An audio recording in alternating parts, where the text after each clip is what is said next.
Chapter 1897. In the darkness of the night, the young lord who had just been kicked out of his small wooden bed moved a bamboo chair to sit under the eaves. He did not treat himself too badly. He did not forget to bring out a pot of green ant wine and a plate of peanuts. He did not drink the wine.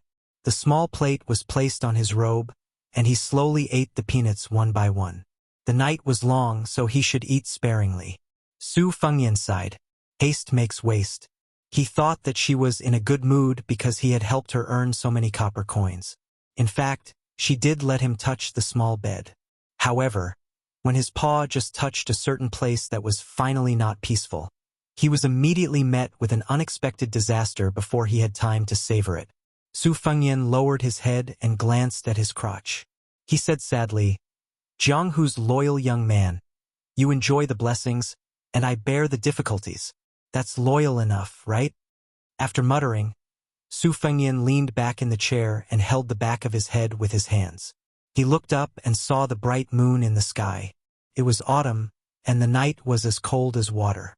Su Fengyan was aware of the confrontation between Gu Jiantang and the white-robed monk during the day, as well as the disturbance caused by Tantai Pingjing in the two lotus peaks. He even knew that Gu Jiantang and Tantai Pingjing finally met at the foot of the mountain. There were some things that he could not care about and he could not care about. If he really cared about it, it would only add to his troubles. Huta City, the northernmost city outside of Liangzhou Pass, and Beimang, the center of the army with the most troops, advanced on three fronts. They were strictly organized and watertight. Fortunately, Chao Wei and Xie Shi Bian joined hands and achieved a great victory at Miun Pass in the western regions, which was beyond everyone's expectations.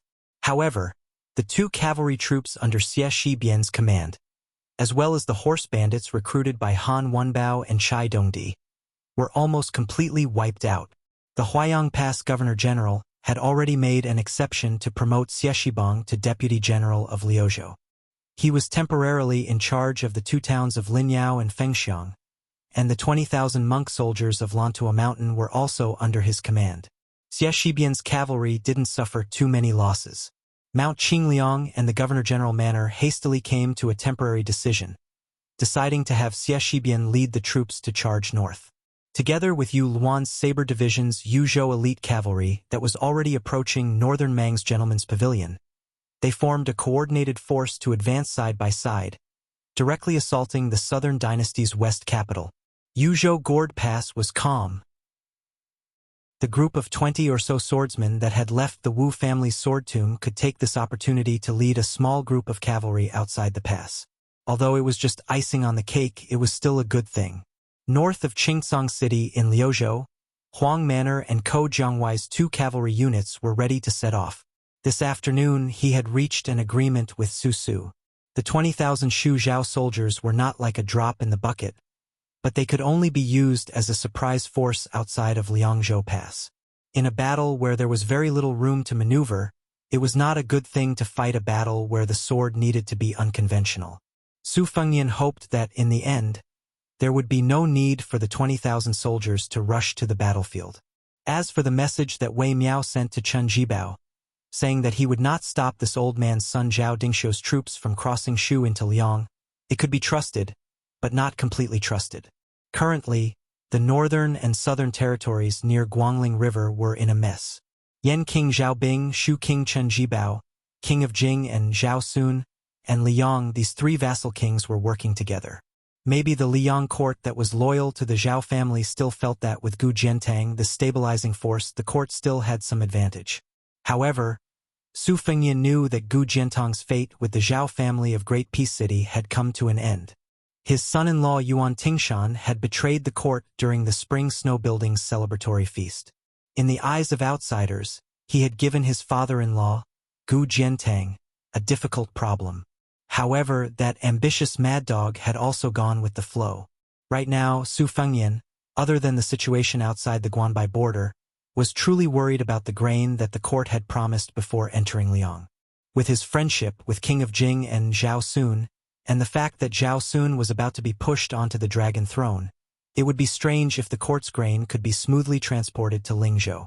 Originally, these things were not a problem. Even if Zhao Sun really did put on the dragon robe, he was just a puppet. He could speak, but he could not truly change the situation. Even if Yen King Zhaobing was wary of Beiliang, as long as Zhao Zhu was there, he could still change the situation. However, ever since he met Lin Hongyuan, Su Fengnian had to prepare for the worst, which was that Beiliang would face the greatest predicament of being attacked from the front and back. Su Fengnian carefully chewed on a peanut and calmly said, "Zhao Zhu, you forced me to fight with you, even if I can't sit on that throne in the future." Su Fengnian sighed and did not say any harsh words. That evening, the Gerfalcon sent a secret message from Wutong'an on Mount Qingliang. It only had 4 words. "They have arrived at Liangzhou." These 4 words were personally written by his second sister, Su Weisheng. Furthermore, one could tell that she had written them with great care. This was a secret matter that had been planned for a long time. Even the Whisk Room and the Eagle Room did not participate in it. From beginning to end, it was only Su Weisheng who planned it. A few years ago, when Su Fengnian traveled to Jianghu for the second time, other than the old man with the sheepskin fur coat and the little mud man, there was also Lu Qiantang, who later died in the reed marsh, and Xu Xiu, who was very likely to be the empress. There were quite a few people. Among them, the plump woman holding the white cat was very inconspicuous. In the end, she was borrowed by Su Weisheng from Su Fengnian and brought to Shangyin Academy. At that time, Su Weisheng said something very strange. He said that he wanted to use Yu Yue, whose real name was Yu Xuanji, as bait to fish out a 1,000-year-old turtle from the mud at the bottom of the lake. In fact, Su Fengnian did not think too much about it and had almost forgotten about it. This year, Yu Yue, as Mr. Jishang of the academy, led a group of students from Beiliang Academy to study in Beiliang and began to teach in various academies in Beiliang. Only then did Su Weisheng tell him about what happened that year. It turned out that Yu Yue did not just have an extraordinary background. As a member of Dechu, Li Chungang had casually mentioned that there were female sword attendants in Dechu for generations. With their brilliant sword dance, they stood out in the world. Their cultivation was not high, but their skills were profound. It was really a strange thing. Yu Yue's mother was the last eccentric sword attendant of Dechu. Her chess skills were on par with that of the state preceptor Li Mi. As for why she was so amazing, it was originally a confusing secret of the Jiang family of Dechu. With the end of the Battle of the Western Wall, it was buried in the dust of history. Naturally, the world did not know. During the years when Su Weisheng was studying in Shangyin Academy, he only addressed 3 people as Mr. 2 of them were his teachers. One was the master of literature, Han Guzi, whose disciples were almost all taken in by Beiliang. The other was Chancellor Wang, who was the first to seek refuge with the Su family of Beiliang. He was also the leader of the scholars who died in the cold. The last one, Su Fengnian, was only heard to be a blind old zither player. He lived in the Dao De forest of Shangyin Academy all year round. The news from Su Weisheng that he has arrived in Liangzhou was precisely this person. An unworldly master was still in the human world. Ordinary martial artists would think that this was nonsense. But ever since Su Fengnian met the eunuch of Tai and City, who was the same age as Gua, or even earlier when he met the real celestial being Gao Shulu, he began to understand a truth. Now, there was one more person in the world who could not be understood by common sense, Tantai Pingjing. This sentence was not nonsense, it was obviously a lie. The scholars who could become the sage of Confucianism, from the sage of the Zhang family in the north to Chao Chongqing in West Chu, did not have a good ending.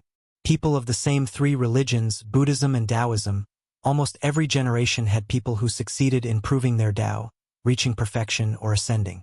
Why was it that only Confucianism did not have a good ending? Tantai Pingjing once used her identity as a qi cultivator to explain that it was caused by the Tao of heaven. Su Fengnian felt that what she said made sense, but she did not explain the whole reason. Su Fengnian, who was in a daze, suddenly remembered something. He put down the wine pot and plate, got up and ran to fetch water. Late at night, the elephant washing pool should have finally quieted down. Then he filled the water tank with water. But just as Su Fengnian pushed open the green bamboo fence, he could not help but jump up and curse. In the middle of the night, there were 2 groups of people coming to the elephant washing pool. Chapter 1898. Su Fengyan hesitated for a moment. He didn't care anymore. Those Jianghu ruffians could do whatever they wanted. If they really pissed him off, he would let those bastards have a taste of the cool autumn air and cold water bath. He carried the burden and continued to walk in that direction. Stepping on the fragmented moonlight shining through the bamboo forest and approaching the elephant washing pond, Su Fengyan already had a rough understanding of the situation. Two groups of foreign Jianghu people had a conflict when they were burning incense during the day. Because Bailiang's laws were harsh and they had already learned a bloody lesson, they didn't dare to fight in public. The two sides agreed to spar at the elephant washing pond in the middle of the night and secretly signed a life and death agreement. They were not allowed to bring weapons and were responsible for their own lives. After the event, they were not allowed to tell the local authorities of Bailiang at the foot of Mount Wudong. Even if they accidentally leaked it, they had to grit their teeth and not implicate others. When Su Fengyan reached the end of the bamboo forest, he stopped and looked up. He saw two groups of people fiercely confronting each other by the elephant washing pond. 7 or 8 people against 20 people. There was a great disparity in numbers, but the former's momentum was stronger, while the latter's military strength was superior. However, the situation was somewhat silent, allowing the leader of the 7 or 8 people to poke and point at their noses. Su Fengyan turned his head and looked. On the huge rock in the middle of the pond, a graceful figure that was originally lying on her back sat up. The woman basking in the moonlight in the middle of the night didn't make a big noise. But when it was discovered by some Jianghu people with sharp ears and eyes, the atmosphere instantly became awkward. After she sat up straight, she faced the two groups of people who were speechless and said, "You guys continue. Don't pay attention to me." Everyone looked over. The water in the pond swayed and the moonlight dazzled. They saw her sitting alone on the rock with a pair of boots neatly placed on her left and a jug of wine on her right. Her appearance was not outstanding, but at this moment, it made her look hazy and made her look even more beautiful. After she opened her mouth to speak, the wine emboldened people, and the beauty emboldened them even more. The burly man who was originally pointing at people's noses and scolding them suddenly shouted with a thunderous voice. He heavily clenched his fist and slapped his chest. "Wang Songfeng, I've roamed Jianghu for dozens of years. What did I rely on?" He relied on the word righteousness. "I don't care who was right or wrong between you and Li Bangxian during the day. Since he found me, it means that he treats me, Hong Mingtang, as a friend. Even if you've invited clan leader Tang and great hero Song to help, we'll rely on our own abilities today. According to the rules of the underworld, the one who kneels down in the end will admit his mistake." The short man in front of him rolled his eyes, jumped up, and slapped him in the face. In the pugilistic world, if beating someone up was considered as starting a feud, then beating someone up in the face was considered as starting a feud. As a result, the two sides began to fight because of the woman's interruption. At first, some people still cared about their status, but in the end, they became more ruthless. They used all kinds of unorthodox moves, such as kicking the crotch, the black tiger, the heart, the monkey picking the peach, and so on. Moreover, they seemed to be using them to the point of perfection. There were all kinds of situations where the donkey rolled around and the dog ate shit. Tragic. Su Fengyan, who was watching from the side with a bucket of water, felt pain for the heroes who had been beaten up. How could it not hurt to be slapped in the face and spin a few times in the air before landing on the ground? How could it not hurt to be kicked in the crotch and roll around while clenching their teeth and not crying for their parents? How could it not be heroic? Su Fengyan, who didn't attract any attention, took this opportunity to go to the elephant washing pool and fill 2 wooden buckets with water. The woman had already put on her boots. She floated to Su Fengyan's side with a wine pot in her hand. She had a strange look in her eyes. Su Fengyan stopped what he was doing and asked with a smile, "Manor Master Tong, are you in the mood for leisure?" The young female head of Jinsua Knife Manor said seriously, "Tong Shanquan has engraved the prince's parting words in my heart. Legend has it that the elephant washing pool has always been the place where the Wudong sword maniac Wang Xiaoping practiced his sword. He once used a bamboo sword to cut down a waterfall, so he wanted to come here and try. Unfortunately, he didn't get anything." Su Fengyan said softly, Everyone has their own fate. There's no need to force it. Especially when you're about to break through a bottleneck, you can't rush it. Tong Shanquan had two famous knives at her waist, Wuda and Tianbao. She nodded. She clearly didn't have a knot in her heart about returning home disappointed tonight. This was in line with Su Fengyan's impression of her. She was magnanimous. Su Fengyan shook his shoulder pole out of habit, no different from a villager carrying water in the countryside. Before they parted, he smiled at her and said, "If you don't mind, I'll have someone bring you one of Wang Xianji's fist manuals and some of my own knife skills." Tong Shanquan was stunned. She then asked directly, "Does the prince need me to do something?" Su Fengyan nodded and said, "Of course." Tong Shanquan blinked her eyes. Su Fengyan continued, "In the future, when you practice the knife and become a knife master even better than Gu Jiantang, it would be even better if Grandmaster Tong could tell others that you were taught by someone in Beiliang when you travel to Jianghu." Tong Shanquan smiled slightly and said crisply, "Okay." At this time, someone sneaked over to them. Su Fengyan turned his head and glared. He shouted angrily, "My father has been the chief of Beiliang's Green Forest for 20 years. You cur. You dare to provoke me?" The person was stunned by his domineering attitude. He weighed the pros and cons. Perhaps it was better to be safe than sorry, so he turned around with his tail between his legs. Su Fengyan turned back and said jokingly, "I didn't say anything wrong. My father has always been the chief of Beiliang's underworld." Tong Shanquan couldn't say anything. Su Fengyan carried the water and left. Tong Shanquan looked at his back. Finally, he turned around slowly, tapped the ground with the tip of his foot, and disappeared. The elephant washing pond was covered in chicken feathers. Su Fengyan returned to the thatched cottage and poured the water into the water jar. When he turned around, he saw Dong Tai. Su Fengyan didn't criticize him. With a serious expression, he said, "I'll go get the knife." Dong Tai nodded. Su Fengyan knocked on the door and entered. He picked up the cold knife from the table and left quietly.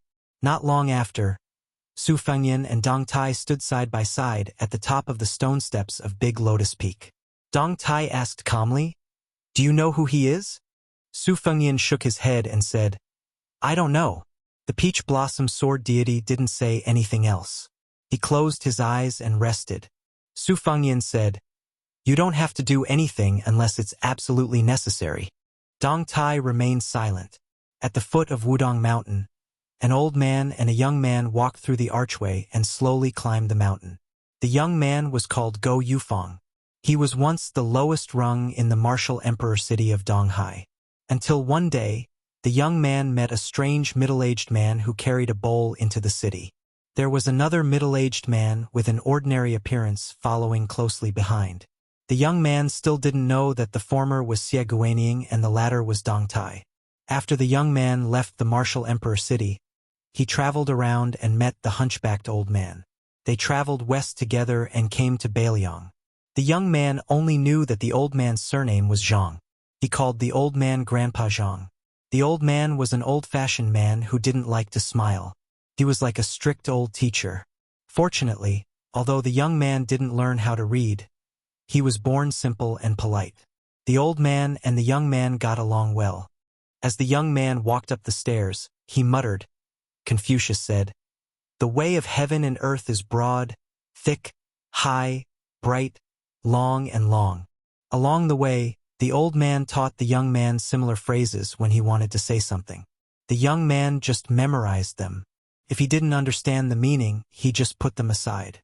When the young man recited the phrase, Confucius said, "When angry, you forget to eat. When happy, you forget to worry. You don't know that old age is coming." The old man couldn't help but sigh. Old age is coming and people are about to die.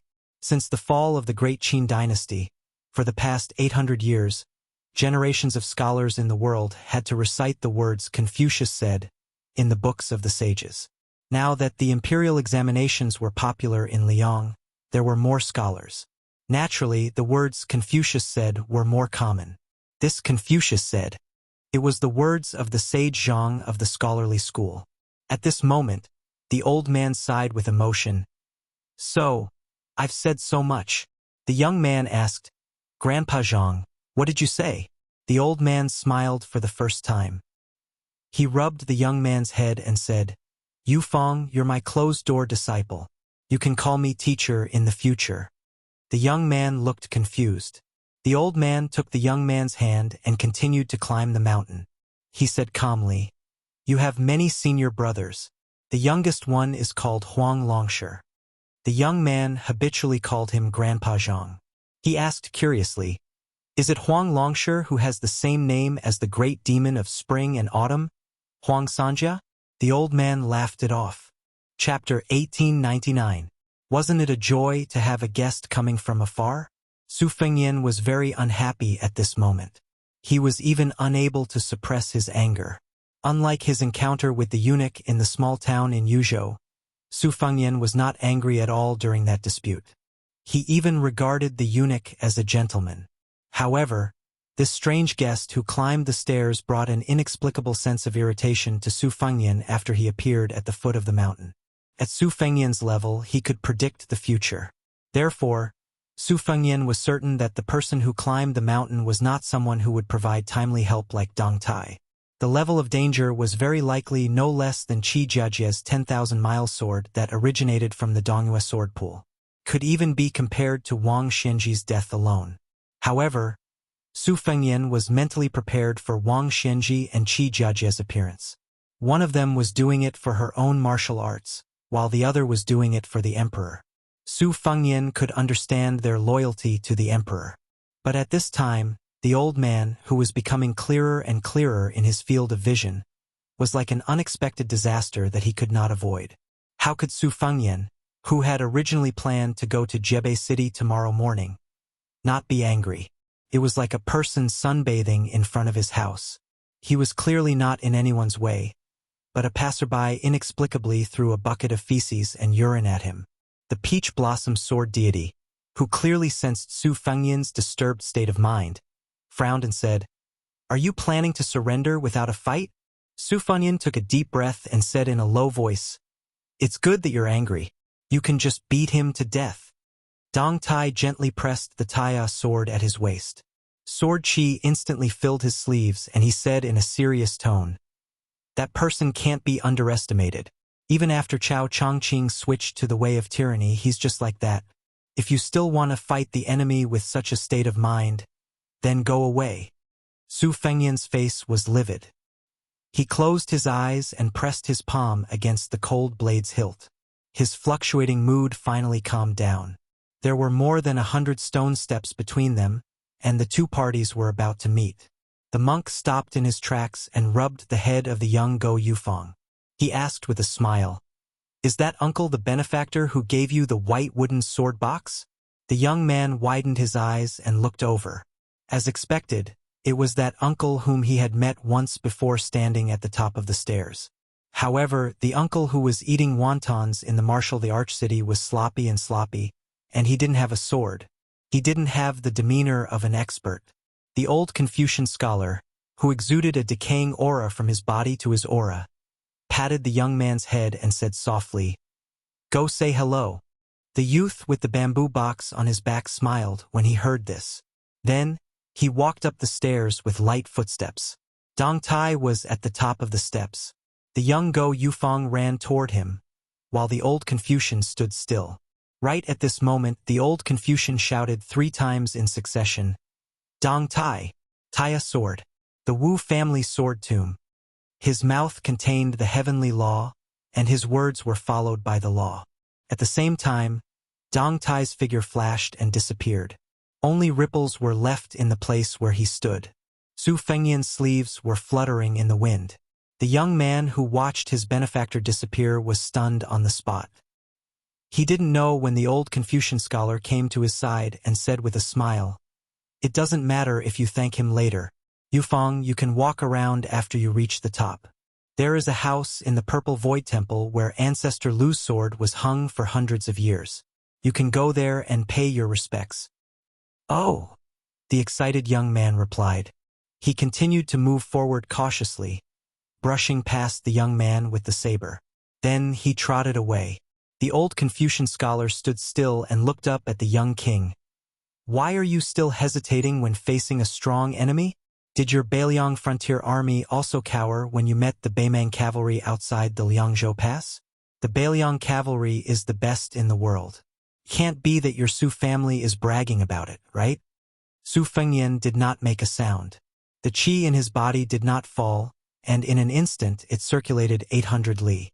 The old Confucian scholar's sarcastic provocation didn't disturb Su Fengyan's state of mind. It's not that Su Fengyan deliberately put on a defensive posture. It's just that he couldn't capture the old Confucian scholar's existence at all. It's impossible to stand still between heaven and earth.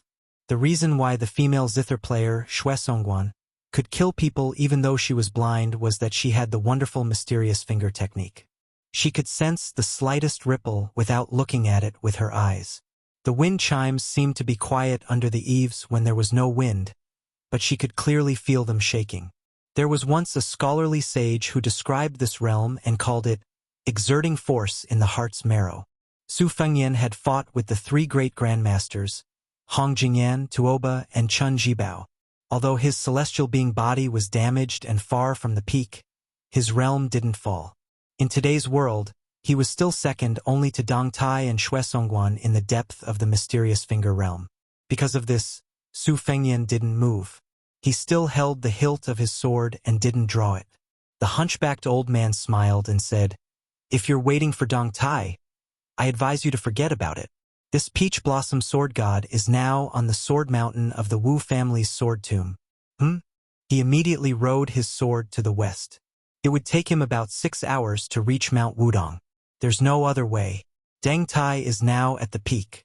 Jian's killing technique can be said to be the best for 1,000 years. I don't dare to take it lightly. Su Fengyan asked, "You want to waste my fate?" The old Confucian shook his head and said, "You're only half right." Su Fengyan's face was gloomy. The old man said, "I still want to find Li Yufu, the Wudong leader." Su Fengyan seemed to have made up his mind. He suddenly took the cold sword from his waist and stood with both hands on the sword. "As you wish. I can't find you, but it doesn't mean that no one can." The old man narrowed his eyes and said, "Oh, then I'll wait and see." In the main peak of Mount Wudong, in the purple void temple of the Great Lotus Peak, the statue of Jinwu Great Emperor that had enjoyed the incense of the mortal world for 1,000 years was covered in dust. The statue, which was originally a dead object, seemed to have come alive. It stepped on the throne and the main hall rumbled. The young man, Go Yufeng, had just walked to the square outside the purple void temple. Then he was stunned. A majestic statue that was 3 feet tall rushed out of the Taoist temple as fast as thunder. Every step had the power of a thunderbolt. Then it ran past him. It looked like it was going to go down the mountain. The young man blinked his eyes. He couldn't come back to his senses. Go Yufeng raised his hand and gave himself a hard slap. It really hurt. On the stone steps, the old man clicked his tongue and said, "Interesting." A series of thunder resounded through Mount Wudong. Behind Su Fengyan, a statue of Jinwu covered in purple and gold jumped up high. It held a huge peach with sword and slashed at the old Confucian at the bottom of the steps. The old man who was dressed neatly put his hands on his abdomen and said calmly, "A gentleman doesn't talk about strange forces." The golden-armored Jinwu statue's sword slashed down with an imposing aura. Chapter 1900.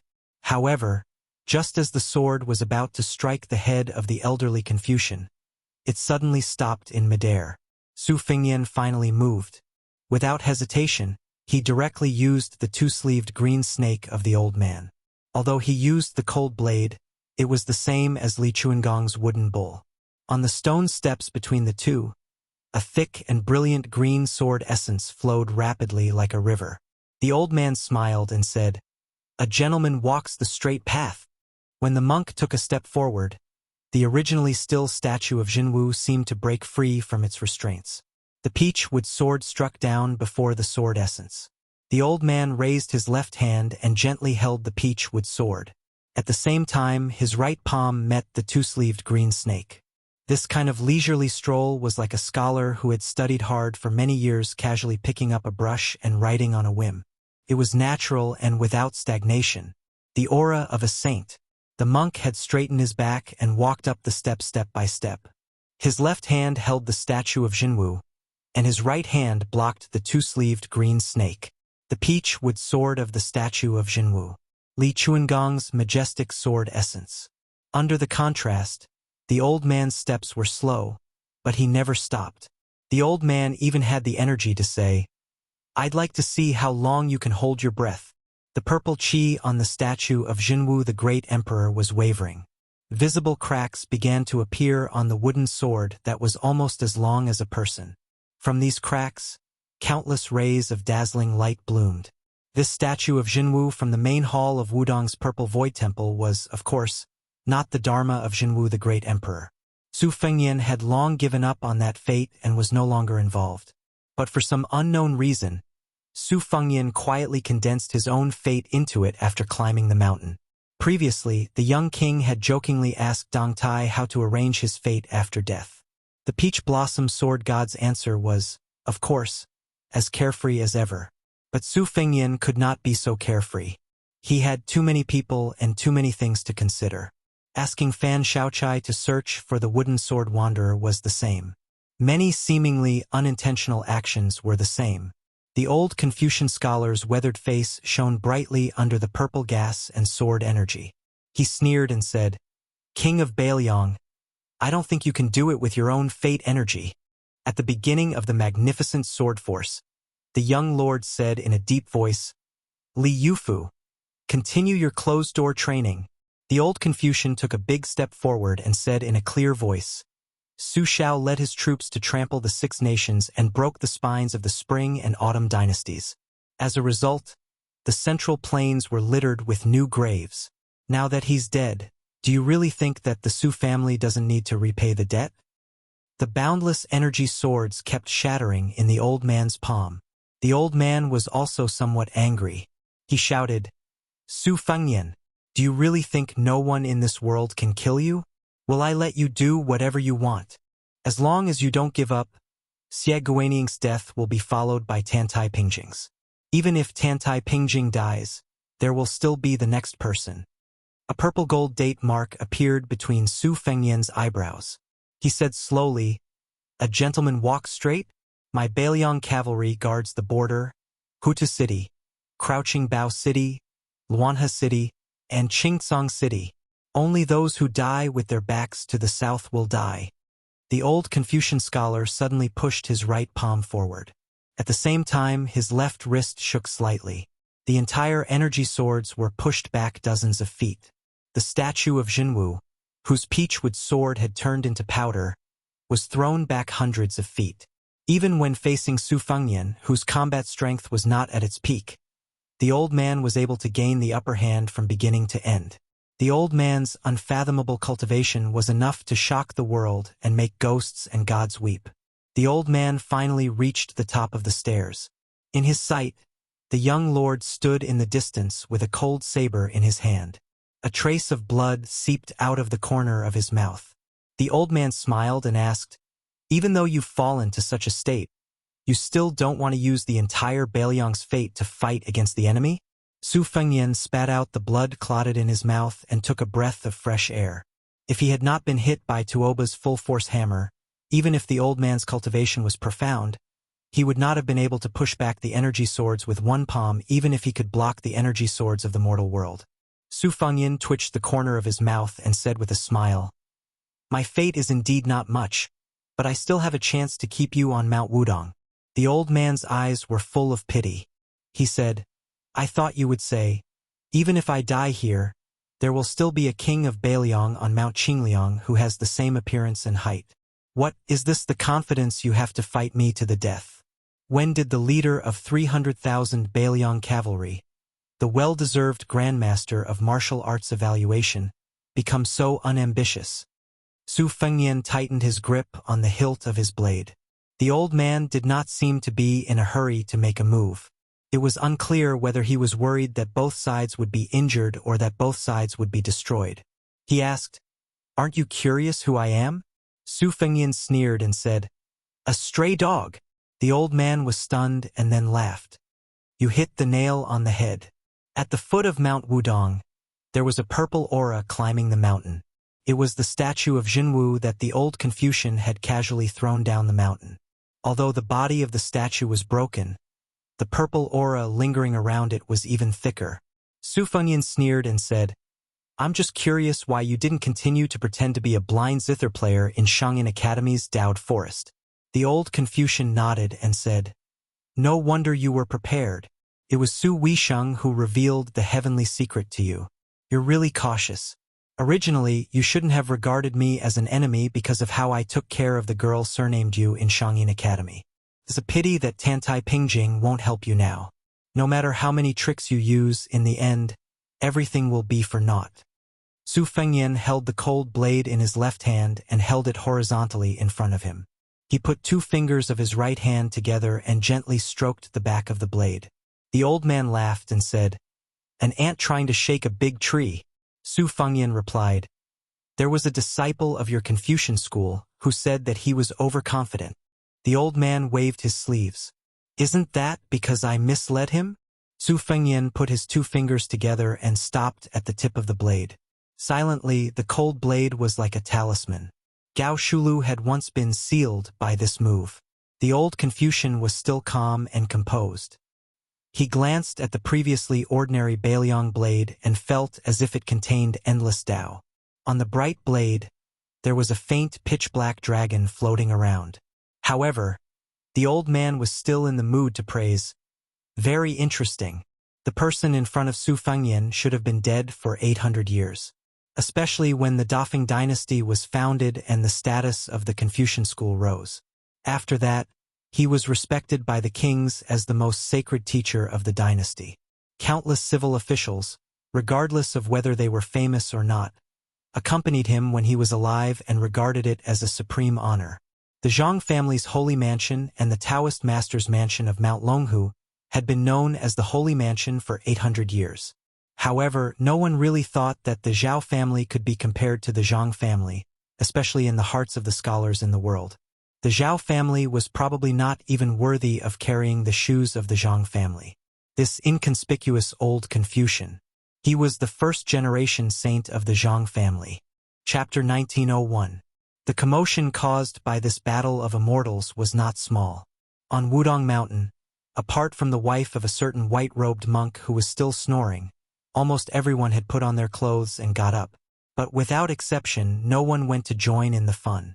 The Battle of Li Chungang and Wang Xianji in Martial Emperor City, the Battle of Su Fengyan, Dongtai, and Chao Chongqing in Great Peace City, and the Battle of Chao Chongqing attacking the city alone.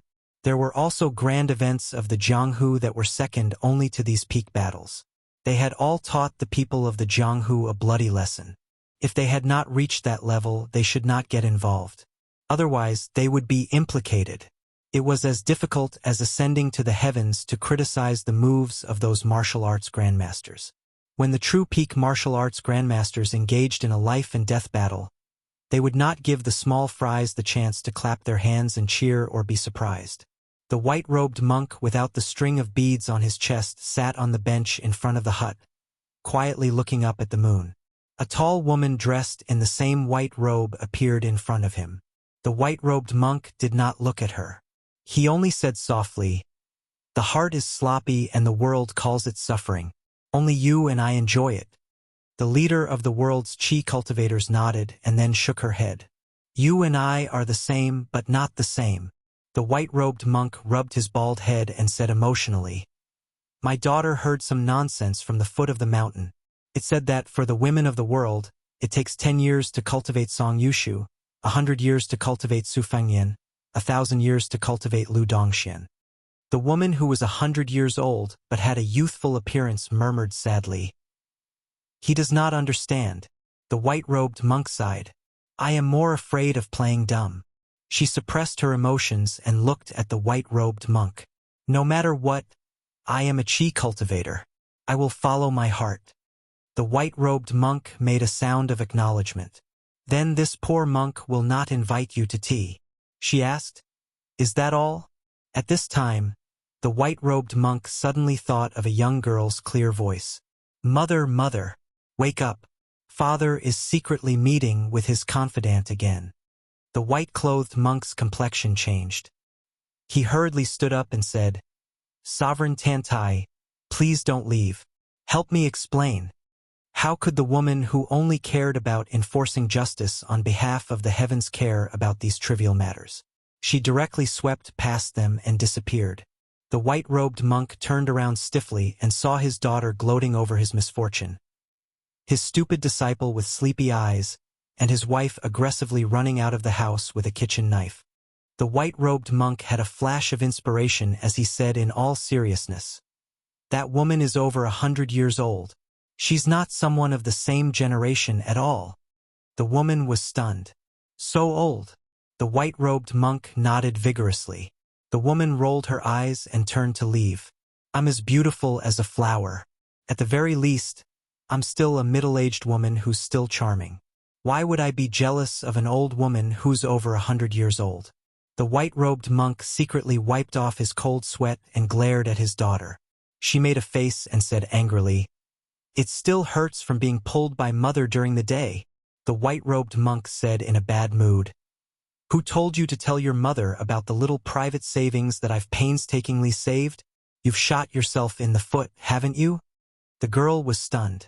Just when the white-robed monk was gratified and thought that his daughter had found her conscience and had come to her senses, she immediately turned her head and shouted, Mother! Although that woman is old, she looks very young. She looks younger than you.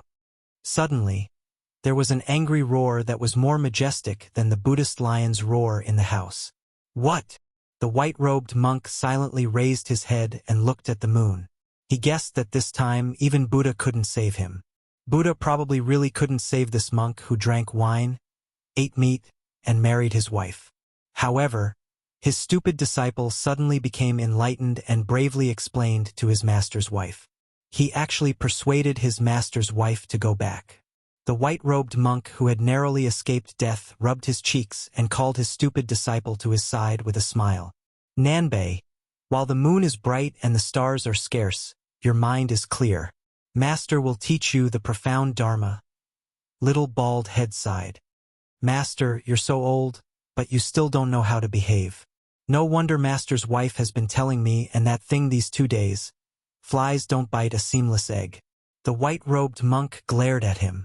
Unfortunately, his stupid disciple wasn't afraid at all. Instead, he said in a methodical manner, Master, Buddha said that feelings against oneself are born from feelings. When hatred arises, resentment must be removed by observing the 5 meanings. The white-robed monk's temper was gone. Li Nanbei made a cute and playful pig face and swayed back into the house. The white-robed monk couldn't do anything. The stupid Nanbei suddenly whispered, Master, I've actually been helping you string the prayer beads the whole night.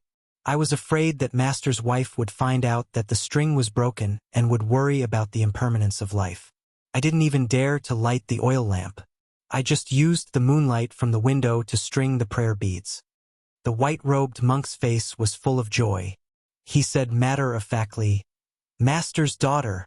The middle-aged monk who was in a good mood smiled and said, Disciple, I'll continue to teach you the Dharma. The little monk was young, but he was already the Sanzang master of the 2 Zen temples. Whether it was the seniority of the sect or the profoundness of the Dharma, he was fully deserving of the title of an eminent monk. The little monk's face suddenly turned red. He said sneakily, Master, let's put the Dharma aside for now. Why don't you lend me the 3 taels of silver you hid at Han Daozhang's place? Tomorrow I'll buy some things and send them to Mianyanji. The white-robed monk waved his sleeves and strode towards the thatched cottage. The moonlight tonight is not good. It's not suitable to teach the Dharma. Only the little monk was left sighing. Chapter 1902.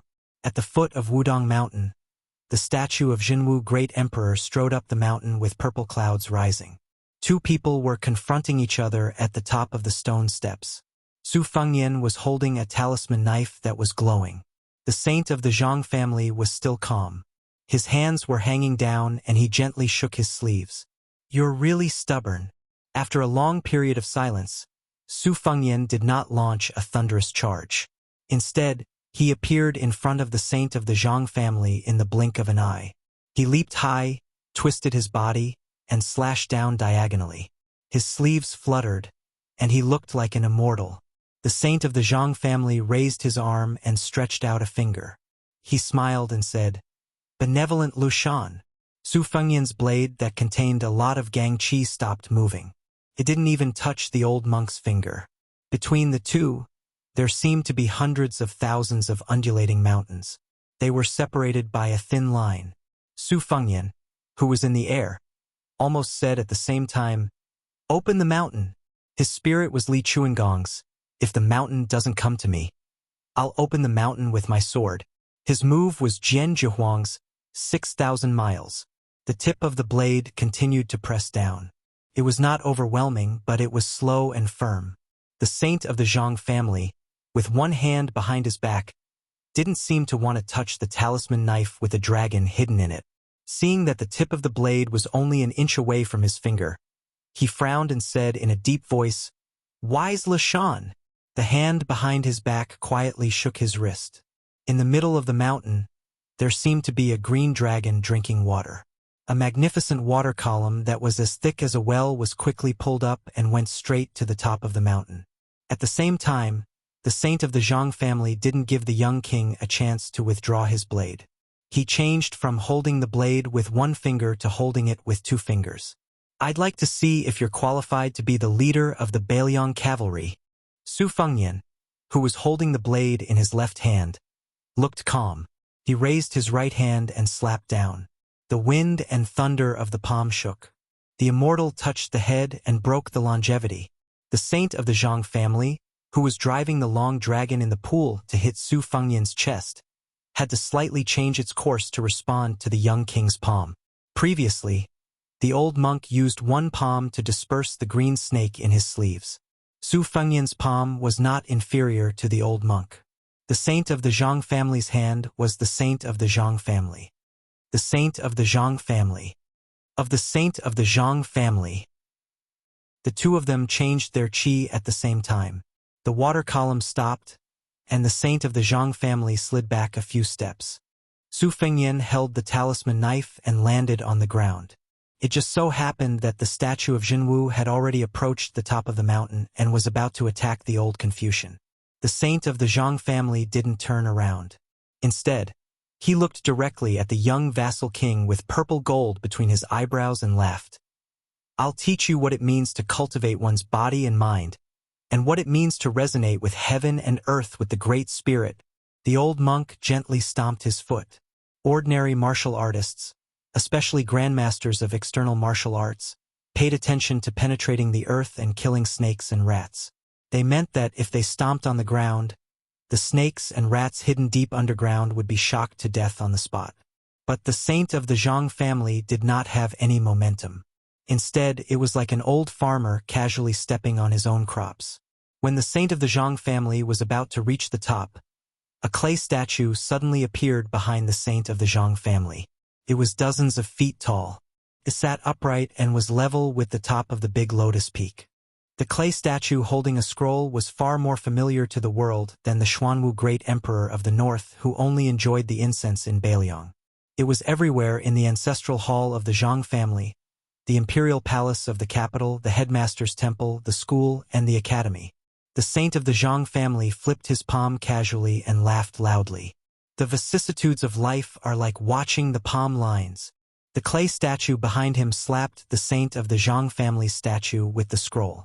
The scroll was shattered, and so was the Zhenwu statue. Su Fengyan softly shouted, "Rise!" A huge statue with golden armor and hair stood up majestically from the mud and wood chips. One was standing and the other was sitting. One was the Taoist demon-rinsing primogenitor in the north, and the other was the saint ancestor who was worshipped by scholars like a god. A battle between civil and military. The saint of the Zhang family laughed. "Is this the first-grade celestial state proposed by Gao Shulu, the law of heaven and earth? I didn't expect you to be able to support such a scene with your remaining destiny. It's a pity that you're a poor family." The old monk's smile deepened. "A scholar can't reason with a soldier? That doesn't make sense." The clay statue of the saint raised an arm and pointed lightly. The fingers of the Zhen Wu statue clenched into a fist and smashed down heavily. The old monk said indifferently, "I also have some insights in my heart, and I want to share them with the world. Scholars study and help the world when they're successful.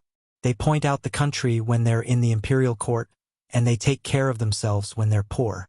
They don't forget their original intention when they pick up the brush and flip through the book." Wherever the clay statue of the saint pointed, snow-white and thick gang qi as big as the pillars of the palace would constantly appear. The arms of the Zhen Wu statue were shot through, and pitch-black holes appeared everywhere. When the two fists finally succeeded in hammering the head of the clay statue, they were already powerless. The two arms of the Zhen Wu statue were broken and dissipated in the air. The clay statue of the saint only shook slightly, and it was far from hurting the foundation of its will. Therefore, the purple-gold qi between the young feudal lord's eyebrows gradually faded, and the saint of the Zhang family's aura did not diminish. The clay statue of the saint was also safe and sound. But what happened next caught the old monk off guard. The Zhen Wu statue that had lost its arms raised its head, stepped on the stone steps, leaned forward, and hammered the head of the saint's statue. The entire Mount Wudong trembled. Chapter 1903. Dust flew everywhere. The head of the Jinwu Dharma form exploded, but the headless body still maintained its forward posture. The clay statue of the saint was still intact, but there were some cracks. The saint of the Zhang family deliberately touched the Confucian headscarf on his head and looked at the young vassal king who had probably taken out his trump card. He said sarcastically, "It doesn't hurt. Is that all you can do?" This person's tone was always strange, but it was exactly as he said. Anyone in the human world who was his enemy, even if it was Su Fengyan, could only be an ant trying to shake a tree. The old Confucian narrowed his eyes and said, "I've already said that with your own fate, it's not enough to fight me tonight. Even if you're unwilling to use the fate of the entire Bailiang, why are you unwilling to gather the fate of the Su family? Whether it's Su Weisheng or Su Longxiang, they're not ordinary people. They're all people with fate. It's okay for you to gather some fate with them. Why do you have to support the situation alone? You're about to die. Why do you care about the details?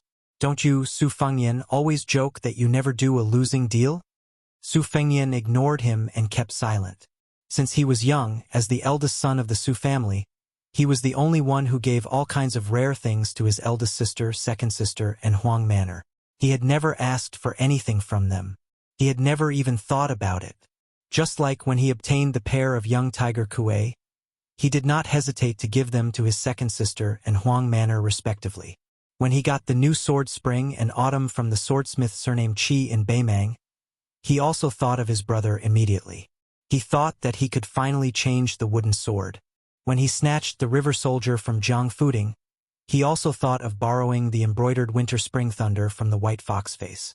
He could finally return the favor. Su Fengyan had always believed that he had gained too much, so he should not complain and should be generous. The old Confucian stared at Su Fengyan's eyes and sneered. "A falling leaf indicates autumn. The first vassal king of Liang, who has 300,000 elite cavalry, is actually such an indecisive fool. It's ridiculous." Su Fengyan said slowly, "You can nag when you win. It's still early." The saint of the Zhang family laughed and said, "When I win you, you'll die. Who will I talk to then? Do you want me to nag at a dead person?" Su Fengyan's eyes were firm and his face was cold. "My master Li Yishan, the chancellor of the Shang'an Academy, Zhang Julu of Liang, Wei Jingtang of Jizhou, and many others. In my heart, they are the real scholars. It's lucky that you, the sage of Confucianism, did not dare to show up for hundreds of years. Otherwise, you'll be a laughingstock." The saint of the Zhang family did not take it seriously and said with a smile, "It's still too early to say that." Su Fengyan held his breath and concentrated. Since the disappearance of the Jinwu Dharma form, it was harder to catch the old Confucian's qi. The old man raised his arm and waved it in the air. Suddenly, a 3-foot green gang qi appeared. The old man seemed to be lost in thought and sighed. "Maybe the descendants only know about my knowledge, but they don't know that it was me who started it." When the saint of the Zhang family condensed his qi into a sword, Su Fengnian instantly attacked silently. The old man stood on the spot and twisted his sword-wielding arm behind his back. With a simple sword stance, he blocked the talisman knife that was trying to cut off his head. After that, no matter which angle the elusive talisman saber appeared from, the saint of the Zhang family only used an ordinary sword-holding stance to defend himself flawlessly.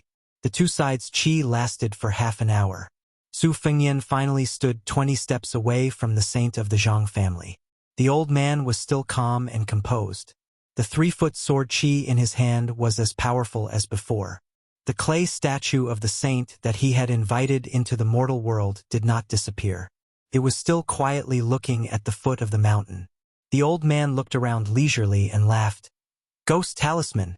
It's not bad to use the remnant soul of the Beimang True Dragon in the talisman knife as the talisman gallbladder. However, it's a little far-fetched to use the divine lightning technique of Mount Longhu. What kind of lightning pool is this? How can it summon gods and ghosts? How can it suppress demons?" There were 21 pocket-sized flying swords hovering around the old man. The 12 flying swords were given by Dong Tai. Black armor, childhood sweetheart, morning dew, spring water, peach blossoms, moth eyebrows, vermilion bird, yellow tongue, and golden thread tai. The 9 flying swords were later forged by Su Fengnian according to all kinds of life's will, and earnestly requested Mount Qingliang's Moism master Zhu Zi to forge them. They were Fengdu's old Jiao Du, Yushui's fine beard, childish wild fox sheep fat and shen. Above each of the motionless flying swords, there was a yellow talisman glittering with golden light floating above them. The saint of the Zhang family exclaimed softly and asked curiously, "Why is the word talisman gallbladder missing? The Taoist sects in the world are divided, but at the end of the day, the talisman gallbladder is nothing more than a dozen words in the word aura. The talisman gallbladder has no words. You worked so hard to create this talisman. Where did the spiritual energy come from?" Su Fengnian gripped the hilt of his saber tightly and sighed softly. This was supposed to be a lightning pool that he used to suppress the heavenly being, Tantai Pingjing. As for what kind of talisman this was, it was obvious. Since Su Fengnian was in Bailiang, this talisman was naturally the cold talisman. The 21 swords were connected to each other. The 21 talismans were connected to each other by lightning. The old man shook his head and said, "When you read to your heart's content, you can read through the rise and fall of 1,000 years. What's a small lightning pool?" The saint of the Zhang family stood on the spot. He held the sword in one hand and dipped the other in his saliva. He made a gesture of flipping a book. The pages flipped. Every time a page was flipped, a flying sword would fall to the ground. When the last flying sword swayed and fell, Su Fengnian held the saber with both hands for the first time and began to run forward. The saint of the Zhang family waved his sleeve and dispersed the 3-foot aura. He stepped forward and sneered, "Do you really think I'm afraid of your mountain ceiling technique?" In an instant, the old man's left hand gripped the tip of the saber. Just as the Confucian saint was about to slap him with his right hand, he stopped and frowned. A ray of rainbow light suddenly cut through the sky from the elephant cleansing pool, and then fell behind the old man at a faster speed, or in other words, in front of the saint's clay statue. The sword was called Snow Armor. When the sword fell, there was no snow, but it brought 2 brilliant beams of light from the sky. It was like opening the gate of heaven. The saint of the Zhang family said helplessly, "You're really annoying." The old man probably wanted to save his strength to deal with the brilliant gate of heaven. He just let go of the tip of the saber, then pushed the young lord away and turned around. The saint's clay statue seemed to be pulled by someone and slowly slid into the gate of heaven. Its towering figure gradually disappeared. The old man lifted one foot and stepped on the ground one after another. It landed and took root. There seemed to be a strong wind blowing behind the old man. His sleeves fluttered as he fell toward the gate of heaven. Su Fengnian turned his head to the east and said in a deep voice, "Sword, come!" Still thousands of miles away, the peach blossom sword god who was flying on the sword laughed and replied, "One sword tomb of the Wu family, 200,000 swords? Is that enough? If you like to watch the heroes and heroines in the snow on your mobile phone, You can follow my WeChat public account, Fanghua 1985.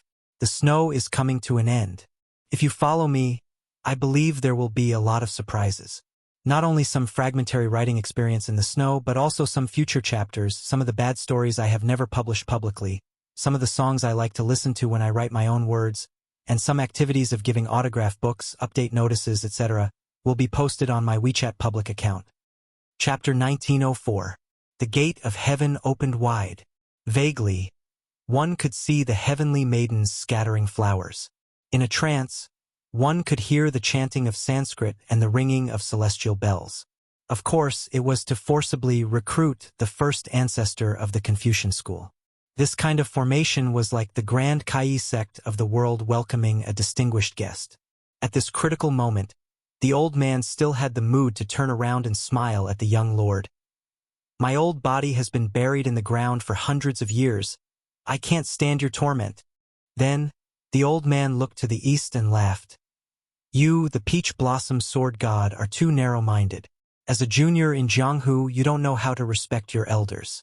Do you really want to take revenge on the same night? Su Fengyan's face was solemn. Dong Tai drove more than 200,000 flying swords of the Wu family to Beiliang. He even needed the swords to go before him. Compared to the time when Qi Jiaj escaped to the foot of the mountain, Dong Tai needed to consume a lot of energy. Even if Dong Tai was regarded as the most powerful person in Jianghu, the most powerful person in the Finger Mysterious Realm, and the best swordsman in the past 1,000 years, Su Fengyan knew how difficult it was for Dong Tai to drive the entire ancient swords of the sword tomb at the same time. The more difficult it was, the greater the burden on Su Fengyan. Especially the old man in front of him was so calm. How did it look like he was struggling before death? The saint of the Zhang family slowly retracted his gaze and looked at Su Fengyan again. He said calmly, "Young man, let me give you a sentence. Deep love will not live long, and extreme wisdom will hurt. You have both. It will be difficult for you to have a good ending. As a person, muddle through. It is rare to be confused, so you can relax." The flying swords that originated from the sword tomb were densely packed. There were almost no gaps. Wherever they passed, mountains appeared in the sky, blocking the moonlight. Su Fengyan no longer concealed himself. His qi circulated rapidly, and his divine will reached its peak in an instant. Using this as a guide, he was like a lone candle in an eternal night, attracting moths to the flame. In the face of Su Fengyan's determination, the old man's eyes flashed with a touch of complex emotions. He no longer had the mood to ridicule the young king, nor did he look at the gate of heaven that was no different from a dragon's pool or a tiger's den for him. Instead, he turned around and looked down. The ground where his feet stood was cracked like a spider web. After the old man raised his head, he turned his back to Su Fengyan and said indifferently, "It's said that a scholar knows everything in the world without going out. I've long heard about your battle with Wang Xianji. That woman surnamed Jiang tried to force Wang Xianji's hand away by opening the heaven gate with her sword. So how could she make me go to the celestial court?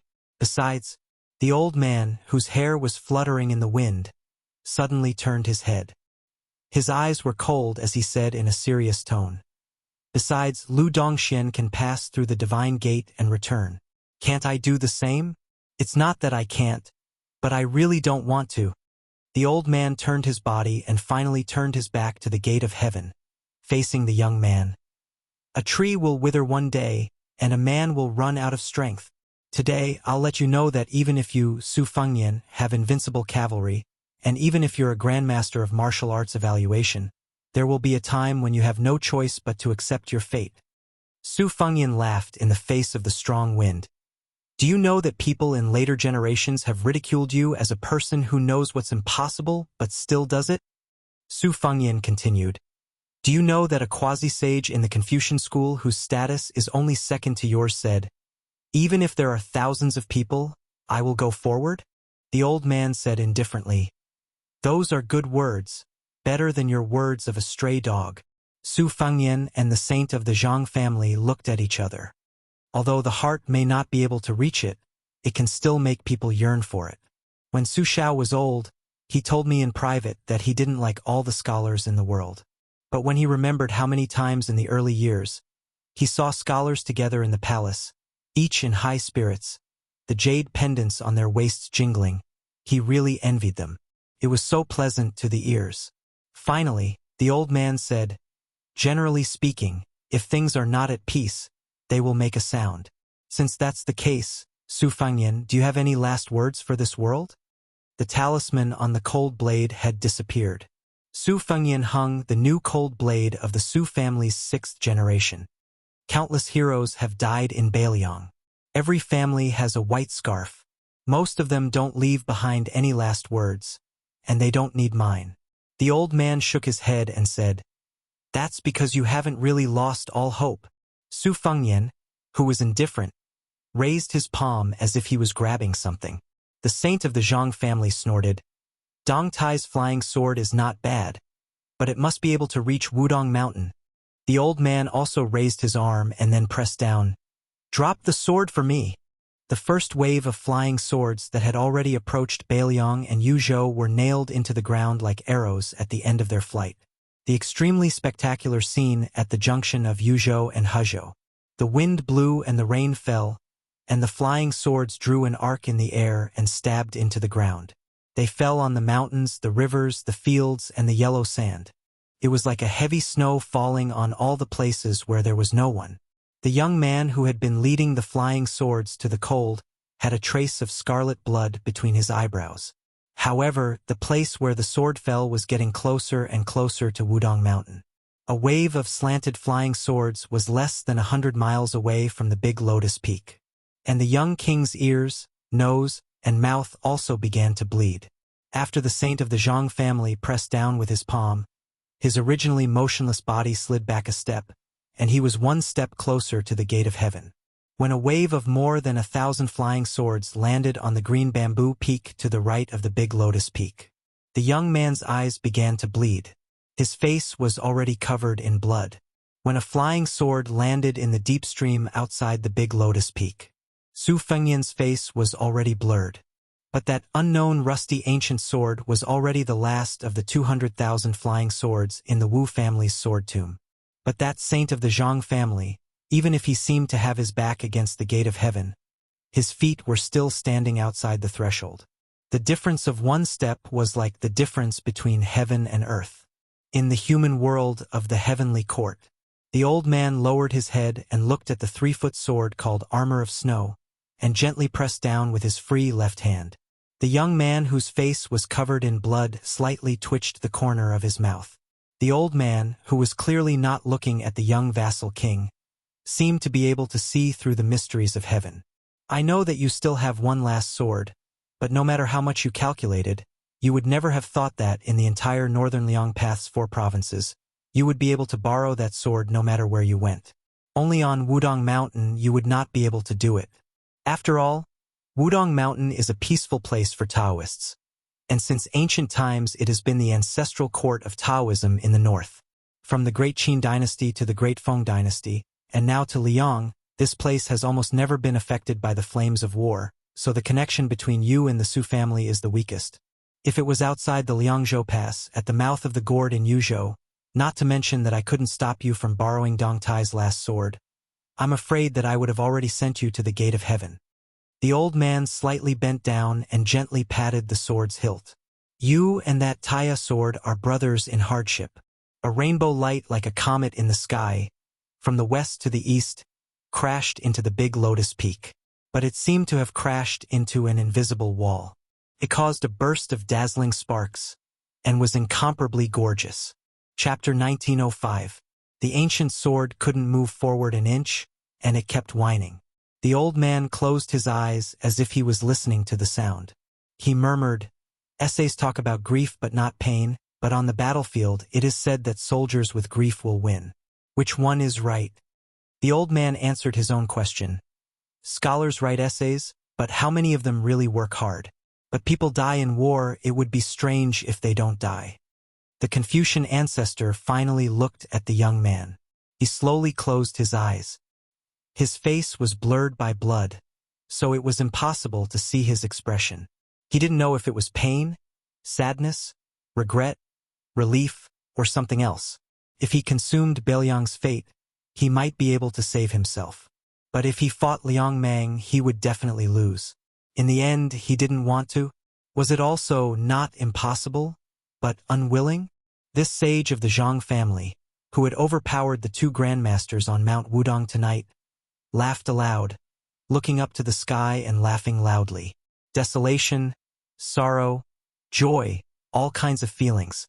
The old man suddenly shouted at the sky, "I am a scholar. Although I am good at cultivating Haoran Qi, I never ask for immortality. F***ck off the cycle of heaven. I have been guarding the human world for 800 years, and I have seen you immortals order me around for 800 years. Now you want to take an inch and want a mile." The heavenly gate exploded with a bang. The old man ignored the huge movement behind him, stepped out, looked at the young king, and asked sternly, "Su Fengyan, I ask you." The new valley is basking in the sun. The oranges are hanging high. The fisherman is wearing a bridle. The old farmer is carrying a hoe. The woman is picking mulberry. The child is herding cattle, and the old woman is making clothes.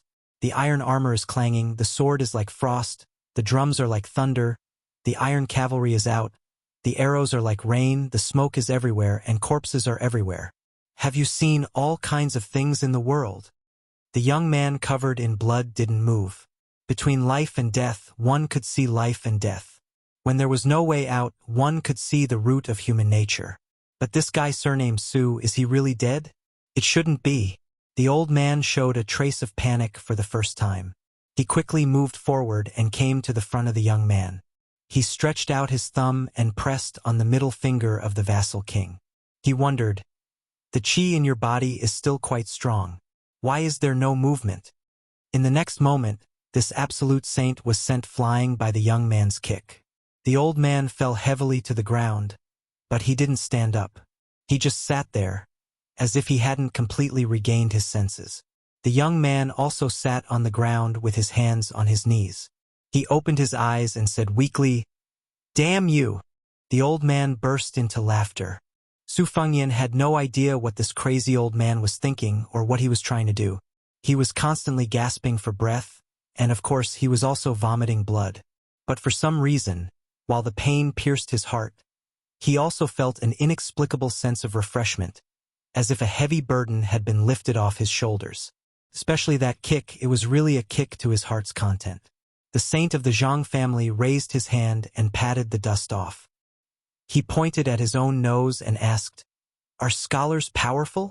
The young king was speechless. He could only move his mouth. It seemed that he was trying to tell him to get lost. The old man snorted and said, "So what if he's Lu Dongxian? Didn't he ask me for advice in the early years?" The young man also pointed at his own nose, then raised his hand with difficulty and made a gesture of waving his hand in disgust. The old man suddenly looked embarrassed. Before the great Qin dynasty unified the world, the saint of the Zhang family had led his disciples to travel around the countries, but he was rejected by the great Qin dynasty.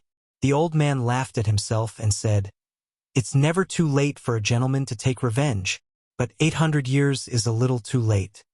Su Fengyan, who was extremely embarrassed, recovered slightly and asked weakly, "Apart from the personal feud, what else is there?" The old man sat upright and said in a deep voice, "Before you and Li Yufu cut the gap between heaven and man, I'll bear the pressure of heaven for you too. Otherwise, Li Yufu, who is cultivating in seclusion, will be fine, but you, Su Fengyan, won't be able to deal with the Beimang in peace. Do you really think the immortals will watch you commit treason? Maybe those guys will simply let the Beimang barbarians take over the central plains." Su Fengyan glanced at the old man from the corner of his eyes and then lowered his eyelids. The old man said angrily, "Little bastard, don't take advantage of me. I've already helped you open up the stasis in your acupoints. Others don't know how difficult it is, but you, Su Fengyan, don't know? This is no different from Zhang Julu's regulation of the water transportation in Liang." Su Fengyan ignored the old man. The old man took a deep breath and said, "Su Fengyan, can we not be so tacky? It's such an impassioned feat, but you turned it into a business deal. How embarrassing, isn't it?" Su Fengyan directly closed his eyes. He was really not used to this kind of social interaction with the old man. Even if he was full of strategies, it was difficult to use them. However, the old man's only weakness happened to be the Achilles heel of the Confucian holy sage. There was a long silence. Su Fengyan finally opened his eyes and bowed with cupped fists. The old man accepted it calmly. Su Fengyan stood up shakily and asked softly, "Why don't you give me something extra to solve the problem of the grain cooling?"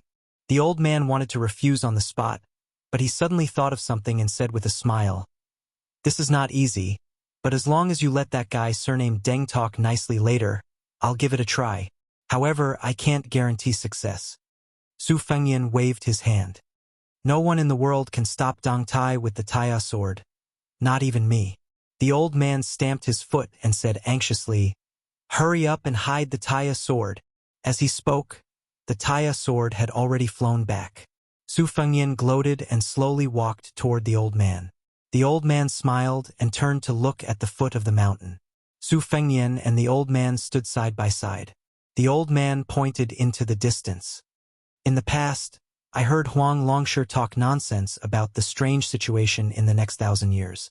I was relieved and worried at the same time. It always made me hesitate." Su Fengyan said softly, "Why don't you think about it from another perspective? Looking at the present from 800 years ago, the world has changed for the better, right?" The old man nodded. "Some have changed for the better, some for the worse. Generally speaking, the present is indeed better." Both of them were speechless.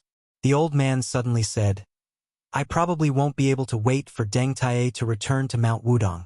Help me pass a message to him. If we only talk about the level of swordsmanship and not the distance of the sword, he is the first person since ancient times." Su Fengyan said, "Okay." The old man stared into the distance with his eyes wide open, his figure ethereal. He sighed with emotion. "Then let me see this world one last time." Su Fengyan asked softly, "Do you have any last words?" The old man thought for a moment. "Yes." Su Fengyan said in a deep voice, "Sir, please speak." The old man said calmly, "Shut up. If you like watching heroes and heroines in the snow on your phone, you can also follow my WeChat account, Fanghua 1985. Snow is coming to an end. If you follow my account, I believe there will be a lot of surprises. Not only will there be bits and pieces of writing in the snow, but there will also be future side stories or some of my favorite songs that I have never published publicly, or some activities that I like to listen to when I am writing, or some activities to give out autograph books, update notifications, etc. They will all be posted on my WeChat account." Chapter 1906. When Dong Tai arrived with his sword, he saw the young king sitting alone at the top of the broken stone steps with a knife on his knees. Although Su Fengyan's clothes were stained with blood and his face was full of exhaustion, he was full of spirit. Moreover, his heavenly physique that had suffered heavy injuries in succession was like a withered tree that had come back to life. It glowed with vitality and gradually approached its peak. Deng Tai floated down to the ground. Hanging from his waist was an ordinary iron sword that his disciple had given him. Holding Taya upside down, he stood beside Su Fengyan.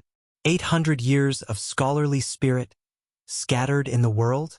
Su Fengyan nodded and said, "Old Mister was obviously reluctant to leave before he passed away. He stayed up for a few hours and made some arrangements before he passed away on the spot." Dong Tai frowned and said, "What about this fight?"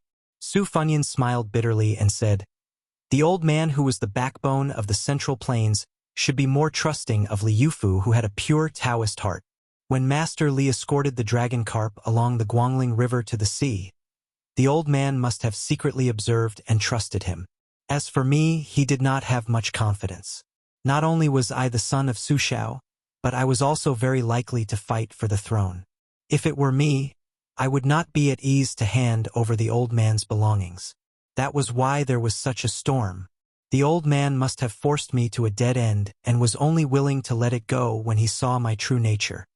The peach blossom sword deity, who had no interest in the rise and fall of the world, sneered and said, "In the end, he still took advantage of his seniority." Su Fengyan did not comment. He turned around and asked with a smile, "Is it because the flying sword can't enter Mount Wudong?" Dong Tai said frankly, Of course, once the sword is out, how can it return without any results? Su Fengyan and Dong Tai raised their heads at the same time and looked at the distant sky that was gradually turning white. After the saint of the Zhang family died in a way similar to the immortal Jinren of Taoism, there seemed to be a new phenomenon between heaven and earth. It was unclear and covered the mysteries of heaven. Heaven and earth were filled with righteous qi. Mixed qi gave form to the flow, abundant enough to fill the firmament. Su Fengyan said in a low voice, "To establish one's virtue, to establish one's merit, and to establish one's words. Sir, I really can't do it anymore." Dong Tai crossed his arms in front of his chest. "It's amazing, but in my opinion, it's still a little unsatisfying." Su Fengyan sighed helplessly. "How can everyone be like you, Dong Tai?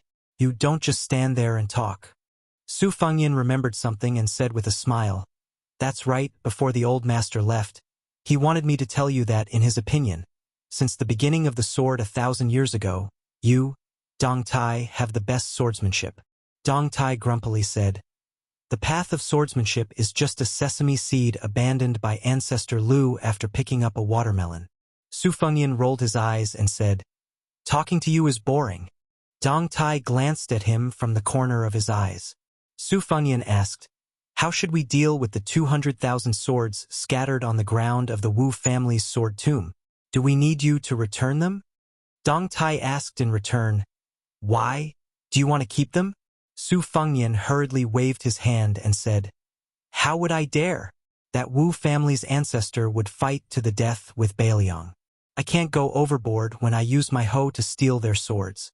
Dong Tai said, "Then I'll return them all. The Wu family's swords are an eyesore to me anyway." Su Fengyan lowered his voice. "Don't do that. You should at least choose a few hundred good swords and secretly leave them behind. Just say that the Zhang family's saint destroyed them. If the Wu family's sword tomb doesn't let them off, go find the Zhang family's saint mansion and smash them." Dong Tai's face was full of disdain. "I can't be bothered to do that." Su Fengyan smiled brightly and said, "There's no need for the peach blossom sword god to waste your energy. I'll do it. I'm quite familiar with intercepting swords." Dong Tai obviously didn't want to deal with this. He began to hold his breath and meditate. Controlling 200,000 swords to go to Beiliang was definitely not an easy task. Su Fengyan suddenly said, "Before the old man left, he told me that Beimang's Tuoba's martial arts cultivation had advanced by leaps and bounds overnight." Dong Tai immediately understood the crux of the matter. His face darkened. "He wants to use both Tuoba and Tantai Pingjing to deal with you at the same time?" Su Fengyan said, "That's about right." Dong Tai asked, "Did the old man say how high Tuoba's cultivation is? Is there an analogy?" Su Fengyan shook his head and said, "It's not clear. He only said 5 words, 'Celestial beings live forever.'" Dong Tai frowned and said, "I've never been good at these cryptic words. Just tell me directly. When Wang Xianji left the Eastern Sea, was Tuoba slightly inferior or similar?" Su Fengyan had obviously thought about this troublesome question long ago. He blurted out, "I guess the best result is that he was slightly inferior." Dong Tai asked, "Then the worst result?" Su Fengyan half-joked, "I'm afraid I'll scare you if I say it." Dong Tai twitched the corner of his mouth. "Has anyone ever told you that it's actually quite boring to talk to you?" Su Fengyan shook his head and said, "No, especially women. There's a popular saying in the Central Plains that proves it. 10 years to cultivate Song Yushu, 100 years to cultivate Lu Dongxian, and 1,000 years to cultivate Su Fengyan." Dong Tai said indifferently, "Oh, not 100 years to cultivate Su Fengyan, 1,000 years to cultivate Lu Dongxian?" Su Fengyan pinched his chin and pretended to be confused. "Did I remember wrongly?" Dong Tai couldn't help but raise his voice. "Spit it out." Su Fengyan put away his joking expression and sheathed the cold blade at his waist. "The worst outcome is that at some point in time, Bodhisattva Tuoba's combat power will be slightly stronger than Wang Xianji's." Dong Tai dismissed it with a smile, loosened his arms, and stretched. Dawn was coming. "Then that's the worst result. Why don't you let me deal with Tuoba?" Su Fengyan shook his head and narrowed his eyes as he gazed at the serene scene of the sky gradually turning blue and white. He lazily said, "You've already fought him once in the northern Mang. Let me do it this time." Dong Tai was silent for a moment and then said sarcastically, "Don't forget, you fought with him twice in the western regions and outside Liangzhou Pass. If I remember correctly, it was a draw and a loss, right?" Su Fengyan allowed the breeze to blow away the last bit of blood on his body. "When have I ever lost? Moreover, that time in the western regions, if Li Mibi hadn't interfered at the last moment, Tuoba would have been a dead man." Dong Tai dismissed it with a smile. "Fine. If you want to be a hero, Dong Tai, will satisfy you." Su Fengyan said softly, "Perhaps in terms of combat power, we are all in the celestial realm, so there's not much difference between us. However, there's a state of mind unique to Wang Xianji. Even if you, Dong Tai, have Tai, and even if Tuoba received a gift from an immortal, it's still impossible." Dong Tai asked curiously, "Invincible in the human world?" Su Fengyan suddenly pulled out his cold saber and pointed it at the great sun leaping into the human world's vision. "The entire world's enemy?" Dong Tai asked again. "You have it?" Su Fengyan didn't answer the question. "I've always had it in Beiliang. For those who like to read on their phones, you can follow my WeChat public account, Fenghua 1985. Yesterday, I added more than 10,000 people. Today, I guarantee at least 2 chapters. Chapter 1907. The figures of pilgrims gradually appeared on the stone steps of the divine path. Su Fengyan quietly went to the elephant cleansing pool. He took off his outer robe and squatted by the pool to wash himself. If one were to say that Su Fengyan was familiar with intercepting others, he was not bad at this work. In last night's thrilling battle between heaven and man, except for Jiang Anai and Li Yufu who were deliberately excluded, there were still a few grandmasters from the Central Plains who stayed in Wudong to watch the battle. There was also a white-robed chi trainer who looked at the battle from the top of the Jade Pillar Peak. She probably had the idea of benefiting from the battle. After all, whether it was the sage of the Zhang family or the new prince of Liang, Su Fengyan, whoever died would be a great supplement to her fate. If both of them died and she was lucky enough to support both of them at the same time, there might be a real land immortal in the human world. Not only could she live for a long time, but she was also not bound by the way of heaven. The 3 top masters of Nanjiang, Lu Xianlang, Cheng Baishuang, and Ji Luan, stood together on a suspended plank road and looked from afar. The blind female zither player Xue Songguan walked slowly and finally stopped half a mile away. But the person closest to the battle at that time was the man in purple. Just as Su Fengyan was washing clothes skillfully on the green stone slab, there were already groups of Jianghu people in the elephant cleansing pool. Now the Central Plains recognized Wudong Mountain as not only a blessed place for cultivation, but also a precious place for martial artists to understand the heart of heaven. All the Jianghu heroes who heard the news and came here were mostly people who had encountered a bottleneck in martial arts. They liked to sit here cross-legged and look at the waterfall, the pool, and the huge rocks. They would imagine that the previous Chief Hong Shixiang used to fight here, sword maniac Wang Xiaoping used to fight here, and Great Master Su Fengyan used to practice his saber here. They racked their brains to fight for a spot, just like the scene of pilgrims fighting for the first incense. Su Fengyan inadvertently heard a group of people whispering nearby. It seemed to be a nursery rhyme. Would dragon against stone tiger? Thousands of gold and silver. Who can see through it and by Yangzhou Prefecture? It was said that the old Prince Liang, Su Xiao, had long predicted that Beimang's million-strong army would come knocking on the border, so he prepared for a rainy day. He had already sent the Fu Shui Chamber's men of sacrifice to a hidden secret place, in case the Su family could not stop Beimang's iron hooves from the south, so that the Su family could make a comeback and continue to fight for the world. At first, Su Fengyan thought it was funny, but soon he realized that there was something unusual about it. His heart sank. Guangling Taoist Yangzhou Prefecture had always been the richest prefecture in the Central Plains. Buying Yangzhou Prefecture, with just 5 words, directly described the wealth of the Su family's heavy silver to the common people. Not only that, listening to these people's idle chatter, it seemed that they directly ignored Tide Listening Lake, which should have been the biggest suspect, and directly guessed that Mount Qingcheng and the military town of Linyao were the two places. Su Fengnian could not help but be shocked. According to these people who listened to the rumor, the latter guessed that Li Yishan was personally in charge of the Su family's hidden treasures. The poison warrior, who had been hell-bent on scheming for the Su family all his life, used a trick. On the surface, he constantly drove refugees to Liuzhou to confuse the public, and secretly colluded with Mount Lantua in the western region. Could be said that it was a foolproof plan. As for why the former was Mount Qingcheng, which bordered Liangshu, these Jianghu people could not explain. However, Su Fengnian knew that Su Shao had hidden 6,000 soldiers in the depths of Mount Qingcheng. This was a secret that not many people in the Fu Shui room knew about. It was obvious that the person who deliberately spread this nursery rhyme was not only hostile to Beiliang, but also deeply involved in Beiliang's military and political affairs. Su Fengnian had always politely refused to listen to the prophecies and nursery rhymes that had once caused chaos in the 8 kingdoms of spring and autumn.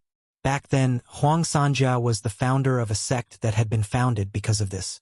Almost all the emperors and monarchs were in a terrible fix because of this. Su Fengnian did not expect that Beiliang would suffer such a calamity today.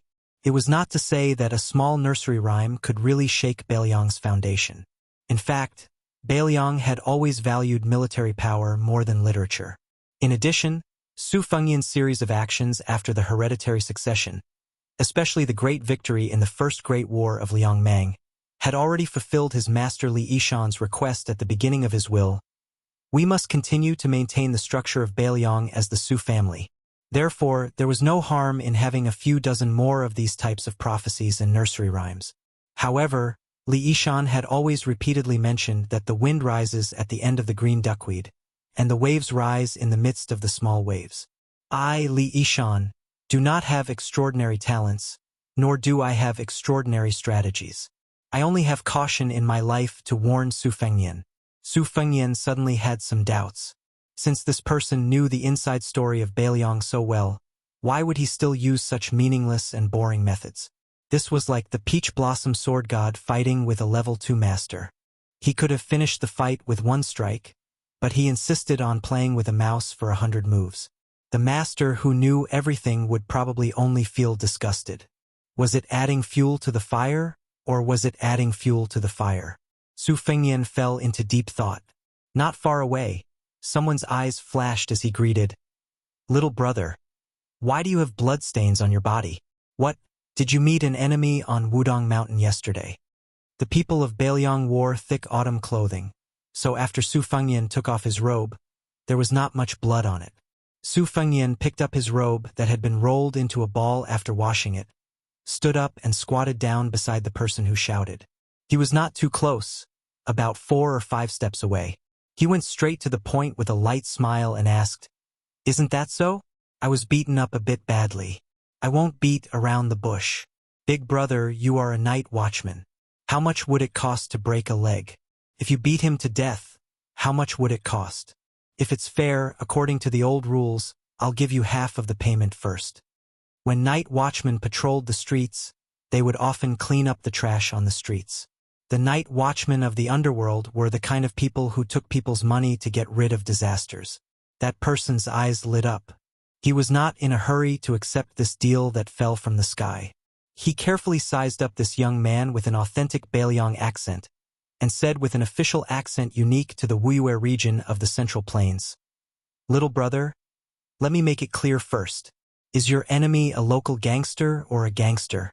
A local gangster was a local, meaning a local snake. A gangster was a foreigner, a dragon that crossed the river. Su Fengnian smiled and said, "A local gangster." That person immediately frowned. Dealing with a Beiliang local was far more difficult than dealing with a stranger. He couldn't help but lower his voice. "What? Could it be that Lian Ke-er, or even the seahorse here?" Lian Ke-er was the picture drawn by a 9th-level official's uniform patch of the Liang Imperial Court, while the seahorse was a military official's patch. To the common people, they were the county magistrate who destroyed families or the governor who destroyed families. As the county magistrate of a county, their ranks were often 8th level or 9th level. Lian Ke-er and seahorse became the Jianghu slang for officials and soldiers. They were both people that could not be easily provoked. It should be known that ever since that butcher Su Shao, the imperial court had a bloody rule of passing the heads of Jianghu people who didn't obey to the rules to the 9 sides. After Liang unified the spring and autumn period, especially when Su Shao stepped into the Jianghu, the entire Jianghu had to lower themselves. Otherwise, why would the great and city's minister of justice, who was in charge of issuing copper fish bags, be privately called the emperor of the river, king of the lake, and be seen by Jianghu people as the leader of the martial arts world in the imperial court? Su Funyan slowly said, "That guy had a grandfather who was Lien Ke-er, but he passed away a long time ago. The family doesn't have any descendants left in the legal world. Think about it, over here Lien Ke-er is nothing. The seahorse is the boss. However, that person has a personal retainer who is empty-handed and doesn't even have a green knife. He should have the strength of a 5th-level official." The lean man and the 4 people beside him exchanged glances and quickly weighed the pros and cons. The 5 of them were gangsters who were used to licking blood from blades in the southern part of Jingji. This time, they had traveled together in Bailiang and their friendship had deepened. In addition, they were all men who knew each other's backgrounds. They already had the intention to cut off a chicken's head and burn yellow paper when they returned to their hometown. Therefore, they didn't hesitate to discuss this business openly. According to the young man's words, the retainer was old and his 5th-level strength could be considered presentable. However, the fist was afraid of the strong and the rod was afraid of the old. The 5 of them all had some fighting skills. As long as they worked together, they would definitely be able to beat the old master to death. However, the 5 of them were worried that they would commit a crime in Bailiang. Once the news was leaked, they would definitely end up being shot by the Bailiang cavalry's crossbows and become hedgehogs. However, a penny was a problem for heroes. Most of them were extravagant people. After drinking 2 or 3 times, they were completely out of money. These 2 days, it was a coincidence that their ancestral graves were smoking. They were actually lucky enough to meet a famous gangster in the southern part of Jingji. The gangster was also willing to humble himself and make friends with him.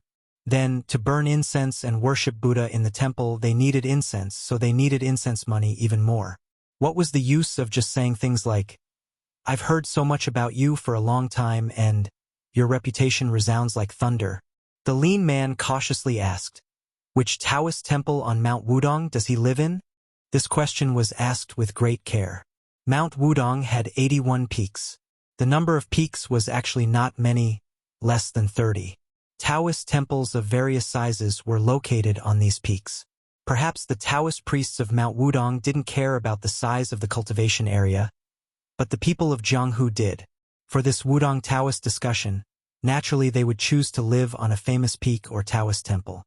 If they weren't famous, then they would sharpen their heads and live on a higher peak. It was said that many famous schools and sects had developed a gap because of this. They were only restraining themselves because they were afraid of the Bailiang government. Chapter 1908. Seniority in Jianghu, ranking in Jianghu, and ranking in Jianghu were all recorded in the minds of well-informed Jianghu people. For example, there were more than 50 people who were familiar with Jianghu faces in Jianghu in the Great Snow Plateau of Mount Hui. They were all famous big shots who were either immortals or grandmasters. Don't even think about them. The next group of people were mainly people who were qualified to enter the yamen of the Ministry of Justice in the capital city. These gray people were even more untouchable in Jianghu. In addition to the dozen or so behemoths that were evaluated by the old and the new, those sects and factions that could dominate the martial arts world in a province also needed to be paid attention to. From the sect masters to the guest elders, and then to the personal disciples, all of them had to be paid attention to. The last group of people, such as Feng Zongxi, who was famous for his righteousness and generosity, and Liao Dong's red sandalwood monk, who was also a wandering immortal, usually wandered Jianghu alone. They had to remember their names and appearances clearly to avoid offending them. Otherwise, they would feel that 2 fists were no match for 4 hands. They deserved to drown in the big river instead of capsizing in the gutter. Su Fengyan's face was full of disdain as he said, "It's a small Taoist temple near Shaoyu Peak. He was only able to stay there because his grandfather was a big pilgrim there. Otherwise, with his little ability, he would have been forced to pack up and leave long ago." The lean man said with a smile, "Little brother, may I ask which Jianghu you are from? What grudges do you have with that person?" Su Fengyan smiled, "Brother, you're breaking the rules. Money in the world doesn't have a surname." The lean man, who knew he was in the wrong, laughed and said, "Money is all surnamed Zhao." Su Fengyan smiled and pointed at the bluestone. "Here, it has to be surnamed Su." Just when Su Fengyan was about to follow the vine and casually talk about the nursery rhyme, an uninvited guest interrupted their conversation. Tong Shanquan, who had a martial virtue and a heavenly treasure, 2 heavy weapons at his waist, walked straight towards Su Fengyan without any disguise.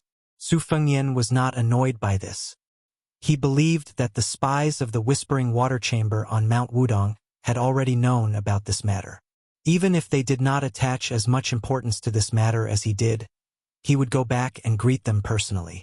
After all, Mount Wudong was still Beiliang's territory. Even if there were crooks and honest people mixed together, if they were willing to put in some effort, they would still be able to find some clues. As long as the other party was not a one-time deal and dared to continue fanning the flames, the spies of the Whispering Water Chamber would let him know the taste of living a life worse than death. Su Fengyan was not confident in this, but conceded. The world only knew the name of the Beiliang cavalry, but few knew that the Whispering Water Chamber was able to survive in the cracks of Liang's Zhaoguo and Beimang's cobwebs and continue to grow.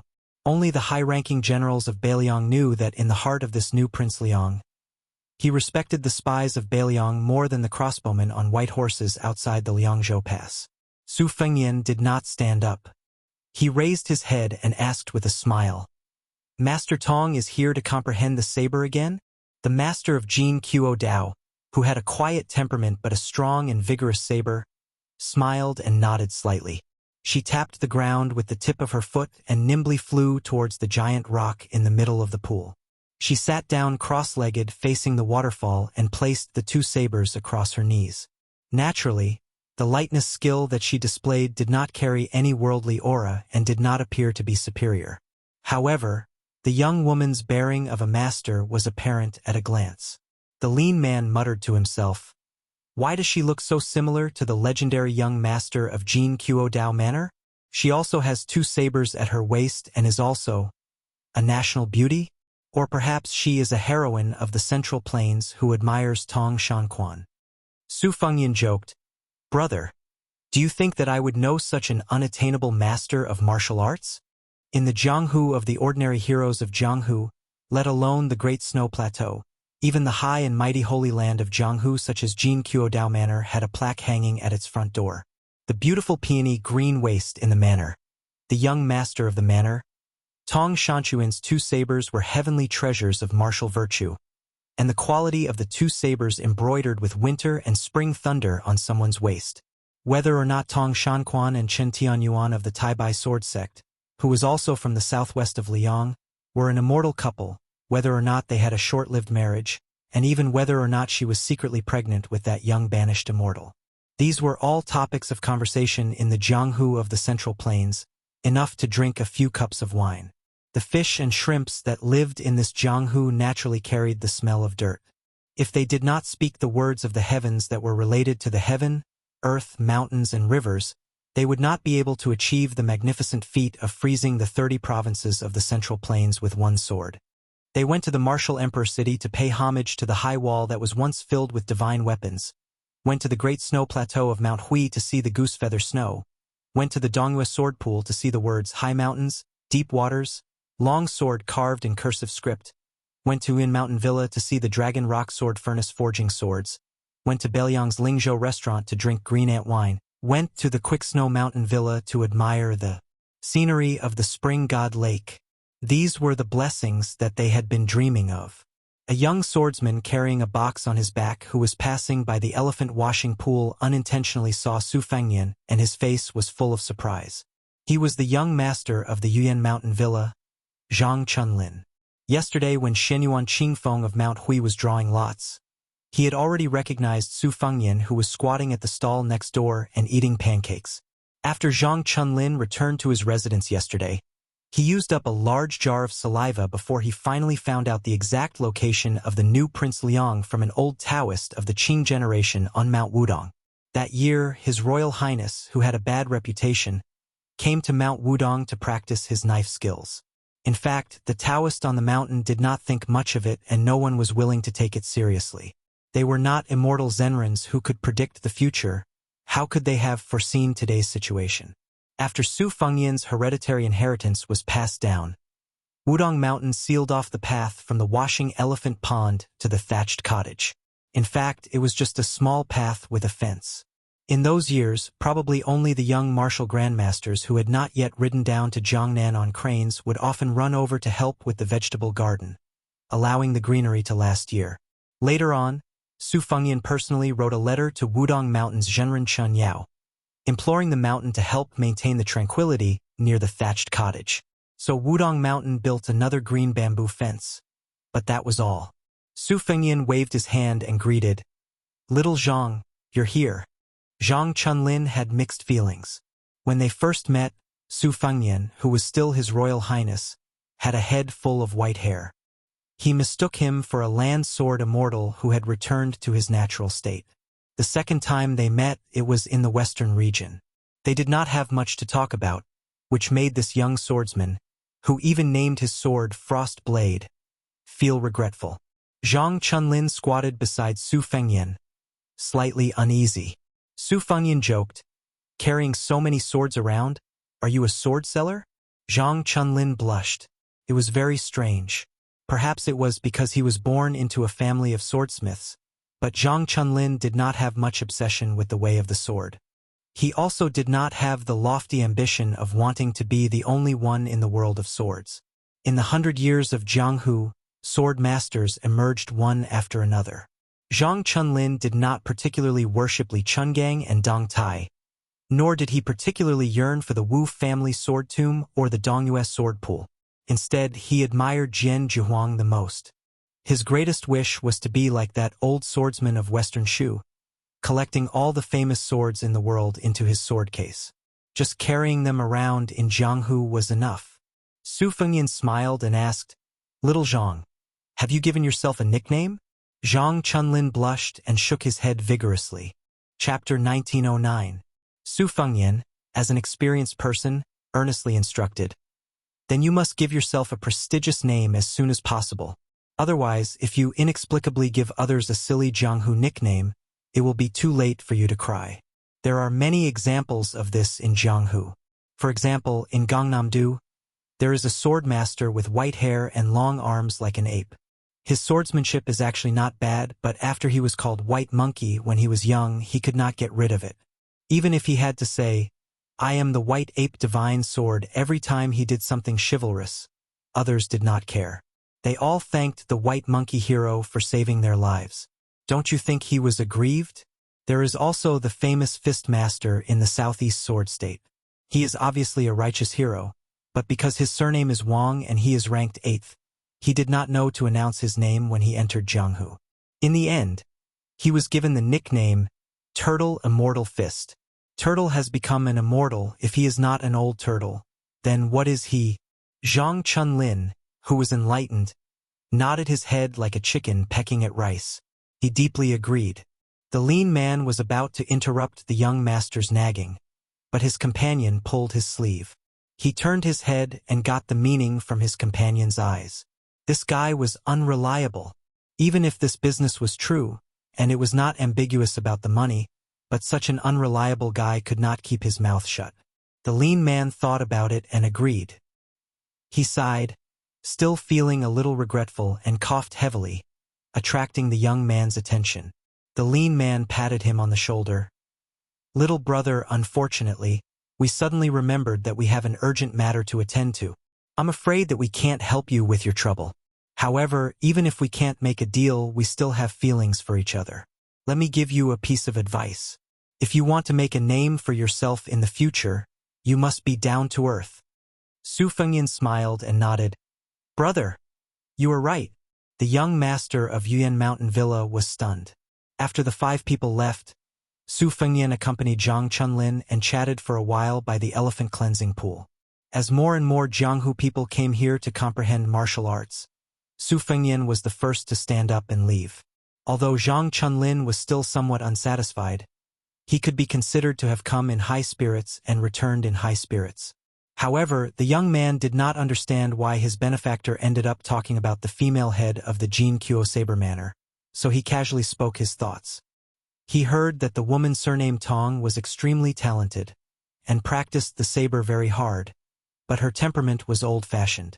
Therefore, even if Zhang Chunlin met her, they would not hit it off. In the end, Zhang Chunlin even laughed and said that a beauty riding a horse and drinking to her heart's content was the most beautiful. Therefore, even if the female manor head's appearance was enough to topple cities, she could not be considered a true beauty. Zhang Chunlin had a lot of fun talking. Before leaving, the young lord patted him on the shoulder and said something that confused Zhang Chunlin. Jianghu can be big or small. Don't be so straightforward when you see manor head Tong in the future. Zhang Chunlin watched as Su Fengnian left. Then he seemed to feel a murderous aura behind him. He suddenly turned around and saw a young, unfamiliar woman sitting alone on a boulder. She turned her head and looked at him. Then she smiled and said, "Jin Kuo Saber Manor, Tong Shanquan. Greetings, young Master Zhang." Everyone said that after Mount Huishan Zi, who monopolized the three chiefs of auspicious talisman, the female sword immortal was the Empress of West Chu, Jiangxi. The fist master was Martial Emperor City's Lin Ye. The female saber saint was Southern Zhao's Tong Shanquan. Zhang Chunlin's mouth twitched as if he was struck by lightning. He could not say a word. Tong Shanquan, who probably would not ride a horse and drink in her life, slowly turned her head and no longer paid attention to the young manor head of Yuan Mountain Manor. Su Fengnian leisurely returned to the front of the thatched cottage. Jiang and I was sitting on a small bench under the eaves. Su Fengnian said softly, "It's nothing. I just fought with someone in a daze, and in the end I took advantage of him." She blinked her eyes. Su Fengnian stretched out his hands. His hands were empty. He smiled and said, "You can't earn half a copper coin for this kind of thing." She asked softly, "When are you leaving Mount Wudong?" Su Fengnian moved a stool and sat next to her. "I have to leave immediately." She whispered, "Are you going to Mount Qingliang or directly to North Rejecting City?" Su Fengnian smiled. "North Rejecting City is about to be built. Many people are waiting for me. Of course I'm going directly to Liangzhou Pass." She said as if relieved of a burden. "Then I'll go too." Su Fengnian nodded. "Okay." Su Fengnian then asked curiously, "Today, Wudong Mountain's Great Lotus Peak and Purple Sun Palace will be discussing the Tao and martial arts. There will be a lot of elusive grandmasters appearing. Aren't you going to take a look?" Jiang and I said unhappily, "What does their quarreling have to do with me?" Su Fengnian could not help but laugh. Jiang and I asked carefully, "There are so many copper coins here. Won't they be stolen?" Su Fengnian shook his head. "I'll talk to Mount Wudong. If there's even a copper coin missing, we'll go to Purple Sun Palace next time and make a scene." Jiang and I smiled. "You can go by yourself." Su Fengnian was also amused by his own words and did not say anything else. He enjoyed this rare moment of leisure. Jiang and I tilted her head. "Then I'll only bring my sword case?" Su Fengnian nodded and suddenly said, "This time, we'll leave in style. Let's not be sneaky. When the time comes, you'll take me to sword kinesis flight. Remember to be slow." Jiang Ni's cheeks blushed slightly. Su Fengnian took her hand and stood up. He laughed aloud and said, "Let's go. Let's go to the outside of Liangzhou Pass. I'll take you to see the magnificent picture of iron cavalry guarding the border pass, like halberds crossing the river." The great Liang dragon sparrow sword slowly ascended, and a young man and woman left Big Lotus Peak under the gaze of everyone. After Hong Shixiang and Su Jihu, there was another immortal couple in the world. It was also on this day that a middle-aged man with two swords at his waist left the old donkey that had accompanied him for thousands of miles on Little Lotus Peak to accompany the old green ox. A blind female zither player slowly descended the mountain alone under the reluctant gaze of a young man who claimed to be useless. She descended the mountain only for his peace of mind. There was an average-looking short man who said to a Miaojiang woman before he went down the mountain, "If I die, find a handsome man and marry him." An elderly Confucian scholar with two people beside him bowed deeply to the sea of clouds at the edge of the cliff. He straightened his back and said loudly, "This junior bids farewell to sage Zhang. The scholar Chang Baishuang has lived up to his teachings." A woman in purple stood on the roof of Purple Sun Palace. She raised her head high and looked at the young man and woman who were flying further and further away. She sneered lightly. An elderly Taoist rubbed the head of his disciple's disciple. Then he smiled at an even older senior brother. "Wudong is worthy of cultivating in this life." An elegant Taoist from Mount Longhu bid farewell to a Taoist from Mount Wudong. "If there's a chance, I'll come for tea again." An old man gently picked up his sword in the room. After hanging it properly, he said to himself, "How can my Dongyue sword pool not have one person dying outside the pass?" On this day, Dong Tai, Shenyuan Qingfeng, Wei Miao Mao Shulang, Cheng Baishuang, Ji Luan, Qi Xianxia, Chai Qingshan, Xue Songguan, and Yu Xingrui, the 10 grandmasters of the Central Plains, left Mount Wudong at the same time and headed outside Liangzhou Pass. After the snow ends, there will be a short story related to the snow. It will be about 200,000 words in total. It will be updated continuously on the public WeChat account Fenghua 1985, so you must pay attention to it. The story of the snow that has been nagging for more than 4 million words is really coming to an end this time. So, those who haven't subscribed yet and those who are in the mood to do so, please subscribe. You don't have to subscribe all the time. It's also good to help increase the number of high subscriptions. Chapter 1910. In Beiliang's Daoling Prefecture, there was a crowded and bustling shipping dock. This dock had been greatly expanded in the hands of the previous provincial governor, Su Beiji. It was not as if the Lingzhou officialdom did not complain about the waste of money and manpower. Other than the dock, there were also huge granaries that were no less than Liang-a.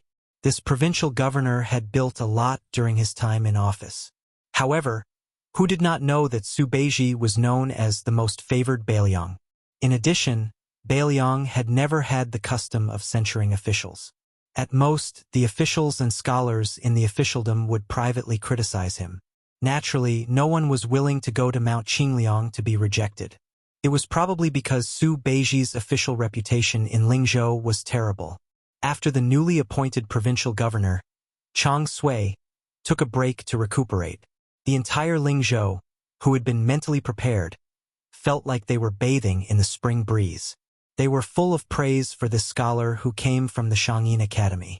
Today, at the dock, under the escort of 200 of Lingzhou's most elite light cavalry, 2 carriages slowly arrived. 2 elegant men in official robes walked out. They were the proud disciple of the literary grandmaster, Han Guzi, the provincial governor of Lingzhou, Chang Sui, and the father-in-law of the new prince of Liang, the Central Plains Lu Jianke Lu Dongjiang, who had just been promoted from the provincial governor of Liangzhou to the deputy administrator of Beiliang. In just a short year, Lu Dongjiang had sat in the 3rd position of Beiliang's civil official. Although it was a typical case of a father relying on his daughter, the Beiliang officialdom was pragmatic. It was not good for reputation. It did not have the complicated formalities of the Liang imperial court, such as whether one had a Jinshe background or served in the Hanlin Academy. Lu Dongjiang's official rank was the same as Song Dongming's. However, Lu Dongjiang was in charge of the government affairs of Yuling and Song Dongming, while Song Dongming was in charge of Lianglu and Lianglu. It was a bit like they were equals. Therefore, not long ago, a member of the Qingzhou Lu family said at a family banquet, "Taiyan City once had a conflict between Zhang and Gu. Now, Beiliang also has a conflict between Lu and Song. It is a conflict between gentlemen. As for Wang Linquan, he is just a merchant who stinks of money." The 2 meanings of this flattery made Lu Dongjiang, who had entered Beiliang and Lianglu, deeply agree. Although Lu Dongjiang still had some grudges against his ruthless daughter, Lu Chengyan. After such a meteoric rise, he gradually let go of this troublesome matter under his nose. Lu Dongjiang knew that if the Lu family wanted to continue to prosper, even if Lu Chengyan really did break off relations with the Lu family, With or without Lu Qingyan at Mount Qingliang, the Lu family's fate in Beiliang's officialdom would be completely different. Whether or not Lu Qingyan could sit firmly in the position of consort to the king of Beiliang, the Lu family status would also be turned upside down. Recently, Lu Dongjiang had been thinking about whether or not he should invite his daughter and son-in-law back to the Lu family for the Spring Festival this year. They were a family that had gone through thick and thin together. Even if Su Fengyan was a noble vassal king, it wouldn't be too much to ask for him to accompany them to have a harmonious New Year's Eve dinner, right? Unlike the deputy administrator's brand new official robe, the Governor Chang Sui's official robe was old and wrinkled. His originally fair face had also become dark. When the two of them stood together, Lu Dongjiang, who was older but well-maintained, looked younger. Although there was not much difference between the second-rank Golden Rooster official patch and the third-rank Peacock official patch, both of them were well-deserving of the title of Governor of Liang. However, the former was a genuine central official of the imperial court, while the latter was a powerful official who governed a region. There was still a fine line between the former and the former. However, Lu Dongjiang was a famous scholar who had enjoyed a good reputation in the scholarly circles of the Central Plains for many years.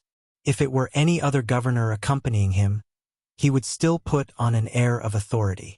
However, in front of Chang Sui, who was a brilliant disciple of the literary grandmaster Han Guzi, a well-known teacher Ji Shang of the Shangyin Academy, and also Su Weisheng's senior martial brother, Lu Dongjiang naturally regarded him as a kindred spirit. He spoke warmly and warmly.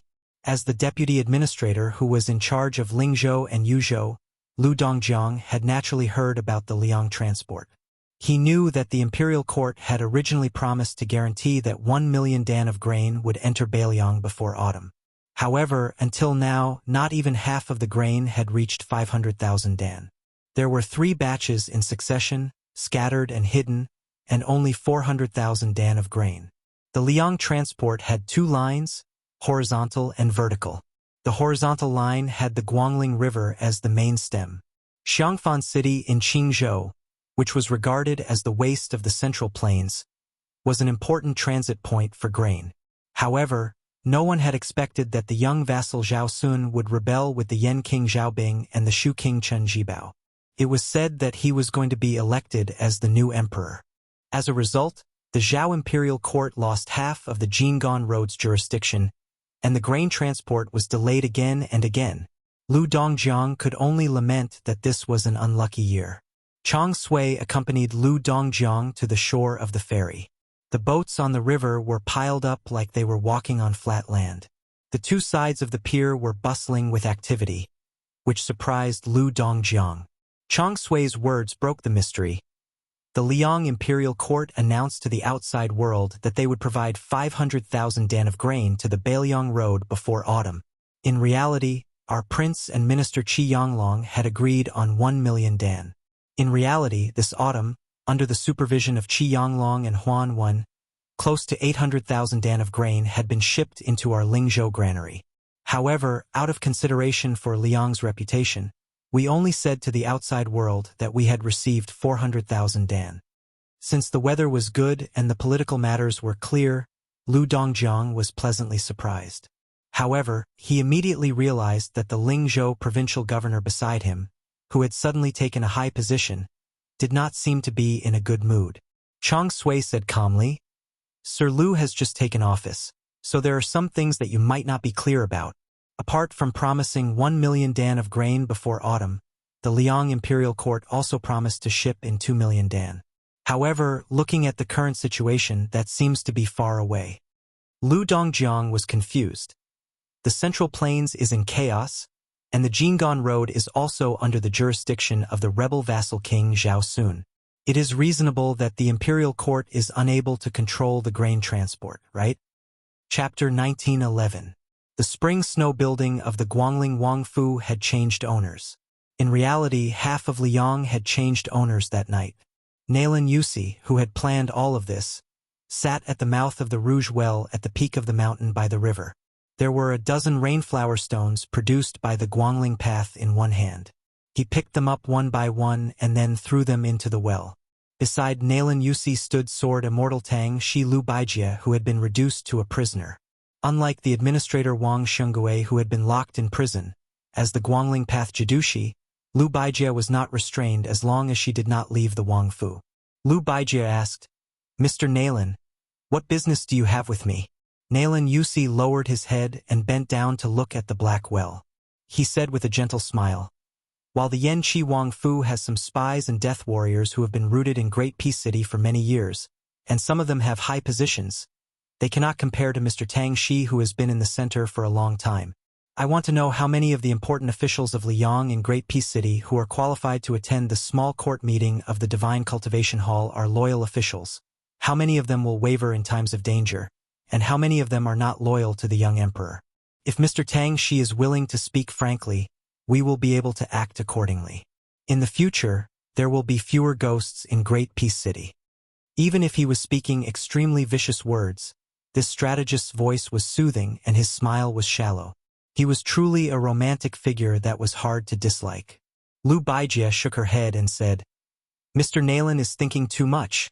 Nailan Yusi had an expression that said he knew it. He waved his sleeve and stood up. He said with a smile, "Let's go. I'll take you to a room.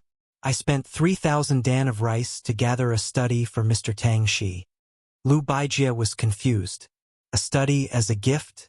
And what was with the 3,000 dan of rice? Not to mention Great Peace City where every inch of land was worth its weight in gold. Even in her hometown, Gangnam-do, 3,000 dan of rice could be converted to silver to buy some good study supplies? Nailan Yusi said confidently, "Mr. Tang Shi, please wait and see. You will not be disappointed."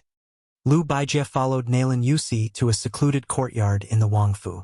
After passing through the corridors and buildings, Nailan Yusi pushed open the door and extended his hand, indicating Lu Baijie to enter the room first.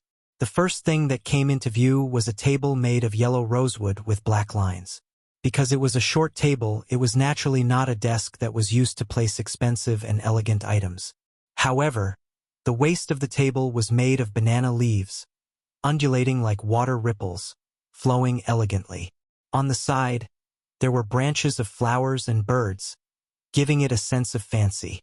The lower part of the table was carved with dragon horns and teeth. When one looked back, it was full of vigor. The study table further away was a long table with dragon patterns. The 4 treasures of the study on the table were all treasures that any scholarly family in Gangnam-do would want to worship.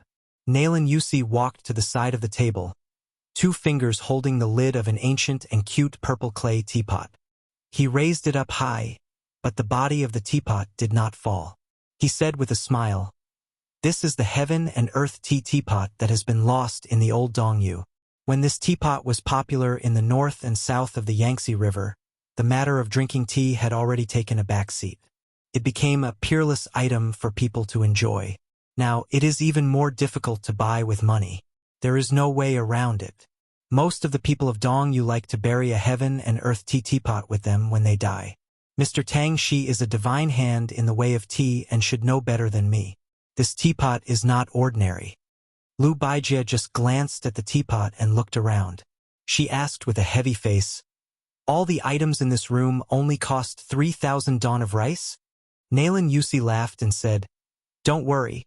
It is definitely not because of the war in Guangling Path that caused the noble families to sell their treasures cheaply.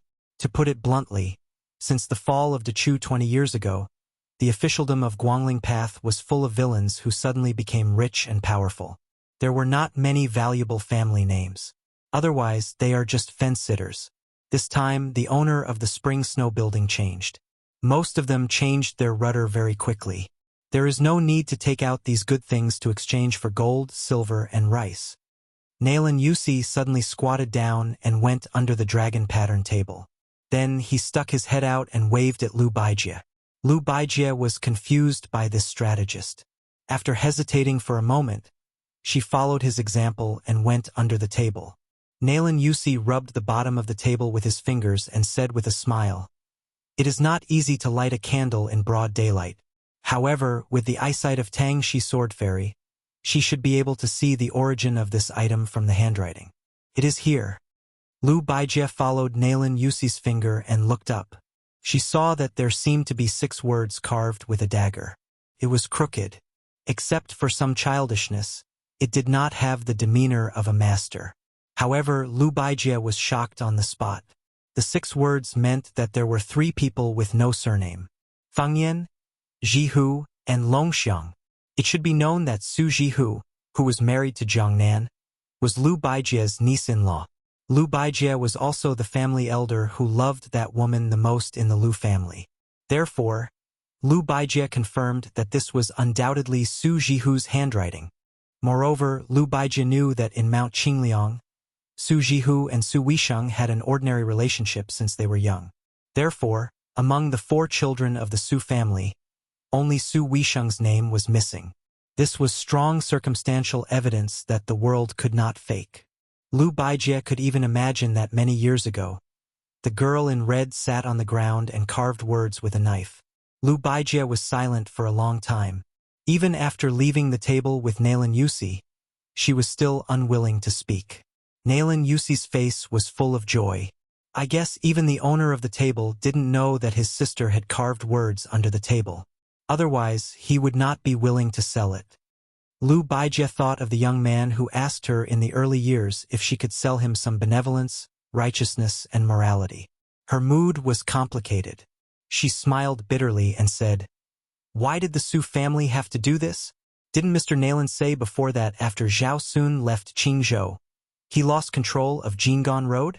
How could he stop the grain from going cold? Moreover, you have no intention to touch Jing'an Road for the time being. At first, I thought you were worried that the troops would be too scattered and the front line would be stretched too long to prevent Wu Zhongshuan's army from going south in one go. Now it seems that it was your idea? You deliberately let Beiliang and the imperial court be dirty because of this. Were you afraid that once the Beiliang frontier army unexpectedly won the second battle of Liangmang, the Su family's cavalry would still have the strength to go to the central plains to quell the rebellion?" Nailan Yusi leaned against the window and said playfully, "Otherwise, do you think an old assistant minister of the Ministry of Appointments, Wen Tai, could return to Qingzhou so smoothly to be the administrator? It is one of the laws of Liang that officials of the imperial court are not allowed to be officials of their hometown." Nailan Yusi's smile deepened. He clicked his tongue and said, "No matter how old Wen Tai is in the capital, no matter how strong his official connections are in Graydon City, he should be promoted to a civil official leader somewhere else. In order to let this guy be the administrator of Jing'an Road, I used a lot of favors in Graydon City. However, I never thought that the Liang Imperial Court would give me a big surprise and let Ma Fulu's son go to Jing'an Road to take charge of the military. This way, on the issue of grain going cold, the civil and military officials of the border would work together to secretly support those pests of the country. Only then could they resist the pressure of Qi Yanglong and Huan Wen. Otherwise, if it was someone else, it would be hard to say. After all, when the 2 provincial officials are angry, they are not to be trifled with. The remaining 2 million dan of grain might really have to be sent to Beiliang's Lingzhou." Lu Baijie pressed one of her palms on the table. The table creaked. It could be seen that she was enduring the majestic pressure of Tangshi Sword Immortal. Nailan Yusi, who was in a very good mood, said with a smile, "In this world, as long as there is a war, there will be a need for grain. The Beiliang frontier army is not a divine army. Of course, it is no exception. Even if the young provincial governor, Su Beiji, had the foresight to become the provincial governor of Baimi, but with the power of Lingzhou, which is known as the south of the Great Wall, it is obviously not enough to let the Beiliang frontier army that is about to welcome the Second Great War of Liangmang have no worries. Then what about Su Beiji, the transport commissioner of Beiliang?" Nailan Yusi asked and answered his own question. "Even the cleverest housewife cannot cook without rice. Even the common people who have never read books understand this principle, let alone the number 1 civil official of Beiliang that the Zhao clan of Liang wanted to rope in the most. Therefore, Su Beiji ran to Mount Qingliang and told the vassal king surnamed Su that although your family has a lot of money, it is still not enough. You should sell your family's belongings. I will help you deal with this matter. You Su Fengyan don't worry about it. Out of sight, out of mind, you can be a hands-off shopkeeper. It just so happens that outside the Liangzhou Pass, there is a need to build that laborious and costly Beijua city. Excluding the families who serve in the military, The wages of the common people with household registration will be paid from there. As for the grain for the border army, it will be earned from the people who come to our Lingzhou to buy your Su family's belongings. As long as they have the ability to dig out the grain from the hands of the big and small transport officials along the Guangling River through their personal relations or various channels, no matter what method they use to deliver the grain to Beiliang, the transaction will be valid. Chapter 1912. Nalin Yusi pointed at a folding fan beside Lu Baijia's hand. The fan made by the old Western Shu dynasty is the painstaking work of Ma Xiaoguan in his later years. There are only two left in the world. One is in the imperial study of Emperor Liang. Probably because of the hot summer, he just wants to look at it and is reluctant to waste it to invite the cool breeze. The other one is in the hands of you, Mr. Tang Shi. Do you know how much rice was used to buy this fan? 600. It sounds like a small amount, right? Even if you have to pay for the cost of the relationship with the buyer, you still earn a lot, don't you think? But let's not wrong the king of Beiliang. He doesn't know how expensive the rice is.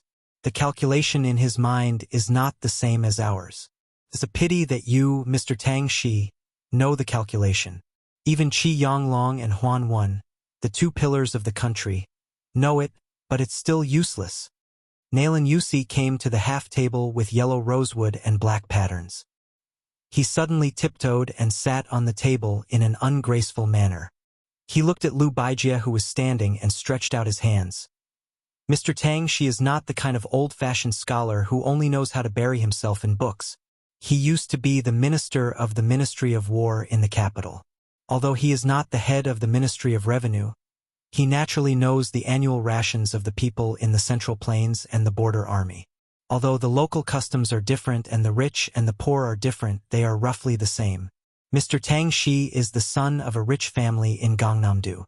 He knows that you, the richest people in the world, eat extravagantly and have as many as 4 or even 5 meals a day. Ordinary people can also maintain 3 meals a day. 2 xiaos and 3 stews need to be full. The most expensive fresh fish is yellow rosewood. This saying even makes me, who is far away in Nanjiang, envious. Nalin Yusi gently shook one of his hands. On the other hand, Beiliang is poor. Even the people in Lingzhou have 2 meals a day. In summer and autumn, they have 2 vegetarian meals and 1 meat meal. In spring and winter, they have 3 vegetarian meals and 1 meat meal. In spring and winter, they have 3 vegetarian meals and 1 meat meal. The young and strong who need to do heavy work can each drink a spoonful of wine. In this way, the young and strong in Beiliang consume about 11 dawn of rice a year, and the rations for women and children are reduced by half.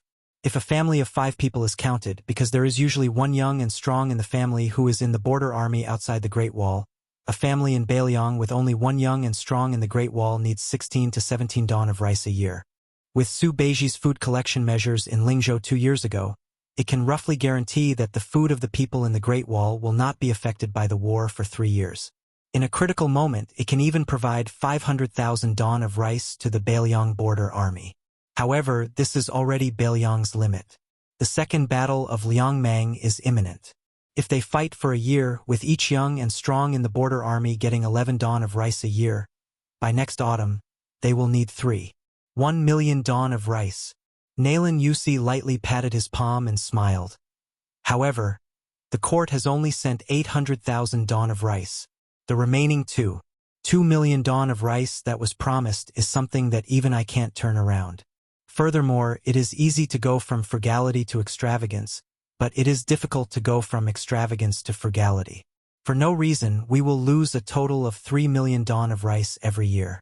Cutting off one's path to wealth is like killing one's parents. How can this be tolerated? Moreover, we are giving it to those Beiliang barbarians. If we give it to the great pillar state Gu Jiantong's 2 vast border army, then we can just pinch our noses and accept our fate. It is not good to throw away our lives for money and future prospects. However, aren't the Beiliang barbarians and the Beimang barbarians dog-eat-dog right now? We can just drag it out. The Su family's iron cavalry can't even protect themselves. How can they free up their hands to compete with us, the transport officials who are far away? The 4 legs of the desk under Lu Baijia's palm shattered with a bang. The entire desk fell straight to the ground, and the once priceless but now incomparably lowly scholarly furniture scattered in all directions like birds and beasts. Nalan Yusi turned a blind eye and continued with a smile. Of course, a cornered dog will jump over a wall. The Bailiang side doesn't just rely on cheap sellers to exchange for provisions. Didn't the young man surnamed Su create a large and powerful fish dragon gang? He let them pave the way all the way down the Guangling River, bringing countless antique collections to open shops in various places. Of course, these Jianghu people's fists are also quite strong. It is said that Transport Commissioner Su Beiji has already spread the word that if anyone dares to delay the fish dragon gang's legitimate business, he will let the Bailiang cavalry personally knock on their door and reason with them. In fact, the yamen on both sides of the river and the local garrisons that were previously scared out of their wits by the 10,000 Great Snow Dragon cavalry were really shocked by this move. Therefore, at this time they need me, Nalan Yusi, to muddy the waters again. Nalan Yusi stretched out a finger and pointed at his own nose, smiling brightly. Lu Baijie clenched his fists and stared at the only remaining figure of those strategists. Zhao Chongling, Huang Longshi, Yuan Benshi, and Li Yishan had all died one after the other. It seemed that only this Nalan Yusi had lived to the end, and seemed to have had the last laugh. Lu Baijie asked, "You, Nalan Yusi, just want to help Zhao Bing usurp the throne. Why do you have to do this?" Nalan Yusi's smile faded, his hands supporting the delicate yellow rosewood table. "My efforts in Bailiang have never been less than in Great Peace City." Lu Baijie, who had always been gentle and elegant, asked angrily for the first time, "Are you really not afraid that the Bailiang of Liang will fight, and only Beimang will benefit?" "Nalan Yusi, what do you want to do?"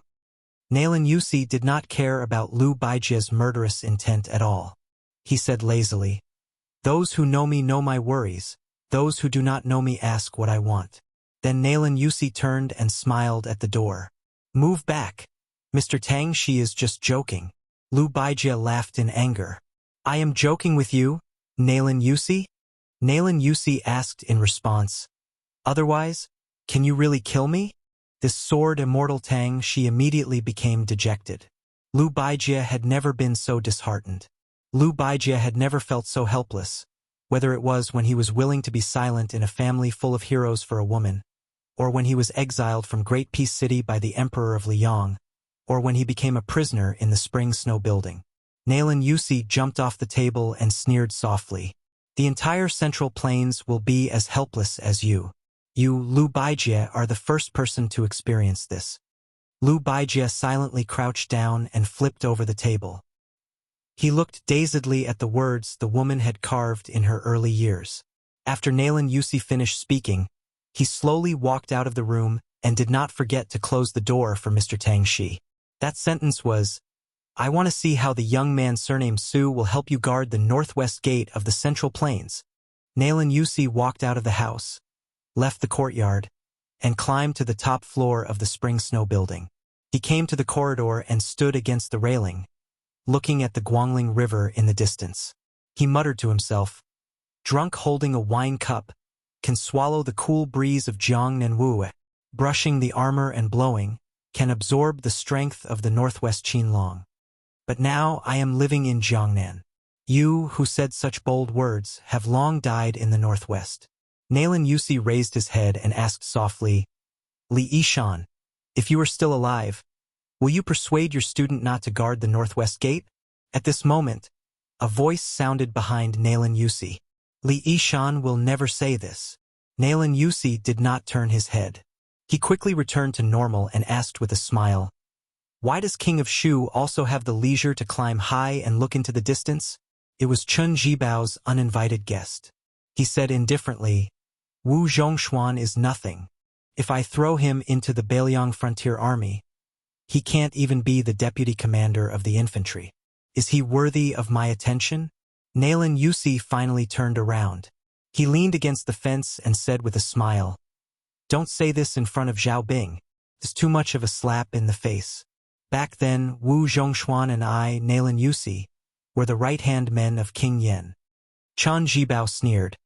"So your Nanjiang army is only fit to have internal strife in the Central Plains." Nalan Yusi sighed. "Chun Jibao. Chun Jibao. You really have to change your temper of only being willing to speak the truth. In other words, Nalan Yusi obviously did not deny Qin Jibao. He acquiesced in the contempt of the Beiliang Protector General for the elite army of Nanjiang. Nalan Yusi asked with a smile, "Don't you regret leaving Beiliang?" Qin Jibao twitched the corner of his mouth, and he didn't even have the desire to speak. Nalan Yusi turned around again and looked at the Guangling River that rolled into the sea. He said, "Who said that the cavalry can resist the north like a halberd across the river?" Qin Jibao still didn't speak. Nalan Yusi leaned on the railing and gently rested his chin on the back of his folded hands. Beiliang, Beiliang, homophonic, sad, inauspicious. I don't know why that guy didn't persuade Su Xiao to change at the beginning. Qin Jibao finally sneered and said, "Sad." He walked to Nalan Yusi's side and laughed. "My Beiliang cavalry has 300,000 soldiers. Life can be sad, but death is magnificent. How can the gentle people of the Central Plains understand?" Nalan Yusi whispered, "Did you say, I Beiliang?" Nalan Yusi, who suddenly realized, said to himself, "One day, you are the Beiliang Frontier Army, and you will be a soldier of Beiliang for the rest of your life. I understand. What you have done has nothing to do with the new Prince Liang, Su Fangnian, or even with the old Prince Liang, Su Xiao." Nalan Yusi turned to support his chin with one hand and patted the railing with the other. He continued to look into the distance. "Qin Jibao, don't worry. I will help you to make the Central Plains understand. Of course, this is the premise that we can stand here and talk." Qin Jibao asked, "Aren't you afraid that Zhao Bing and Zhao Zhu will kill you? Especially Zhao Zhu?" Nalan Yusi said a joke that was not very funny. "I'm scared to death." Qin Jibao turned and left. He said in a deep voice, "I, Qin Jibao, don't ask about the process, only the result. If you can't do it by then, don't mention Zhao Bing and Zhao Zhu. I will kill you first." Nalan Yusi, who had his back to the white-clothed war sage, said calmly, "Let's wait and see together with the whole world. Watch the big joke with me, Nalan Yusi, a joke that is not very funny." Chapter 1913. The people of Longqing County in Lingzhou were once the most arrogant group of people in Beiliang. Regardless of whether it was the border soldiers or the scholars or merchants, they all stood with their backs straight. This was because this was the hometown of the former Huaihua great General Zhong Hangu. Zhong Hangu had been the commander of the Beiliang cavalry for over a dozen years. He had accumulated a lot of prestige, and his disciples were all over Beiliang.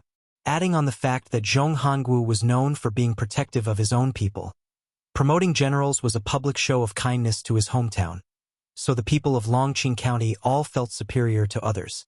Before the auspicious talisman, Longqing County was, without a doubt, a very popular place. The marriage partners of the large and small families in Lingzhou all chose Longqing County as their first choice.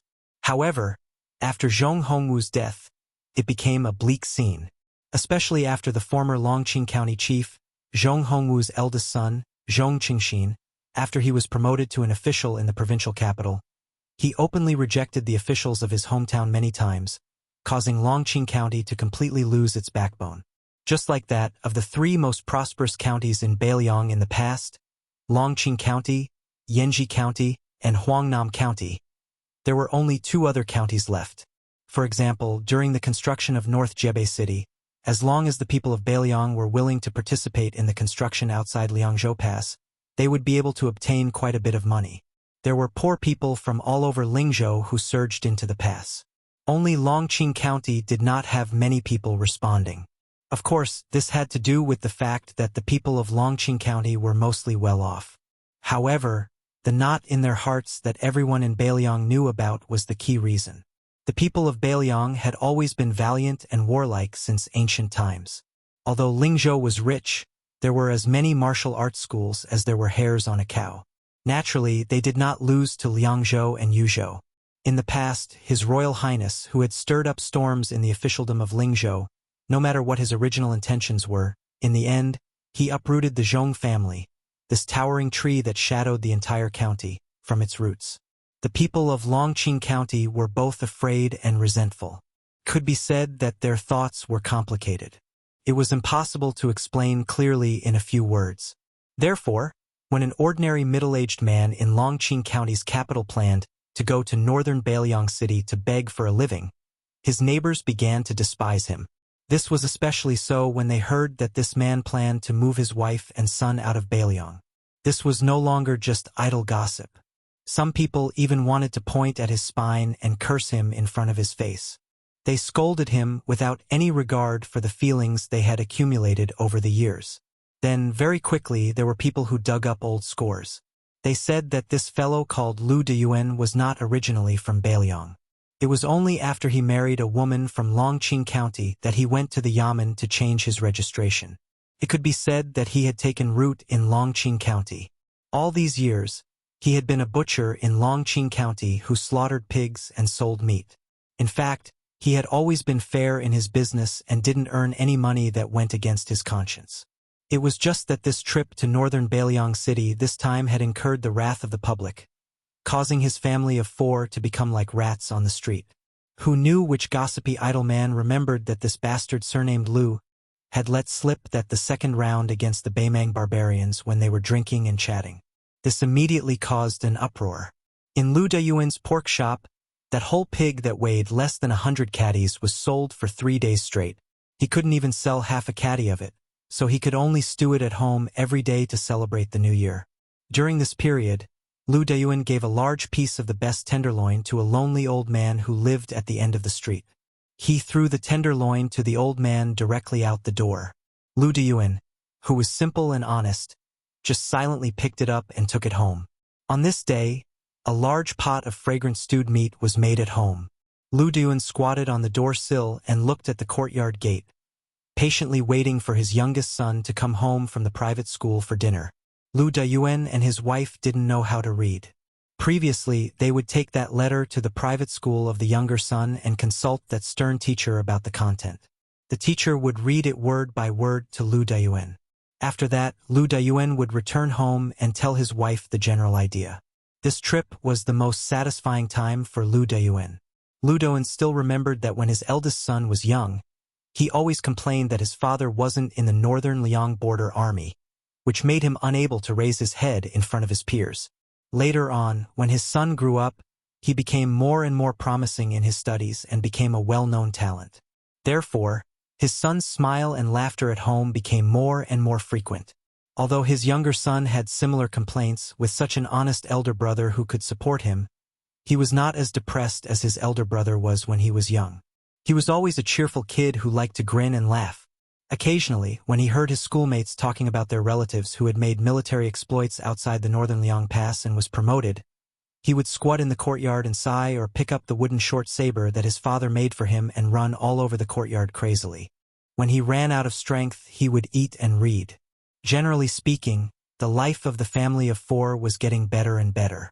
As for the Jingguan Taoist temple in the gourd mouth of Yuzhou province, the fierce battle in Huta City in Liangzhou province, the hundreds of thousands of nameless steals in Qingliang Mountain and the young lord regaining the title of Pillar of the State, it had nothing to do with their family. Generally speaking, the family of 4 lived better and better. As for the Jingguan Taoist temple in the gourd mouth of Yuzhou province, the fierce battle in Huta City in Liangzhou province, the hundreds of thousands of nameless steals in Qingliang Mountain and the young lord regaining the title of Pillar of the State, it had nothing to do with their family. His wife had walked to his side at some point. She hesitated for a moment before asking softly, "Is Mr. Lu unwilling to read the letter for us?" Lu Deyuan scratched his head and hummed in acknowledgement. His face was full of guilt. The woman, who was not beautiful but had a gentle temperament, smiled and did not say anything. Suddenly, a child ran into the courtyard while crying. When he saw his parents, who were squatting and standing, he stopped in his tracks and raised his arm to wipe his tears. He sobbed sadly, "I don't have a father like you. You're a good-for-nothing and you don't have a backbone. I don't want to leave Bailiang with my mother." Lu Deyuan was stunned. The woman said angrily, "Xiangzhu, mother doesn't allow you to talk to father like that." The child had never seen his mother get angry before. He was so stunned that he even forgot to cry. Lu Deyuan secretly pulled his wife's sleeve and said softly, "Xiao, don't be angry at the child. The woman was still angry and glared at him. You have no manners. Mr. Lu taught you how to read and write. Did he teach you how to scold people? The child became more and more aggrieved. He simply hugged his head and squatted on the ground, sobbing pitifully and helplessly. The man stood up and gently carried the child back to the house. After sitting on the bench, he rubbed the child's head and smiled. Xiangzhu, I'm not angry that you scolded father like that. Instead, I'm very happy. The child wiped his face carelessly and secretly glanced at his mother sitting across the table. Seeing that her face was still gloomy, the child continued to be silent. Anyway, the neighbors all laughed at his father for being a silent Lu Dayuan. He could only blame his father and not Lu Xiangzhu for being a silent Lu Dayuan.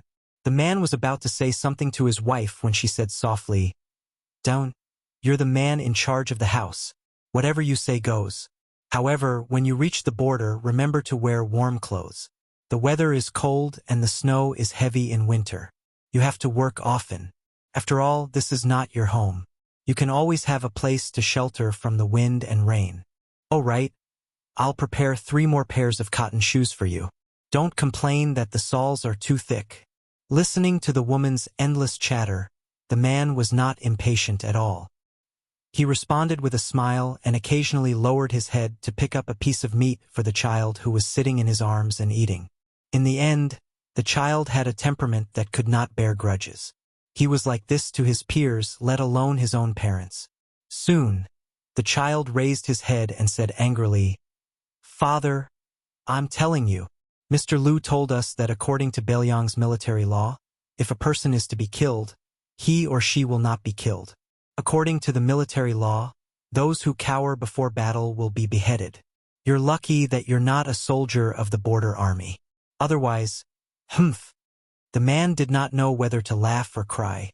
The woman leaned forward and picked up another piece of meat for the child's bowl. She laughed angrily. I can't shut your mouth.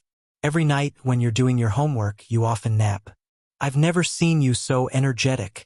The child made a face and ate the fragrant stewed meat with oil dripping from his mouth. He turned his head to look at his father and asked seriously, Father, do you know how many beheadings there are in Beiliang's military law? The man asked, Do you know? The intelligent child rolled his eyes. In any case, there are a lot. The Su family of Beiliang's military had always been known for its ruthlessness. It was said that the butcher had once jokingly said that Su Xiao was an uncouth man who did not know how to read the word dou in the hall of wooing. He only knew the stupidest way, which was to kill people. He was not careless when killing the enemy and never showed mercy when killing the soldiers under his command. That was why he had the military force he had today. Those who retreated before the battle were killed. Those who were greedy for merit and killed innocent people were killed. Those who ambushed early were killed. Those who abandoned their weapons and horses without reason were killed. If the sergeant died in battle and the entire troop survived, the entire troop was beheaded. If the commandant died in battle and the first commandant survived, the entire commandant was beheaded. Of course, in addition to these bloody and ironclad rules in the Beiliang border army, there were also subordinates who did not reward them for meritorious service.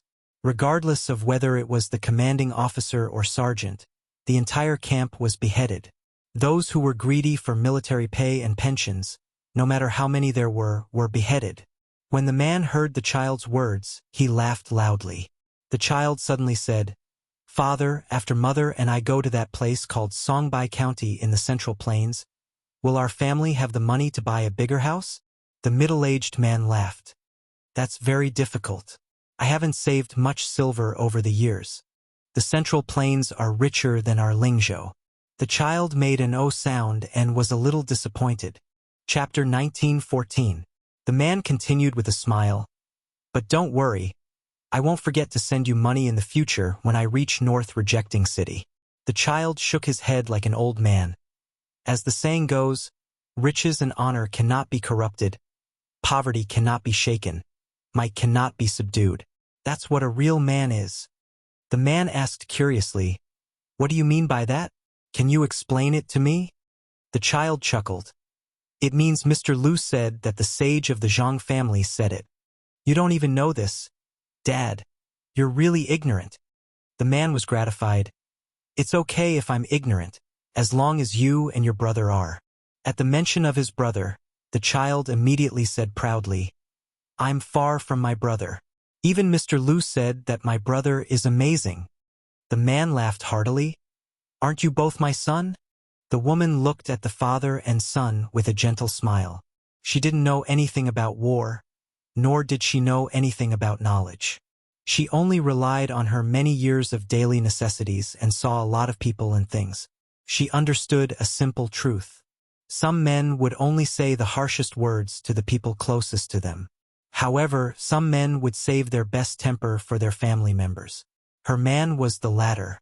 Therefore, whether it was the calmness of the past 10 years or the gossip of the neighbors, she didn't feel that marrying this man back then was a mistake.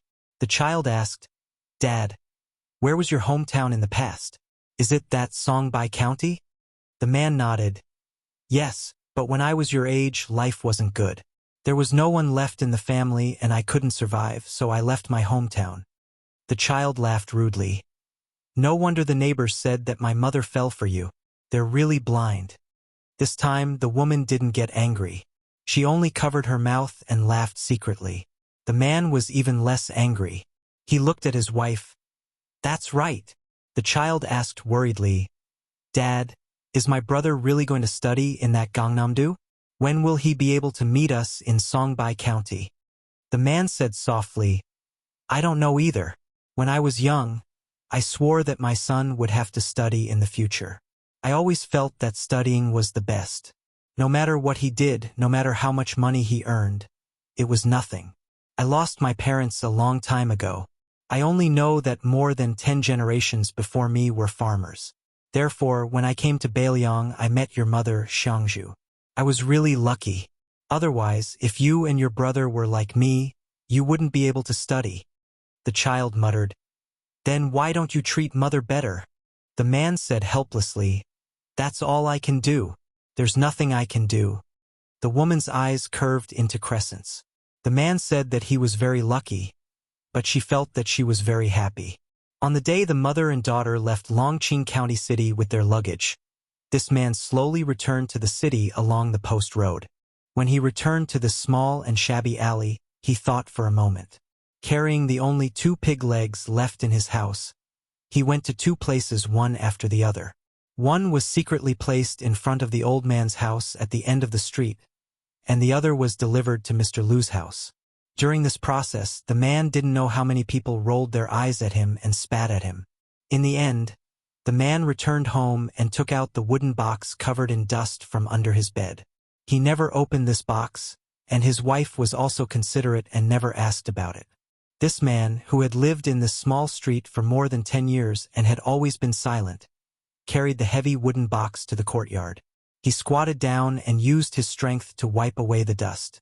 The man muttered to himself, My 2 old friends, not long after you accompanied me to Bailiang, the great general led us to fight that battle in Baimang. It was really sullen. We won and retreated. Many people and I left the border army in anger. Later, we found out that it was the old emperor of Liang's scheme. It turned out that he was afraid that we would destroy Baimang in one breath, and then he wouldn't be able to sit on the dragon throne anymore. All these years, I really didn't have the face to see you guys. Hey, as for fighting, Lu Deyuan, joined the army at the age of 14. In the 2nd year, I became a corporal. At the age of 16, I became a commandant. At the age of 18, I followed the great general to the grave as the deputy general of a battalion. What was there to be afraid of? I also left the border army early. Otherwise, when little bastards like Wang Lingbao and Li Mofan see me, wouldn't they have to tuck their tails between their legs and behave themselves? The commoners on this street were somewhat puzzled. After the sound of horse hooves, they saw 7 to 8 elite cavalry wearing armor and carrying swords stop in front of Lu Deyuan's house.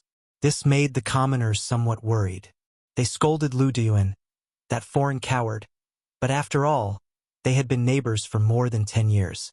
Lu Deyuan wasn't a bad person. Everyone had deep feelings for each other. Otherwise, why would they scold him to his face?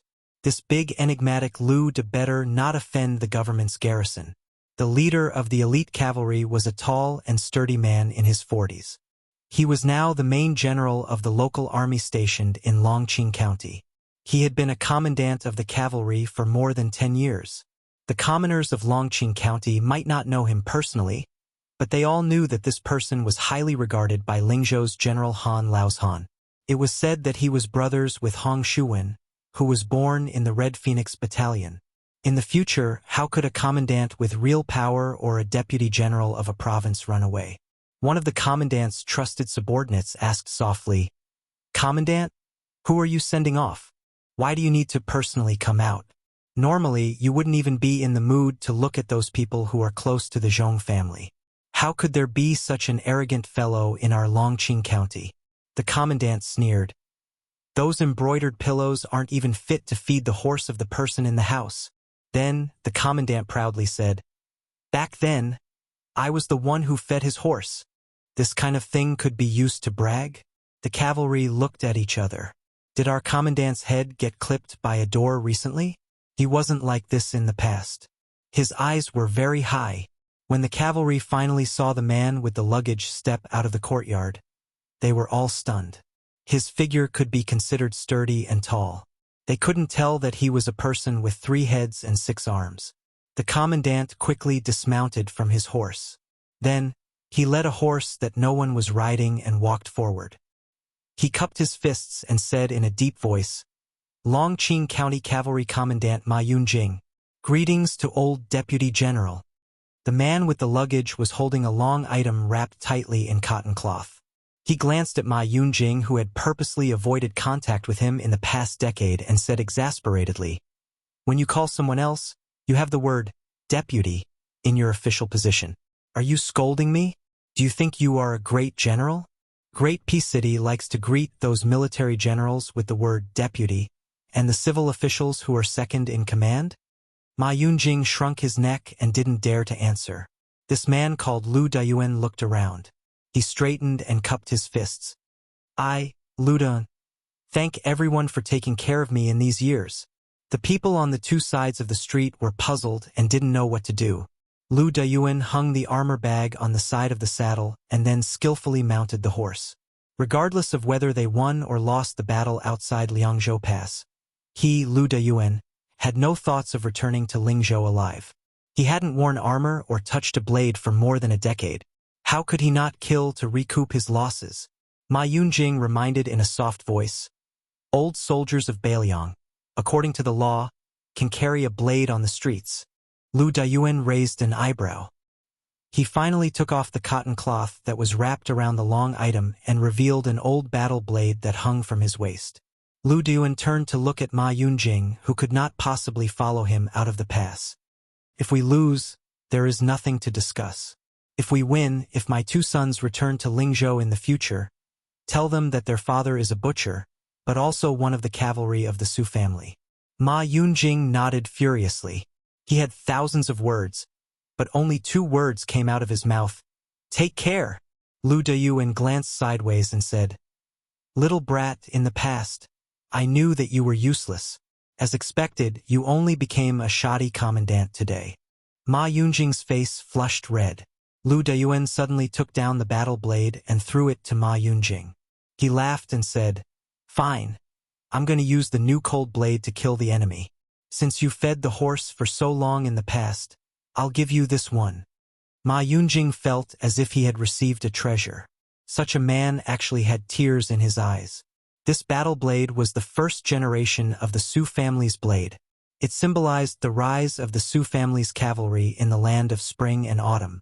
It symbolized the invincibility of the Su family's cavalry in the Central Plains. It was also because of the Su family's old cavalry camp that the current Beiliang cavalry was the best in the world.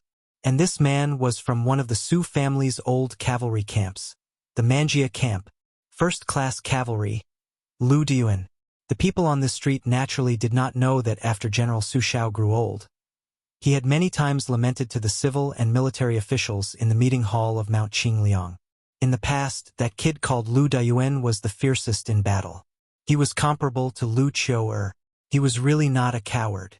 Chu Lushan would always complain that he was wronged, but that guy surnamed Lu always charged forward with all his might. He never paid attention to the art of war, so he was definitely not as good as me. Yuan Zuozong would tear him down, but he never lost even once. Butcher would nod and say, "Yes, he's like me." And then a certain young man would mock him with his Royal Highness. Around the beginning of autumn this year, many of the Su family's old soldiers like Lu Deyuan began to rush out of the pass, and they were the backbone of the Beiliang cavalry. At this time, Lu Deyuan and Ma Yunjing urged their horses out of the city together, mumbling something. The young elite cavalry could only hear the faint sound, but it was not very clear. After Ma Yunjing sent Lu Deyuan to the road outside the city, he watched him leave, speechless for a long time. Finally, when he turned his horse around, Ma Yunjing also mumbled, "My Su family's Manjia camp, the scouts roam everywhere. That is to scatter, the camp does not move. It is to support the beam." Chapter 19:15. For the common people of the marketplace, building a house was a top priority, and erecting a beam to signify the completion of a new house was also a top priority. Thus, on the day a country, prefecture, frontier fortress, city, or military town was completed, the meaning behind the hanging of a plaque was equivalent to the raising of a beam for the common people.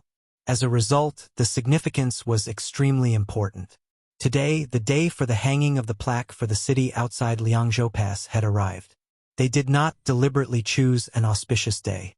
Instead, when the last main wall was completely completed, they unanimously passed a resolution that the hanging of the plaque on that day could not be delayed. It was not that the large group of Beiliang bosses supervising the construction of the city did not care. It was truly that the situation was urgent, and they could not afford to care about such things as adding flowers to the brocade. Otherwise, the group of civil officials led by Beiliang's Taoist administrator Li Gongda had spent almost an entire year in this godforsaken place. Practically everyone had to eat the yellow earth and drink the wind and sand with the soldiers and laborers every day. After investing so much effort, how could they not want to find an auspicious day to hang up the plaque? This kind of deep affection was perhaps no less than when a daughter was married off. The construction of this city could be said to be unprecedented. Not only was it larger than the first border city in the northwest, Huta City, it also took less time. Apart from the 10,000 great snow dragon cavalry and the 9,000 or so heavy cavalry of the Wei Xiong and the Jihu, almost all of the Liangzhou border army took turns participating in the construction of the city. Of course, all of the young and strong soldiers and craftsmen in the Pass, Liangling, and Serene provinces were conscripted. In addition to the endless stream of Beiliang commoners who went to Liangzhou Pass on their own, the number of people building the city was always maintained at around 100,000. In history, the so-called using the entire nation's power to build a majestic city or a huge town, oftentimes the emphasis was on conserving the people's labor and not delaying the farming time. Most of the time, in 30 days, quickly build a wall, and then intermittently take several years to complete the construction. But this time in Beiliang, the Su family on Mount Qingliang had nearly exhausted all of their wealth to build the city's main wall. It was simply a magnificent feat of cutting off the cauldrons and sinking the boats. Just the luss used to build the main wall had already hollowed out 2 small hills south of the city, Longsho and Huwei. At dawn, Li Gongda and his neighbor, Song Chongsui, the Mahis School's deputy supervisor, got up early together. After ascending the city wall and strolling on the wide horse path, the administrator, who had lost 20 pounds at some point, subconsciously stamped his feet out of habit. The old man with white hair smiled proudly. With me, the miserly Gongda, keeping an eye on them all day long, who would cut corners? Besides, no one would dare to slack off. This was not a matter of money. Instead, it was the most obvious principle in front of everyone. If this city exists in Liangzhou, it will exist. If this city dies, it will perish. He was the leader of Beiliang's civil officials, who had lived a smooth life in the officialdom. Although he had lost a lot of weight, his body looked much more robust. If the officials of Lingzhou could come here, they would be shocked to see official Li. They might not even recognize him. The slipperiness that Li Gongda had accumulated for most of his life in the officialdom had completely disappeared. Instead, It was an invisible heroic spirit that could only be possessed by someone who came from a family of generals. The old man was a scholar after all. He reached out his hand and touched the inner wall. He chuckled and said, "In the past, in the conference hall of Qingliang Mountain, where there were more martial arts than literature, I could never understand what the general was talking about with those rough men. Something about a horse path or a parapet. It was only when I came here that I realized. Just like this parapet, I had actually read about it in books a long time ago. Many frontier poems have sung about it. It's called Disdainful Gaze. Parapet, it's still better to call it that way. Every time I walk around the city, I will think about that little girl at home who makes people worry. In the past, it was that fellow from Hanlin Academy that made us feel helpless. Now that I think about it, it was the general who had foresight. He said that in the world, when a father and a daughter raise a child, it would be easier to raise a son and more troublesome to raise a daughter." Song Chongsui said in a deep voice, "Oldly, you also know that I am not the kind of person who likes to praise people. Your Hanlin Academy is really not bad. The battle on the Longyan Plains was beautifully fought. Baimang, Dongzhu's elite scouts, including Crow Palanzi, were all wiped out. This battle was really satisfying." Li Gongda, whose lips were chapped, twirled his beard and smiled. "That's right. This kind of thing only feels comfortable when an outsider praises it. As a father, no matter how much I say, it always feels wrong. To tell the truth, old song, you really can keep your composure. I've been waiting for you to say these words for quite some time. It's been so stifling that I'm about to suffer internal injuries."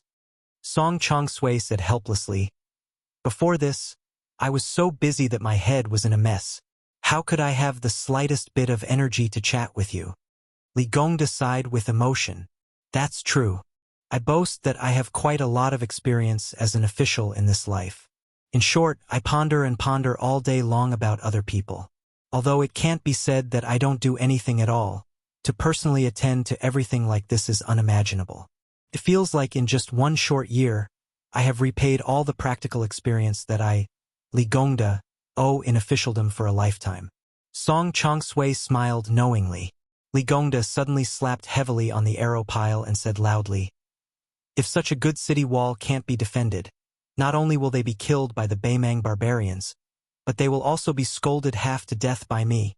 Song Chongsui was stunned and then looked around. The inside and outside of the city was the most familiar scene of the construction of the city. The chanting rose and fell one after another. Although the huge city under his feet could already be hung with a plaque, there was still a considerable amount of work to be done. The Mahis scholar asked softly with a smile, "Can you really bear to scold them?"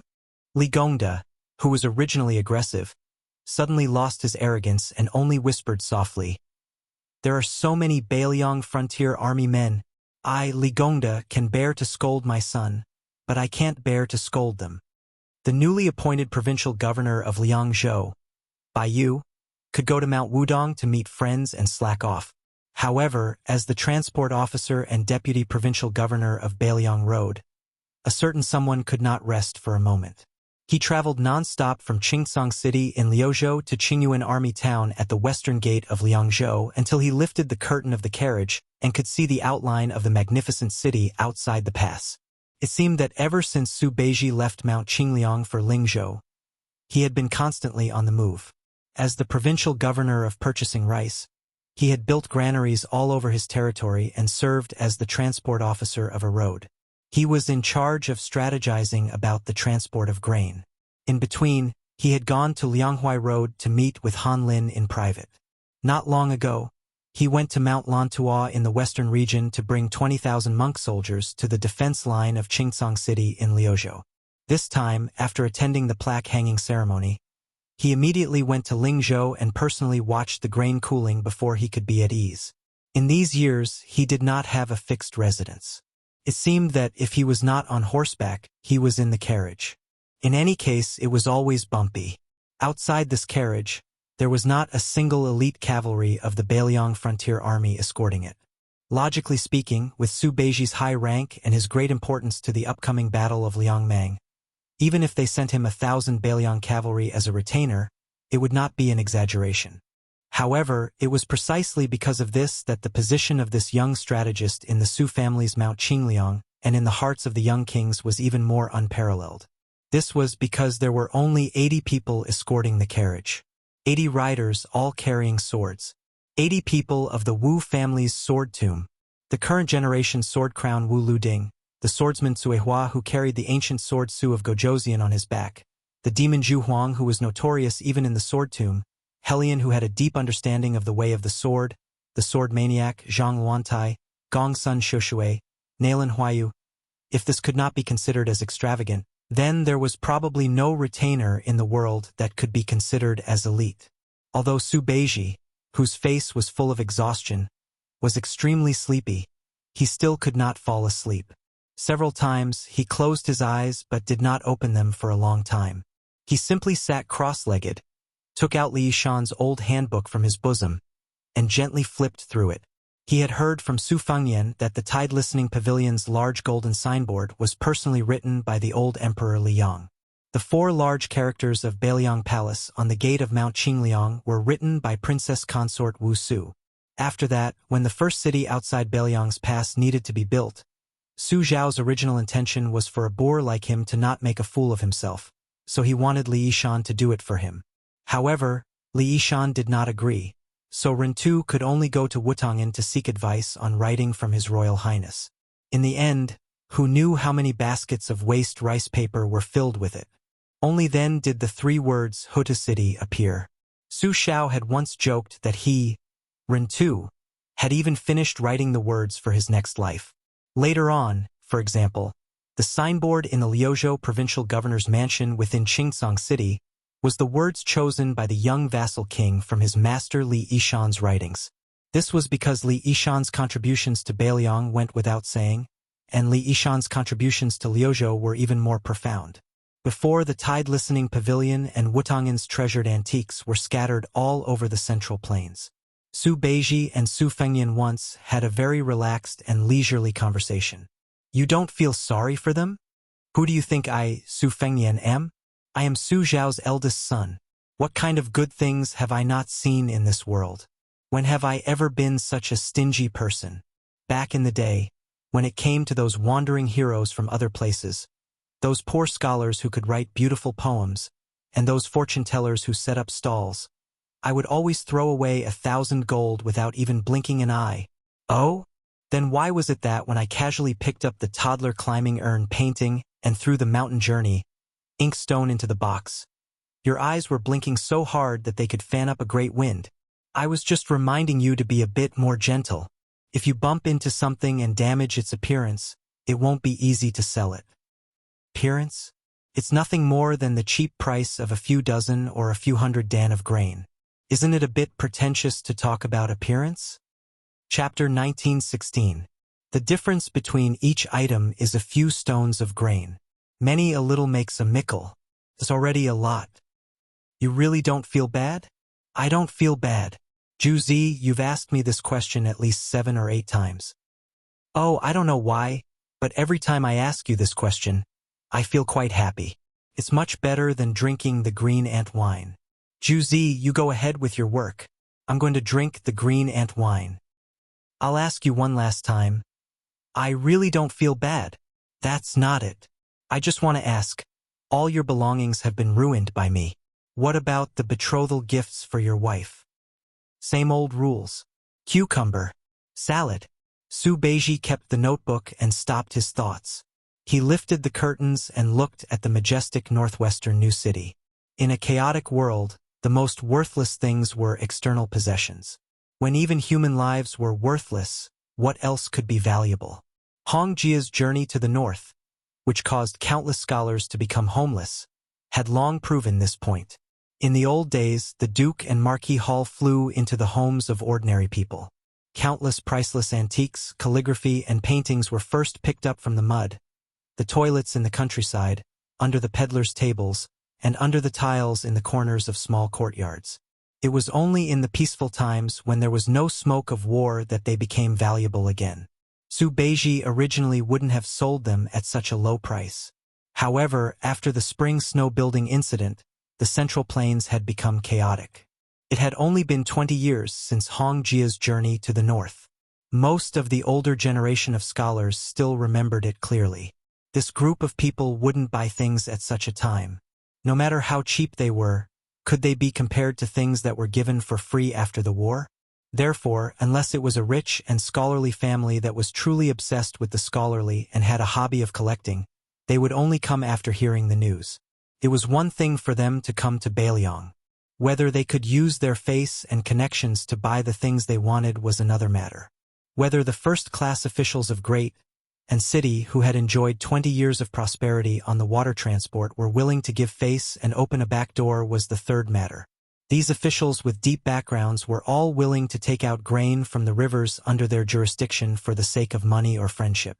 However, after weighing the thighs of their families, whether it was enough to compete with Wen Taiyi, the deputy administrator of the Jinggan Road, and Ma Zhongxian, the deputy Jidushi of the Jinggan Road, whether they dared to be unafraid that these two influential border officials would hold a grudge against them was the fourth matter. However, the most important matter was not that the cultural relics were sold cheaply or that the grain was cooled. It was that Bailiang could use this to follow the Guangling Road and infiltrate the Fish Dragon Gang and the Whispering Room into Qingzhou's Xiangfan City. Once Hexabai City was lost, Liangzhou and Liuzhou were destined to disappear. Then, the remaining troops of Bailiang's border army would not be too helpless. Even if Chen Jibao had already left a backup plan in Shishu to deal with the Su family, Bailiang's cavalry would still have a way to enter the hinterland of the Central Plains. Since this was the case, how could Su Beiji not be a prodigal? However, when Su Beiji proposed this idea directly, the young king agreed without a second thought. This made his well-prepared speech meaningless. In the depths of Su Beiji's heart, there was a hidden thought that he would not say out loud. That was, as long as Bailiang won the second battle of Liangmang. Then, how could Bailiang not participate in the battle of the Central Plains? Su Beiji sighed and was about to put down the curtain. A rider who was close to the carriage rode closer and asked with a smile, "Deputy Provincial Governor, why are you so anxious to enter the city?" The person who asked was Nailan Huayu, a female swordsman of the Sword Tomb who was shrewish but meticulous. After all, she was a woman who had won the Rouge Award twice in a row. Although she was not young, she was still charming, especially when she was riding a horse with a sword on her back. It was indeed a beautiful scene. Su Beiji asked with a smile, "Nailan Huayu, if I sold your sword for 3 or 4 taels of silver, would you feel sad?" Nailan Huayu was confused. Then she smiled sweetly and said, "Let's not talk about whether I feel sad or not, but I will definitely beat you up until your parents can't recognize you." Su Beiji smiled and said, "You haven't answered the question yet." Nailan Huayu laughed and said, "I don't feel sad. I don't know your relationship with the prince. If you dare to sell my things like this, I dare to go to Tide Listening Pavilion to get better things. My sword has a history of 100 years, and the material is ordinary. It's not worth 100 taels of silver. Why would I feel sad?" Su Beiji smiled and sighed inexplicably. "I feel sad." Nailan Huayu, who had always been unscrupulous, couldn't help but tease, "Sir Su, did your brain get damaged by the carriage?" Su Beiji suddenly smiled and said, "Nailan Huayu, do you want to know what someone said about you?" Nailan Huayu narrowed her eyes, like a cat whose tail had been stepped on. Of course, as one of the top swordsmen of the Wu family, she was more powerful than a tigress. Su Beiji lowered his voice and said, "It looks like you want to know. That person said that Nailan Huayu must be very tired." Nailan Huayu frowned and didn't say a word. Su Beiji glanced at her and quickly put down the curtain. Nailan Huayu followed his line of sight and lowered her head slightly. It seemed to be her own chest. Nailan Huayu suddenly realized and didn't get angry. She laughed and scolded the carriage loudly. "You don't have the heart. He doesn't have the guts. Neither of you are good people." Su Beiji, who was lying in the carriage, smiled and slowly closed his eyes. In fact, Su Fingyan didn't say that annoying comment. However, Su Beiji felt that Guy was someone who would say such things, so he said it for him. However, Nailan Huayu didn't have the guts to say it. It was very chewy. Su Beiji thought about it and felt it was very interesting. Su Beiji, who was resting with his eyes closed, said to himself, "So many people have died at Mayunku in the western region. People have also started to die in Chingsong City in Liuzhou. Next will be outside Liangzhou Pass. So I hope that one day in the future, Nalan Huayu, you can tell him what's in your heart. So you have to live. You also have to live." Between the last two sentences, Su Beiji paused for a long time. The White Horse Bazaar outside the new city was called a bazaar, but it was no different from the slightly larger town in Lingzhou. And this bustling bazaar was definitely the most chaotic place in the world. There were the Beiliang Frontier Army in armor patrolling inside and outside, the Jianghu people who participated in the western region's encirclement and suppression of the demon, the various merchants of Lingzhou who came here to do business, the scholars of the Central Plains who came here to enjoy the scenery of the frontier fortress, the citizens of the three provinces in Beiliang who came here to participate in the construction of the city, the Taoist priests and monks who helped to read divination and write letters to their families, the seedlings and commoners who came here to join the army full of passion but were rejected, the wanderers who came here to fish in troubled waters. Occasionally, one could even see the civil officials of Beiliang who came here in twos and threes to rest, drink green ant wine, and serve a plate of peanuts and a bowl of spiced beef. They came and went quickly. There were scholars from various academies who came here to study under the lead of the old scholars. It was said that not long ago, Master Yu of the Shangyin School, who was famous in the Central Plains, also brought her disciples who were well-read in poetry to travel here.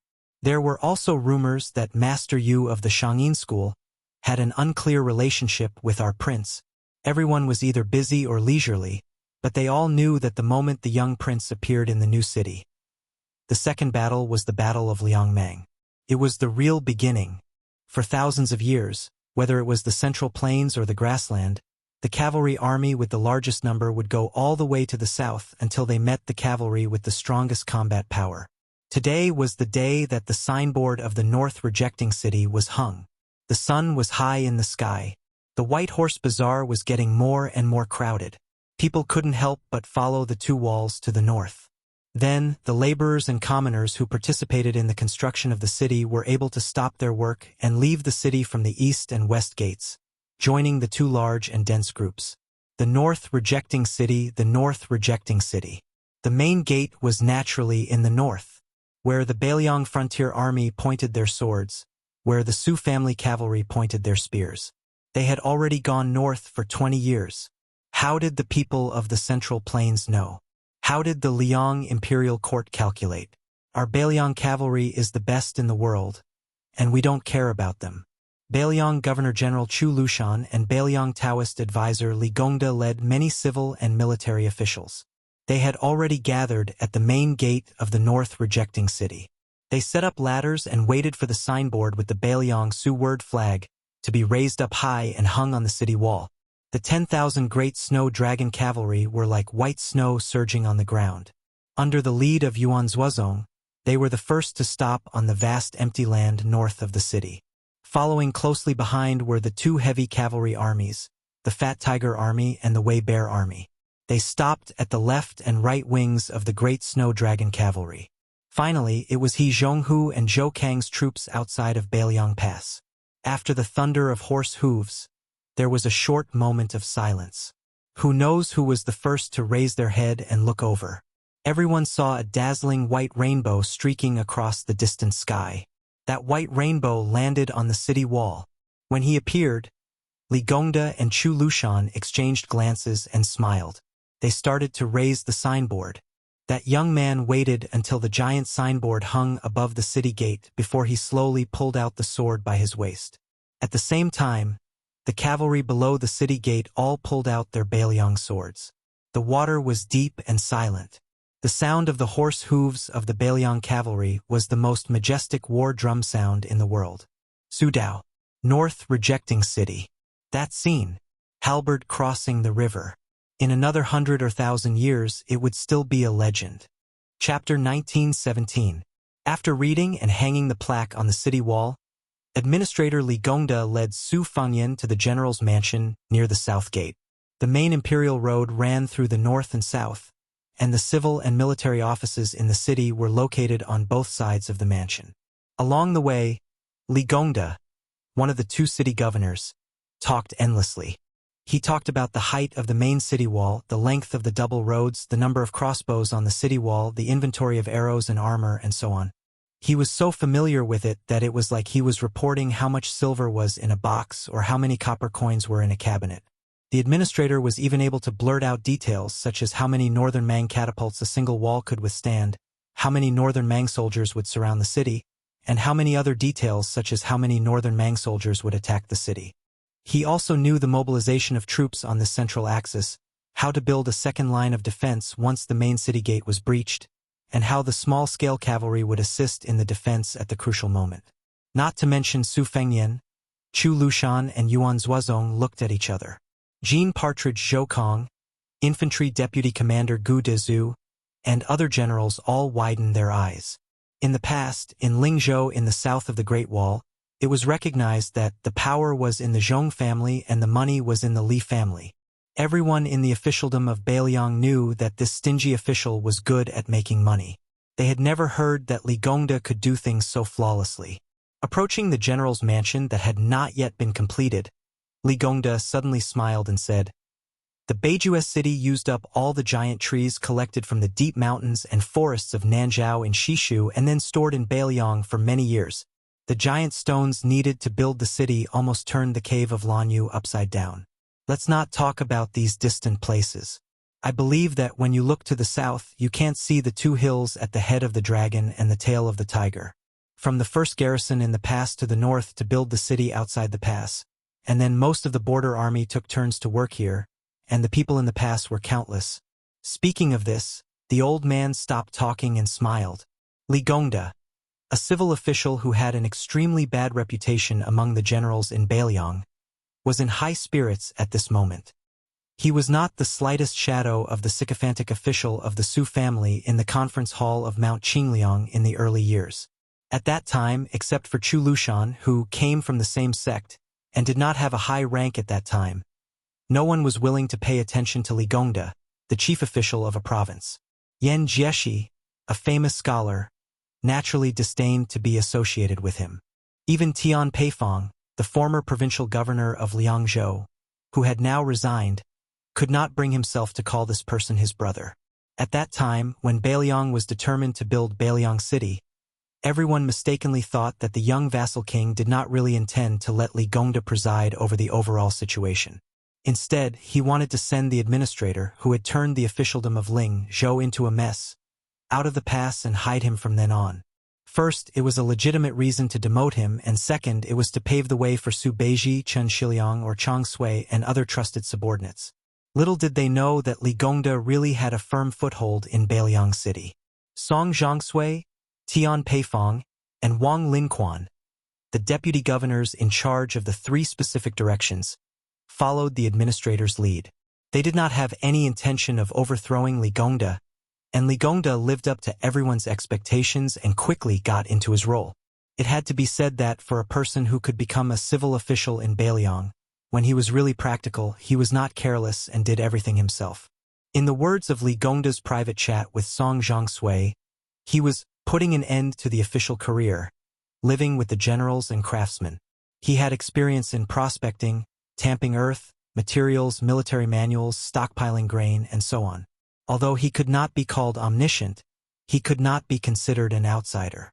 In the end, he could bow his head and command. Suddenly, Li Gongda continued craftily, "Your Highness, Mount Qingliang cannot skimp on all expenses for tonight's celebration banquet." The old infantry commander, Yan Wenluan, who had probably never chatted with Li Gongda in his entire life, spoke up for the first time. Official Li is not at all overboard in taking advantage of the situation this time. Su Fengnian pointed at Beiliang, who was beside him. "The transport envoy is here," he said with a laugh. "Our head shopkeeper in charge of money is here. His words carry more weight than mine." Su Beiji hesitated for a moment, then nodded and said with a smile, "That's good. Originally, I had intercepted a chest that contained roughly 2 paintings by Sui Ying, the painting saint of the Great Feng dynasty. One was a green Buddha's hand inkstone made by the emperor of the southern Tang dynasty, and the other was a jade seal of the emperor of the Great Qin dynasty. There were 15 or 16 pieces scattered about. It wouldn't be difficult to sell them for 5 or 6,000 taels of silver. After the celebration banquet, you can go to Mount Qingliang and Mount Qingliang to move some out. After I sell this chest of items, I should be able to quickly fill this hole. Moreover, I will have some spare money. When the time comes, I will hand it over to official Li. As soon as Su Beiji's words came out, everyone tacitly turned to look at the young king. Su Fengyan rolled his eyes.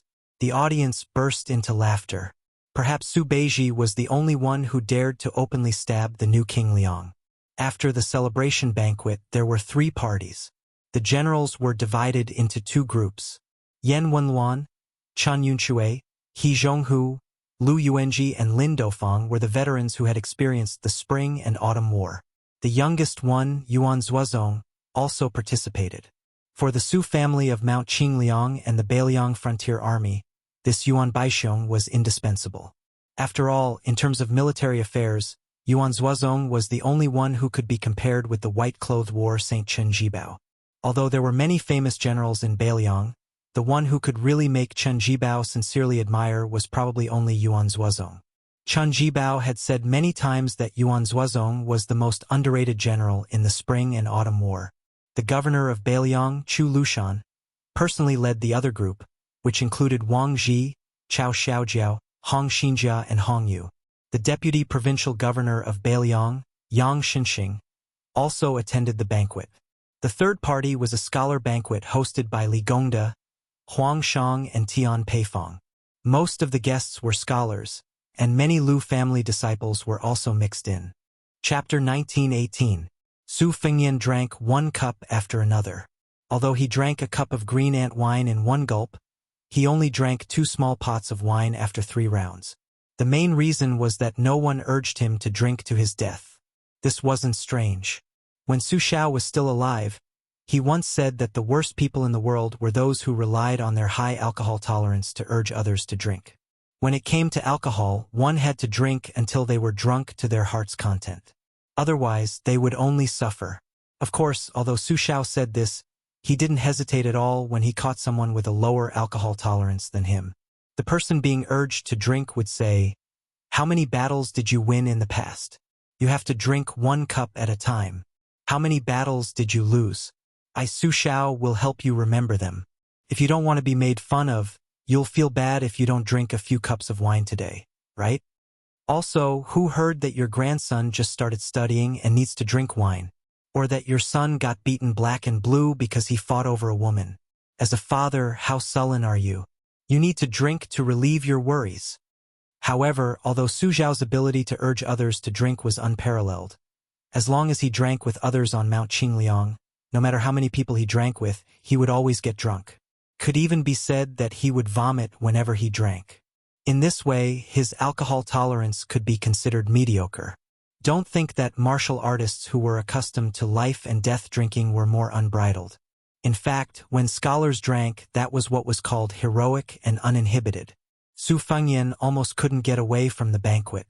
For example, the mountain chieftain of Green Deer Cave Academy, Huang Chong, insisted that they both drink 3 cups of wine. Afterwards, Tian Peifong, who had resigned from her position, also began to hit him while he was down, saying that 3 cups was too much and that he only needed to drink 2 cups with the prince. If it weren't for Su Beiji helping to hold him back, Su Fengyan would probably have to obediently lie down even if he could drink 7 or 8 caddies of green ant wine. In the end, Su Fengyan and Su Beiji, reeking of alcohol, walked out of the general's residence and slowly headed north on the main road. Su Beiji said softly, "Before Li Gongda got drunk, he bought something from me." Su Fengyan was a little surprised and joked, "Did the sun rise from the west? Our administrator has always been interested in collecting gold and silver, and he has always scoffed at antiques." Su Beiji brushed it off with a laugh. "It's just a small private seal. Since it's from the Tide Listening Pavilion's treasury, the material must be extraordinary. In my opinion, it's been passed down through the generations. Due to its frequent use, the color of the ink is excellent. But that's secondary. Do you know what a seal is?" Su Fengyan couldn't help but laugh. "How could I have guessed that? Su Beiji waved his sleeves, either to get rid of the smell of alcohol or to get rid of his melancholy. It's the phrase, the heart of an official is like water, which means to be incorruptible and self-disciplined, and to be as pure as water. I wouldn't have found it strange if Yan Jieshi hadn't left Beiliang all those years ago and had come to buy this small seal, or even if it was Tian Peifong, whose reputation can be considered decent. But Li Gongda coming to buy these words, isn't that a bit comical? Su Fengyan frowned. Su Beiji asked with a smile. Then guess again. How much silver did Li Gongda spend to buy these words? Su Fengyan suddenly understood. For this celebration banquet, it's not convenient for Li Gongda to openly pay out of his own pocket. Otherwise, he would be suspected of overstepping his authority and meddling in other people's affairs. So he used this method to help our Mount Qingliang advance the money? Su Beiji extended 2 fingers and waved them around. Su Fengyan couldn't help but laugh. 20,000 silver? In the early years, the only hero in the world who could dig out silver from Li Gongda's hands was that fellow Li Hanlin. Back then, Li Hanlin was the one who paid for all the women and wine. It's just that every time he came home, he couldn't avoid his father's grumbling. Su Beiji shook his head and laughed. 200 silver. Su Fengyan was stunned. 200 silver taels? This Uncle Li. Su Fengyan laughed heartily. This was also the first time he had called Li Gongda Uncle Li. In the end, Su Xiao and Su Fengyan of Beiliang's Su family shared a deep relationship with Li Gongda and Li Hanlin of the Li family. To put it bluntly, back then, when Yan Jieshi betrayed Beiliang, Su Xiao's original intention was to make things difficult for him a bit. He wouldn't go too far, but he definitely wouldn't let Yan Jieshi leave so easily. On the other hand, there had been news from Liang Imperial Court a long time ago that the old Grand Secretary Zhang Julu had once intended for this person to be the Assistant Minister of the Ministry of Revenue, in charge of Guangling Dao and Gangnamdu's tax collection. It had to be known that, at the time, Li Gongda was only the provincial governor of a province. Although his rank and salary were the same as that of an assistant minister, Liang's officials had always been 1 rank higher, let alone an assistant minister with real power who was right in front of the emperor. Therefore, the departure of the scholarly Yan Jieshi was only a pleasant surprise for Liang. On the contrary, it was Li Gongda who stayed that was inconceivable. As for the friendship between Su Fengyan and Li Hanlin, who had played together since childhood, there was even less to say. Su Beiji laughed, squeezing out a word from between his teeth. 1. Su Fengyan thought he had misheard. What? Su Beiji exhaled softly, sighing with emotion. His 2 million taels of silver. Su Beiji continued. At the time, Li Gongda told me that he had diligently accumulated this large family business his entire life. Originally, he wanted to let his son, Li Hanlin, live a carefree life. It's just that he doesn't need it anymore. Su Beiji turned to look at Su Fengyan. He raised his arm, clenched his fist, and patted his chest. Previously, the old man patted his chest and told me just like that. He said that I, Li Gongda's son, Li Hanlin, the dignified officer of Beiliang's White Horse crossbowmen. What does he need his father's money for? Su Beiji stopped in his tracks and turned to look at the mansion. He repeated the old man's last words. I, Li Gongda, can be looked down upon by anyone in this lifetime, but I will never be looked down upon by my son. Su Fengyan rubbed his cheeks with both hands and asked softly, Juzi, do you think I should withdraw Li Hanlin from Liuzhou? Su Beiji suddenly said angrily, Bullshit. Su Fengyan laughed, raising his head to look in the direction of Liuzhou to the west. Li Hanlin will definitely say the same thing. To the north of Qingsong City in Liuzhou, Ko Jianghuai and Su Longxiang had already begun their second frontal assault against Huang Songpu's army. Of the 1,200 Liangzhou's White Horse crossbowmen who had rushed to Liuzhou, only half remained. Officer Li Hanlin only had 600 soldiers remaining. Chapter 1919. Autumn was high, the horses were fat, and the water plants were lush. However, the further south one went from Beimang to Gusai Prefecture. The scenery became desolate and boring. It was full of yellow sand. No wonder it was Beiliang. It was so cold and barren that even the wild horses, which were considered the closest to camels, were not used to it. However, it was rumored that the ranches in the Liangzhou Pass's Tulong region were a treasured land that produced the world's #1 horses.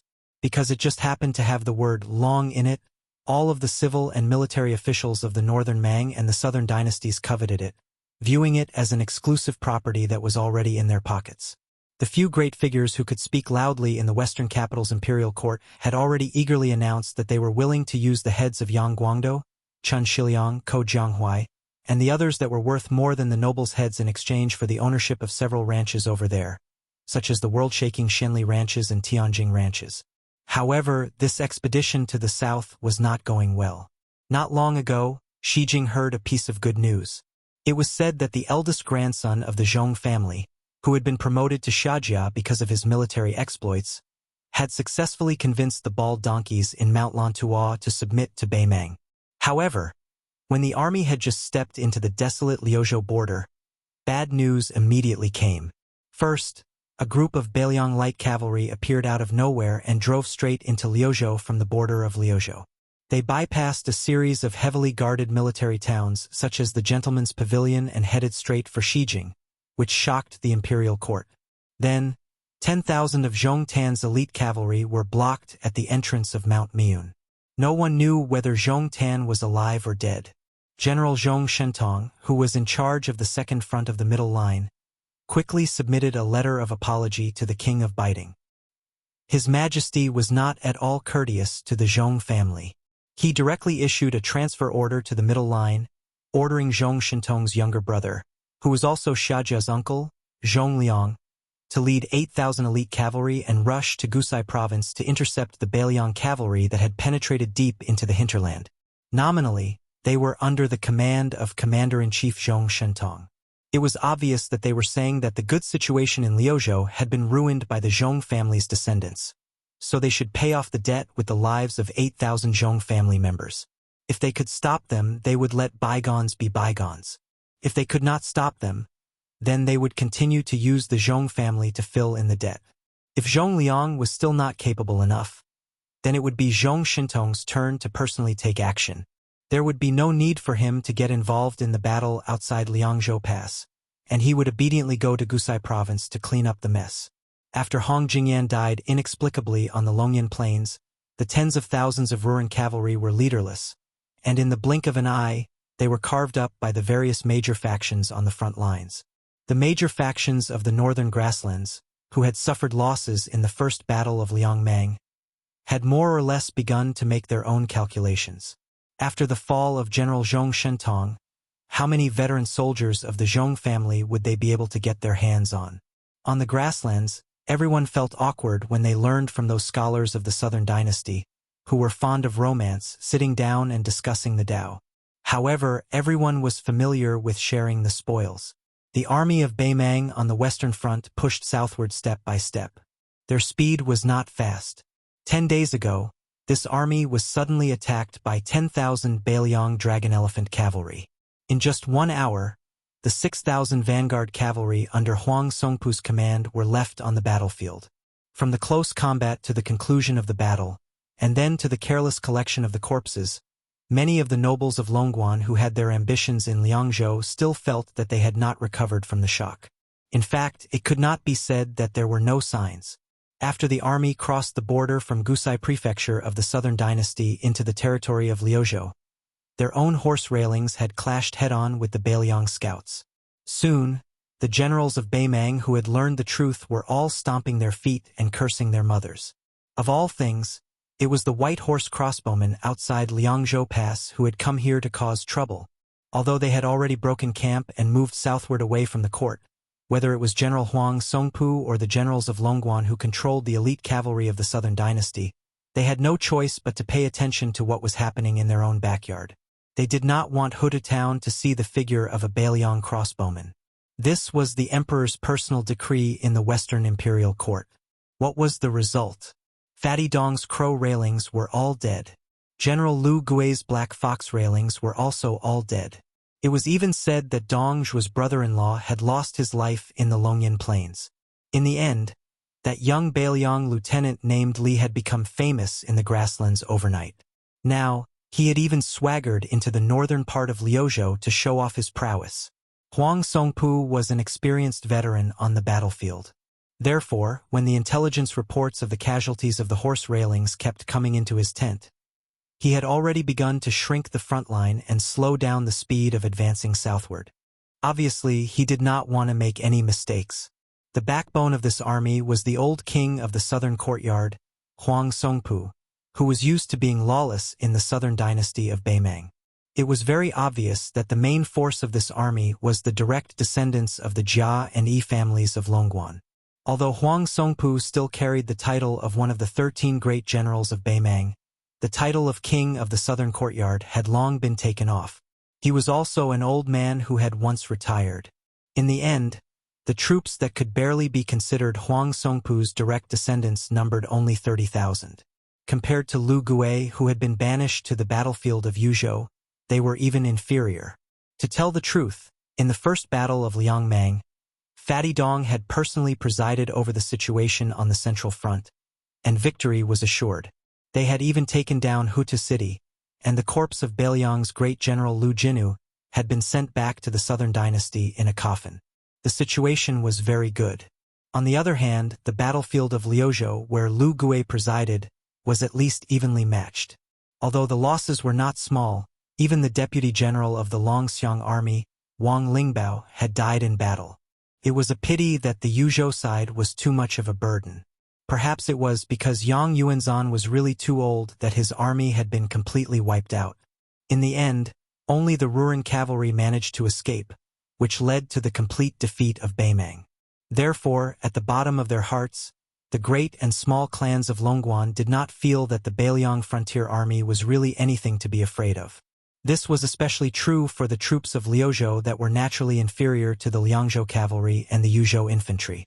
Apart from the Longxiang army that had suffered serious injuries in the first battle, were there any other first-class elites that could be brought out? No matter how wide their eyes were, they would not be able to find any. As a result, almost all of these fellows were suppressing their resentment, especially the lingering Liangzhou crossbowmen. They were all the more annoying. Chapter 1920. At dawn, an old man, who had stayed up all night, slowly walked out of the heavily guarded cowhide tent accompanied by several strong retinues. He came to a small slope and looked south. Among the retinues, a middle-aged man, who was dressed like a Confucian scholar from the Central Plains, was particularly eye-catching. Facing the old man, who was still powerful, he did not show any restraint. The old man was tall, with white hair and beard. He wore armor and carried a saber. He did not look old at all. Generally speaking, although they were one generation apart in age, they had the same aura. The old man was Huang Songpu, one of the few great generals in the southern dynasty. The Confucian man was Zhong Liang, who was not well known in the Beimang army. He was a first-class master in the Beimang Jianghu. No one had heard that he had led an army to fight a war. This time, he was supposed to lead 8,000 elite cavalrymen to Gusai State to put out the fire. It was unknown why he took a detour here alone and let the 8,000 elite cavalrymen of his family go straight to the belly of the southern dynasty. This time, the rise and fall of his family was at stake. Zhong Liang seemed to be taking this too lightly. Zhong Liang happened to see the death of the 6,000 cavalrymen of Beimang. Then he made up his mind not to move. He followed the army to the south and stayed there for so many days. During this period, this martial arts grandmaster of Beimang, who could be described as the only one left, personally took action twice and killed 40 to 50 crossbowmen of Liangzhou who had left the battlefield. Ma Lanzi, who was personally taught by Huang Songpu, had quite a reputation in the border army of the southern court. However, compared to Dongzhuo's Black Crow Lanzi or his peer Lu Gui's Black Fox Lanzi, he was still quite a bit inferior. This was not to say that Huang Songpu's ability to manage the army was inferior to those two. Since the old man was able to control the military of Xijing for so many years and was able to divide the north and south with Su Huainan, the king of the northern court, naturally he was not an ordinary person. It was just that in these 20 years, Huang Songpu's status as the king of the southern court was far more important than that of a general. He had no choice but to lean towards the court. Since he had become the head of the southern court, he naturally had to seek benefits for the entire Xijing and fight for positions for his colleagues and subordinates with the surname of Longguan. Over time, it was very difficult for him to personally go to the border army. As a result, when he led the army south this time, Huang Songpu could not help but have mixed feelings. He had not been in battle for a long time. Even if he did not fall behind in the art of war, there were many details that he could not operate as smoothly as before. If it was the him from more than 10 years ago, those 6,000 vanguard cavalry would definitely not have the guts to charge forward recklessly, colliding with the 10,000 Longxiang army without permission. However, this was not what truly made the elder feel tired, but rather some inside information that no one knew about. On the surface, it seemed like the disciples of Longguan were unruly and difficult to tame, greedy for merit and rashly advancing, leading to a disadvantageous start, but in reality, Huang Songpu's original intention was to use the vanguard cavalry, whose battle strength was barely satisfactory, as bait, luring the Liuzhou cavalry into the mud. The elder had long prepared 10,000 personal elite cavalry, accumulating power, waiting for the battle to enter a stalemate. At the crucial moment, they would be able to reinforce the battlefield, ultimately making the final decision, swallowing the 10,000 Longxiang army in one gulp. Even if it was 20,000 soldiers and horses for 10,000 dragon elephant cavalry, Huang Songpu would still be a great victory. Regardless of whether it was an empty grandeur or a real situation, it was all like this. However, compared to those soul-stirring cavalry battles with the main forces in the field, in this small-scale battle that could only be called a fleeting moment, Huang Songpu discovered that his strength was somewhat lacking. The first was that he overestimated the strength of the Longguan vanguard cavalry, underestimating the strength of the Longxiang army's charge. It was to the extent that when the 10,000 personal troops entered the battlefield, the original mantis stalking the cicada turned into a pure rescue mission. What was even more fatal was that in the following battle situation, Huang Songpu believed that the commander of the Liuzhou cavalry who launched this surprise attack also had the intention of luring the enemy deep into the enemy's territory. Therefore, the prudent Huang Songpu, after a bit of hesitation, even though he had the 10,000 personal elite troops launch a decisive pursuit, he strictly ordered the cavalry generals to not be 50 li away from the main force. This also meant that the amount of military merit was not great, only 50 li away. In the end, that cavalry general brought the elder a truth that made him not know whether to laugh or cry. After chasing for 50 li and hearing the order to stop, the remaining 3,000 or so enemy cavalry swaggered off. Apart from the dozens of white horse crossbowmen roaming far away from the battlefield, this Longxiang army that had eaten a bear's heart and a leopard's guts did not have any reinforcements. How could there be a war like this? The Beiliang border generals who had dealt with Huang Songpu before, be it Hutu City's Lu Jinu, the former Huaihua great general Zhong Hongwu, or He Zhonghu, none of them had lost their minds like this. Huang Songpu was deeply worried. He raised his eyes and gazed into the distance, frowning without saying anything. The Beimang great demon general Zhong Liang, dressed in a scholarly robe, glanced at the old general's expression and laughed. Old General Huang, as long as we put aside the vast western regions where the two military towns of Linyao and Fengxiang are located, Liuzhou is actually only so big. No matter how strange Beiliang's military strategy is, it's just a Taoist field in a snail's shell. Even if the Battle of Miun Pass added another 20,000 Lantua mountain monk soldiers to Beiliang, it's still just a drop in the bucket. Huang Songpu shook his head. Qingyuan military town in Liuzhou's Qingsong city has several elite troops of the Su family's border army coordinating with each other from afar. They also have Yu Luandao's Yuzhou light cavalry helping to tear apart the battle lines. Whether it's strategic depth or military strength, we're not as disadvantaged as we imagined. Besides, Zhong Liang continued the conversation, his smile growing wider. What, old general, are you also worried about West Chu's twin jade pillars, Xie Shibian and Ko Jianghuai?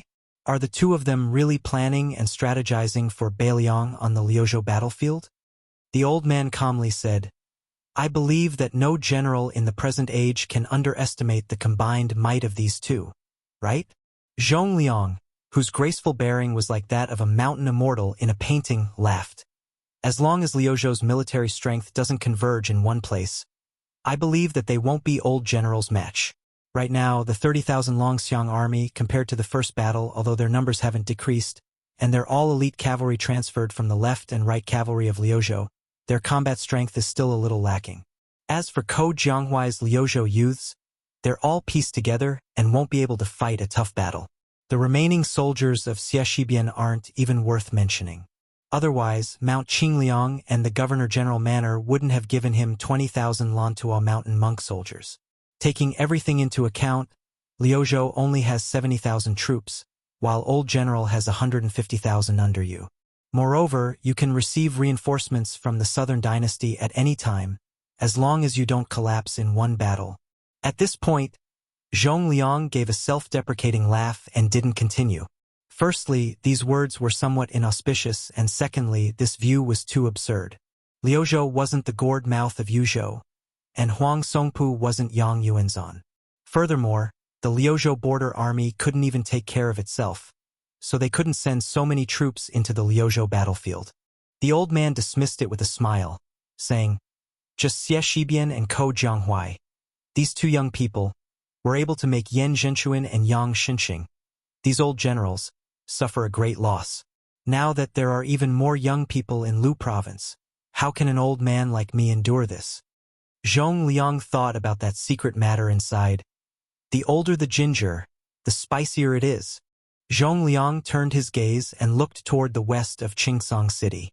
Northern Mang and Southern Dynasty's elite infantry troops were temporarily transferred from the various military towns. A total of over 30,000 people were sent directly to the western regions. At this moment, they had probably already attacked Fengxiang and Linyao. Beimang's Chao Wei and Yu Luandao cavalry had no way out.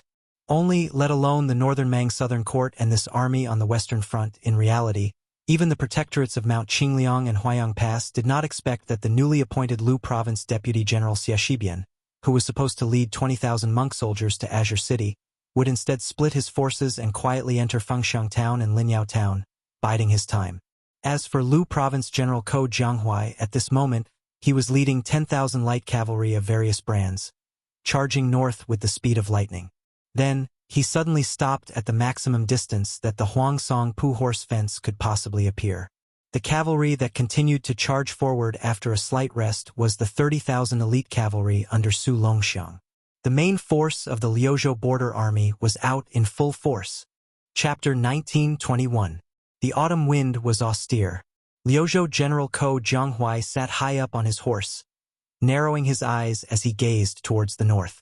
He and Su Longxiang had previously made a military order to the Governor-General House. That was, before Huang Songpu's army reached Qingsong City. They had to stop Beimang's Western Front army at least 3 times. In the 10,000 cavalry attack 10 days ago, in terms of both sides' losses, the Longxiang army that seemed to have achieved great results did not gain much. Beimang's 6,000 vanguard cavalry might be considered the elite of the Southern Court's border army. But Liuzhou was different from Beimang's Western Front army. Beiliang definitely could not transfer troops from elsewhere to reinforce them. In other words, on the gambling table of Liuzhou, Ko Jianghuai only had so much silver on the table. A single copper coin less was also a small amount. However, Beimang's Huang Songpu could continuously bring out silver from his home. With enough capital, he could completely gamble a little for fun. As long as he won once, everything would be complete. That was why Ko Jianghuai's previous probing definitely had a deeper meaning, which was to make Huang Songpu, this Beimang veteran, feel even more tense. Then, he would straightforwardly and cleanly make a big gamble, gambling on Huang Songpu's slackness. Then, even though Liangzhou's crossbowmen were incomparably skilled, in the end, they could not go around so many of Huang Songpu's grassland fences and spy on the specific details of Beimang's camp. Ko Jianghuai could only use the Longxiang army's lives to obtain this military intelligence. He had already mentally prepared himself for Su Longxiang and Li Mofin's harsh rejection. However, he did not expect that neither Su Longxiang nor Li Mofin would raise any objections. Li Mofin, who was extremely skilled in military affairs, even personally led 10,000 dragon elephant cavalry to charge into the enemy formation. Afterwards, Ko Jianghuai spoke bluntly, saying that the 3,000 Longxiang army officers and soldiers who had set up camp like Huang Songpu's and Longguan soldiers were not worth it. At that time, Su Longxiang was squatting next to that massive black tiger, only drawing back his lips, not saying anything. Li Mofan, whose entire body was covered in blood, had a rather gloomy expression, but he didn't take his anger out on Ko Jianghuai, this Liuzhou general. Ko Jianghuai closed his eyes, his mind quickly spreading out the layout of Bei Mang's Western Army. The army of 150,000 was divided into 5 large camps. Commander Huang Songpu's 30,000 personal troops were set up in the center, their cavalry and footsteps mixed together. A certain Jia family's direct descendant troops set up their own camp. Even though there were only 20,000 cavalry, their fighting strength was not ordinary, all of them Bei Mang's typical lousy troops. Almost every one of them was dressed in armor, to the extent where there were several hundred strong cavalry who were even fully armored, taking on the embryonic form of a heavy cavalry army. The key was that regardless of whether it was maintenance or supplies, they were all responsible for themselves, undoubtedly a sharp weapon that could pierce through enemy lines. Then there were the 40,000 cavalry gathered by the 3 families. These 3 camps were located at the front lines, while the 2 camps at the back were the 40,000 soldiers transferred from the 6 or 7 military towns at the southern dynasty's border. There was also a supply camp that Bei Mang had only risen to prominence in the past 20 years. Based on what Li Mofan's troops had obtained when they broke through the Longxiang army's lines, roughly 120 carriages, a total of 800 dan of provisions, and around 1,400 dan of black beans for the war horses. However, because the Bei Mang cavalry had always brought their own supplies when they went south to knock on the pass, in addition to the large number of maras accompanying them on every large-scale march, the supply camp's purpose was only to be used at the foot of Qingcang City, far away from the southern dynasty's border, in case the army couldn't take the city for a long time. Historically, the grassland cavalry had roamed the border areas of the Central Plains, especially in the autumn, so they rarely encountered any fatal supply problems. On the other hand, the Central Plains cavalry at the peak of national power had to rely on the power of the entire country to support that fragile supply line every time they took the initiative to go north. The real monarch of the Central Plains who changed this awkward situation was none other than the old emperor of Liang, Zhao Li, who had unified the Central Plains. 2 of his decisions created the current prosperity of the Central Plains cavalry. One was to use the reason that the monarch should guard the country's gate to reject a large group of civil officials' suggestion to move the capital to Guangling Road, and continue to use Old Tai and City as the country's capital. At the same time, he formulated a very bold national policy, sparing no effort in supporting the 2 Liliao border armies. He didn't hesitate to use the huge tax revenue from Guangling Road and Gangnam-do to invest in the northern border of Liang. The second decision was to allow Su Shao, whose meritorious service shocked the emperor, to lead the troops out of the capital, to be granted the title of Prince of Liang's vassal in the northwest, which was rich in horses, and let him directly face Bei Mang. Located in the north of Liang's vast territory, the 2 border crossings on the east and west were heavily guarded by the country's most elite cavalry. In addition, in the middle of Liang's vast territory, Ji province was a natural stronghold. The old general Yang Shenxing had once cultivated the Ji province infantry, who was known as the unparalleled in the world. How could it be as simple as just competing with Beiliang's Yan Wenwan? The reason was simple. The border of Ji province didn't need a large number of cavalry, so even if Yang Shenxing had a soft spot for cavalry, he could only go with the flow.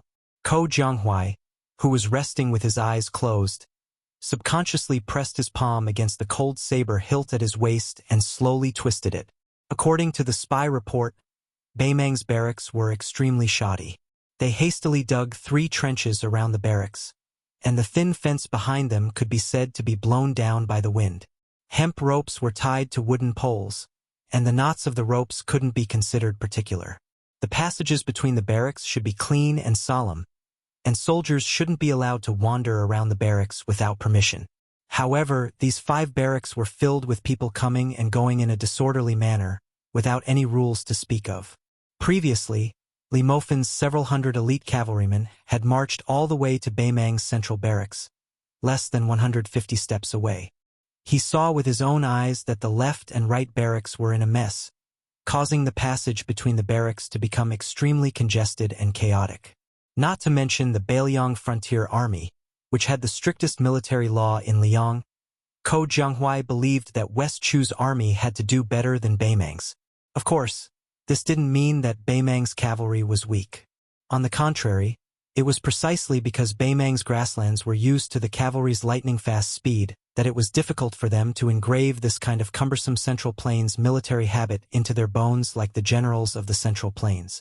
If it were any other army from the Central Plains facing off against Beimang's hundreds of thousands of iron hooves, who would have the time to investigate the flaws in the Beimang's setting up camp? They could only rely on the dangerous passes or defend the big city to the death. Even if they dared to go out of the city to fight, they could only rely on heavily armored infantry to form a formation to stop the horses and rely on concentrated crossbows to kill the enemy cavalry. Chapter 1922. Ko Jianghuai had spent so much effort on a single premise. Even if the Beiliang cavalry faced the Beimang cavalry, they dared to fight, and could win. Ko Jianghuai opened his eyes abruptly and sneered. Ever since Dafeng began its decline, your grassland cavalry has been knocking on the northern pass and bullying the Central Plains for more than 400 years. You see the big city passes as nothing and come and go as the wind. The 10,000 cavalry behind Ko Jianghuai started to push forwards. Not too fast nor too slow. These 10,000 cavalry were really weird, and their aura was really majestic. Within Northern Mang's Central Army's commander tent, Huang Songpu stood in his armor with his hand on his blade, his expression calm and composed. He looked towards the dozen or so captains of great ages within the tent.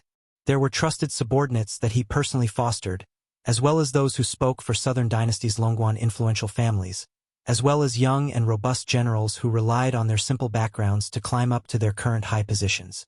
Huang Songpu said solemnly, "This time the 30,000 Longxiang army has appeared. They probably know that they can't defend Qingsong City, but they aren't willing to expose Qingyuan Army Town at the west gate of Liangzhou to us. Hence, they want to go all in, saving a lot of trouble. All of you have been through hundreds of battles, so there's no need for me to nag about such small matters. Just remember that we have an absolute advantage in numbers, so we have to make use of it. Apart from the supply camp at the back, the other 4 camps must not stretch too far. We have to support one another, and we must not take risks. For this trip to Liuzhou, the peace decree gave us 4 words. A small loss is a victory." Huang Songpu looked at the people and then cupped his fists towards the north. "Everyone, I, Huang Songpu, am close to 70 years old. Back then, even the king of the South Courtyard left. If it weren't for the war going badly, I wouldn't be here today. I have nothing more to ask for in my life. However, out of all of you, the oldest one is not more than 50, and the highest official rank is only primary grade 3. After taking down Liuzhou, no matter how you reward me, I, Huang Songpu, will give you the title of Great General." Everyone in the tent was instantly pumped up. In the Central Plains, an emergency mobilization of more than 100,000 soldiers was definitely not something that could be deployed in a short period of time. However, the Beimang cavalry was different. When the generals hurriedly returned to their camps, loud bugles sounded from all 4 camps.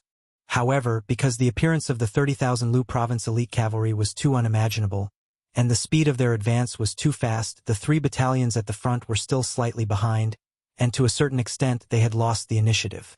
When the cavalry charged, the enormous penetrative force brought about by the weight and speed of the war horses, as well as the terrifying penetrative force brought about by the sabers and iron spears in the hands of the cavalry, all required a considerable distance to charge up. Furthermore, when both sides had enough time to launch a charge, if one side could coincidentally launch a collision at the peak of their momentum, and the other side only needed to use too much force to show signs of exhaustion, the latter would suffer a great loss. The difference in strength between the battalions could be seen at a glance. Huang Songpu's personal elite cavalry was the fastest to finish organizing, spreading out layer after layer of vanguard lines at the front of the middle road.